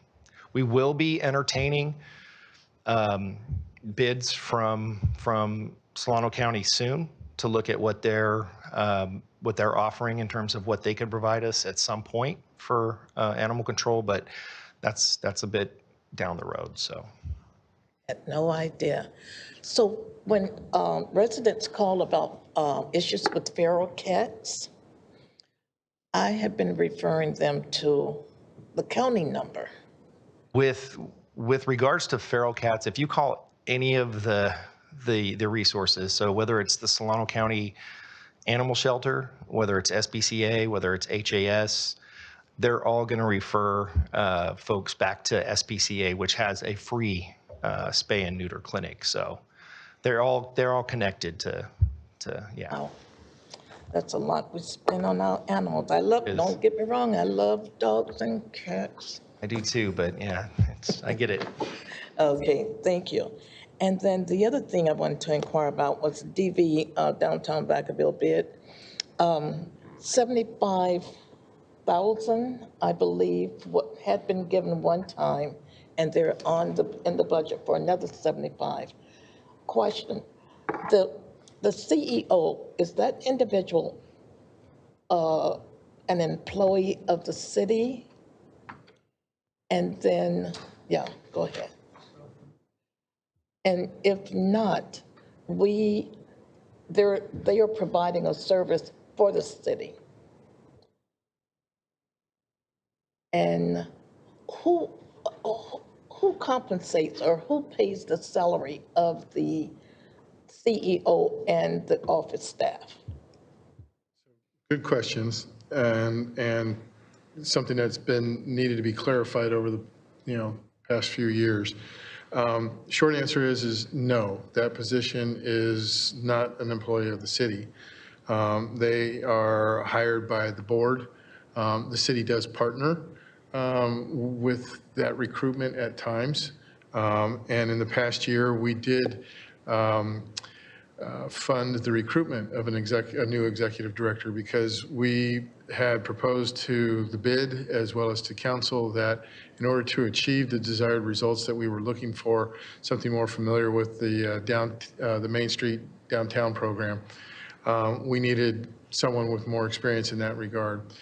And so we had an experiment with that, and now we have yet another new director in that position, which I think is moving in the right direction towards achieving those desired results. Because, as you say, the intent is to partner with the bid to help the downtown merchants, but also help the city implement in a variety of different programs, but in particular the efforts of our downtown specific plan. So there's definitely a relationship there, and there's definitely a work program that is brought forward to the city council to approve in exchange for the funding that you provide to them, because that is the service agreement that we are paying for service for. In addition to the funding contract that the city provides, the bid is also the benefactor of downtown annual assessments. The thing with those, though, is that those assessments are limited to certain restrictions in terms of how they can be applied. Being put towards that salary is the executive director's salary is not one of them. And so that's where they are using our fee-for-service program, as well as other revenue-generating factors such as fundraising and those kind of events, helps fund the other pieces of the operations the staff and the actual operations plan. So admittedly, between staff and the bid board and the executive director, they are, we're implementing a new business model, if you will, that puts the money in the right places and really addresses the services that we've been looking for over the past couple of years. And we know that it's a work in progress. And so the council did allocate $75,000 for the first half of the year. We told them to go back and, update their books. They've done that. And they definitely produced a need for another $75,000. There is some discussion going forward about if that's sufficient or not enough, but because this is a learning process right now, we're going to continue to meet with them on a regular basis and, check in with their financials.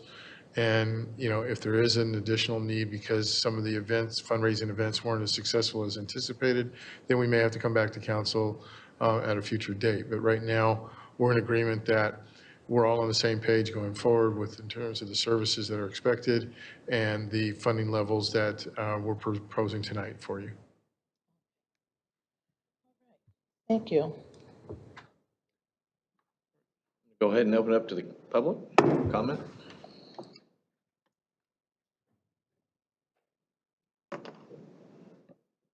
Hello again. I'd like to address the service augmentation request, specifically that of the Community Development Department for the Northeast Growth Area. While I don't have any concerns with that particular item, I believe it is absent of a precursor that's necessary to do that work, and that is the city's municipal service review, often referred to as the MSR.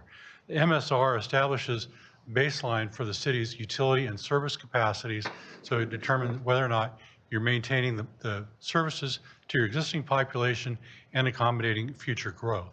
The MSR is mandated by state law to be done every 5 years. The last update by the city was done in 2017. It's on your website. So it was due in 2022 for an additional update of the MSR. The MSR and its preparation is submitted to Solano LAFCO for their review and approval. Solano LAFCO is anxious to receive an update from the city of the MSR because of development that has occurred since 2017, specifically larger projects such as Green Tree, intensification of North Village, and the Downtown Specific Plan. So I believe that it's important to include in your service augmentation funding to prepare the municipal service review, because that's going to be necessary for you to evaluate future growth areas such as the Northeast Growth Area, east of Leisure Town, and any other growth opportunities that the city is seeking. So it's not only a state mandate, it is essential for the city to review these projects. It is also an element that is precluding certain 2 residential projects from moving forward as a barrier because the city does not have a current MSR in place. LAFCO is will be holding up the processing of 2 residential projects that have been in process with the city for several years. So for that, I request that the council consider funding the MSR to bring the city in compliance with state law and have a current MSR in place, provide the necessary tools to evaluate future growth, and to remove the barriers for the residential projects that are currently in process. Thank you. Thank you.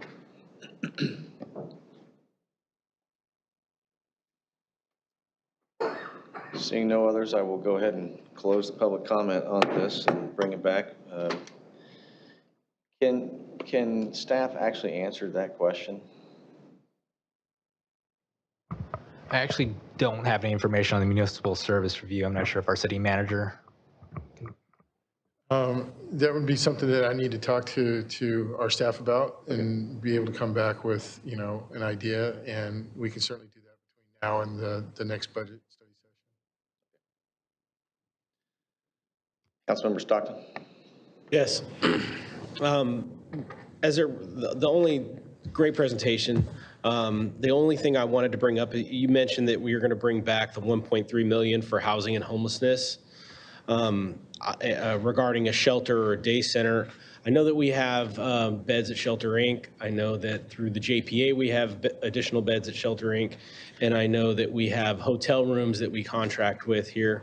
But in addition to that, when we have that discussion, I'd like there to be a conversation or some information about the utilization of a public-private partnership utilizing FEMA trailers that have like 4 beds and 1 bathroom that can be driven out to different locations to be used as a warming/cooling center in different districts, different places. There are tons of churches and different buildings with parking lots, or different businesses with parking lots, excuse me, that would likely be willing to let us utilize their space, so that way we could kind of rotate where these things are and not have them at specific locations, and kind of meet the need depending upon whether it's a warming center or a cooling center in different parts of town, and kind of share that responsibility. In addition to that, I would also say that I'm happy to look into funding through the JPA to also address this issue, but I think it should be a topic of conversation that we discuss as a council related to this 1.3 million for that issue. Councilmember Chapman. Thank you. To add on to what Councilmember Stockton just shared,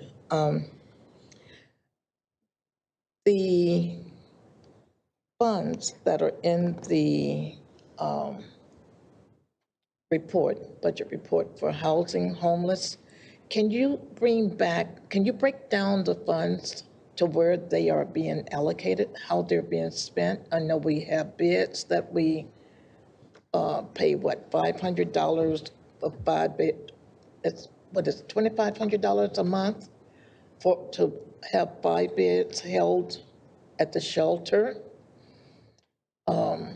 But we have quite a lot of funds allocated for homelessness. But can you break it down and let us know exactly where the funds are being spent, how the funds are being spent? Sure, if I'm understanding the request, so next study session, we're going to have the department presentation. So maybe as part of that, talk about the housing and homelessness budget. Okay. Is that the request? Sure. More breakdown? Okay. Thank you. If I'm not mistaken, we're also going to have a presentation coming in the coming months on an update on the homelessness, so there's probably going to be more conversations. Allocating funds would be good. And crew, I would like to know more about how much we're spending on crew. They're doing a remarkable job, outstanding job. They're out there in the trenches. And so I've been told that they need additional help. So I think this would be a fine time to get all of those expenses brought before us so that we can get it into the budget. Mr. City Manager. Certainly. Thank you, Mr. Mayor. So I think as Ken mentioned, as part of the next budget study session, we can certainly bring back a summary of where all of the different monies that we allocate towards any number of different services that we provide related to homelessness, ranging from crew to cleanups to all the different shelter options that we provide funding to. Right. As far as needs for additional funding, if it wasn't on this budget, it wasn't from us. So, and I think we're doing okay in that regard. But as far as the other item that you mentioned, Mr. Mayor, we are intending to have a homeless update, general audience discussion related to all the different efforts that the city's currently performing and undertaking, and is really as a way to open our doors to all the different stakeholders out there to coordinate and share the different activities that we're doing, and so that they're familiar with those once again and see all the different services that we are providing for that population. Yeah, thank you. Councilmember Silva. So just want to request at some point to staff bring back to council hiring some type of grant coordinator manager position in-house to pursue grants, to just kind of entertain that conversation again. I know we've had it in the past. So I'm just gonna leave that out there, and I want a motion to approve 9C. I'll second. All in favor? Aye. Aye. All right. Thank you. One down, and hopefully, I know we had the issue last year where there are sometimes it's hard if you show up for only one session from the members of the public. Something might seem missing. It's because it's over the course of 4 different meetings. So it's a lot of work. Appreciate all that you've done up to this point. So thank you. Reports of the city manager? I'll be very quick, just to announce the second of 2 events that we've been undertaking to promote our biomanufacturing efforts. Last month, we had more of a community engagement outreach effort called Vacaville. It was our first of its kind. We had very good success, and that was really educating the community about the field of bioscience and what we do here in Vacaville with the community college and all those great efforts that are being undertaken and the potential careers for our youth and getting involved in that particular effort. The next one coming up is this week. It's entitled Gene Acres, and this is more of the technical side for the actual business community to come to our community and learn more about some of the industry particulars of that growing field. This is a real, I will just say, I think a real coup for our community, because next week, Don Burris and myself and the mayor will be down in San Diego at the largest trade show for Bio International down in San Diego. And our effort is to bring people who are going to that conference next week. We'll be stopping here in our community for an overnight stay at a local hotel and learning more about our local community, but as well as that the industry itself. And this is another great way to promote everything that we're doing in our strategy, as well as the existing businesses that are here and the support services in the form of the college, our workforce development board, the life space labs, all those amazing things, Mango Materials. There's a great story here, and we're continuing to reach more and more people with that. And so I think we've put it on your calendar for the opening session on Thursday morning. Hope to see you there. Look forward to being there, and these are certainly good opportunities for the development of the biotech industry and advanced manufacturing. So appreciate that update. So we'll move on to reports of the City Council. Councilmember Stockton. Yes, I'll keep it super quick. After some rain, the Relay for Life was moved to May 22nd, and I just wanted to thank the 167 team members, including the 43 registered survivors that showed up to raise awareness for cancer research, and also supporting those that have either lost loved ones to cancer or are currently fighting cancer. It was an amazing event downtown. At Andrews Park. There was a great band there playing music, folks out there raffling stuff off, just a really great community-wide effort to raise some really good awareness. I also wanted to give Chief Concepcion a huge shout out for the folks over at Station 74. We had a issue with a flag before Memorial Day over here at the POW Memorial. The folks over at Station 74, I was able to get a hold of, Battalion Chief Purnell. I think it's Captain, what's Chad Esvito? Is he captain, or did I promote him?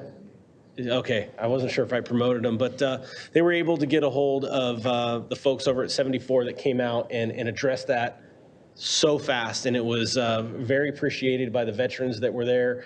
It's obviously an emotional time to think of lost service members and loved ones that didn't come home fighting for our freedom.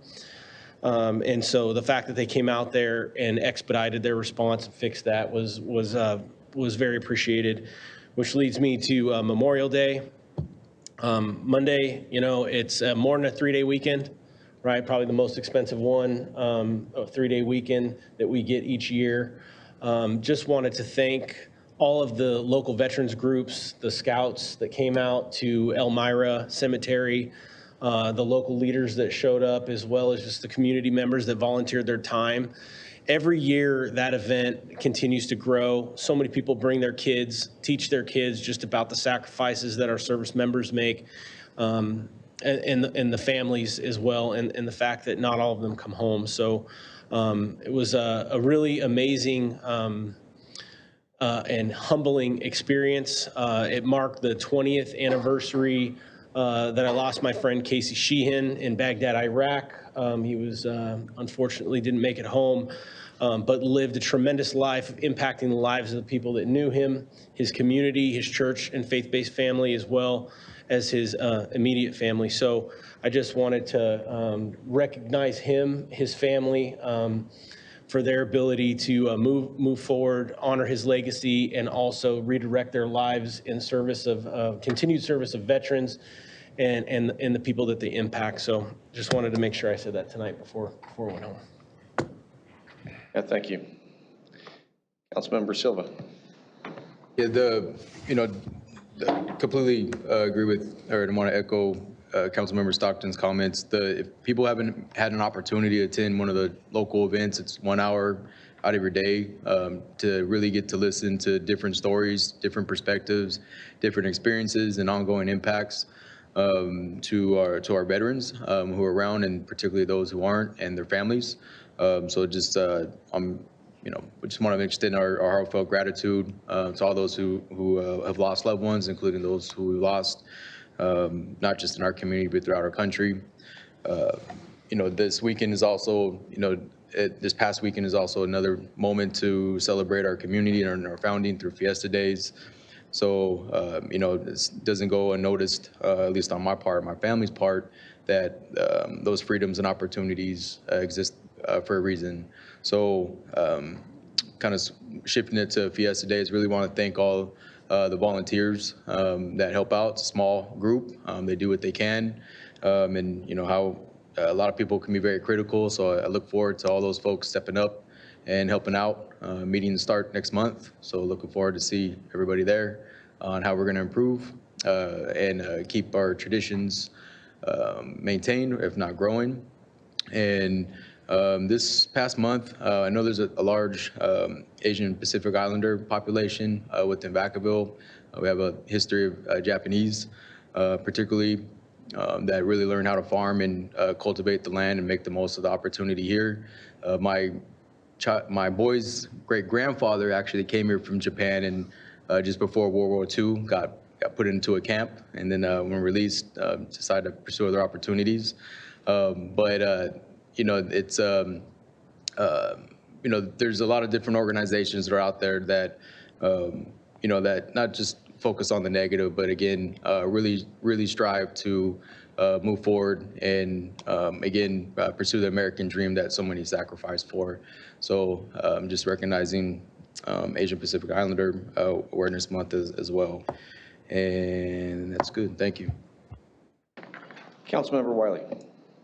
Just a couple of quick comments, and that is on our consent calendar, there were two things really important for District 6. I appreciate all the work from Public Works and Parks and Rec doing the Pheasant Country Park on Madison and having that ready. It's enjoyed by all the neighbors. And also, so looking forward to Public Works and the crosswalk at Opal and Nut Tree, which was part of the consent calendar as well. So those will be real big improvements to our district, and I just wanted to publicly thank all the people who were involved with that.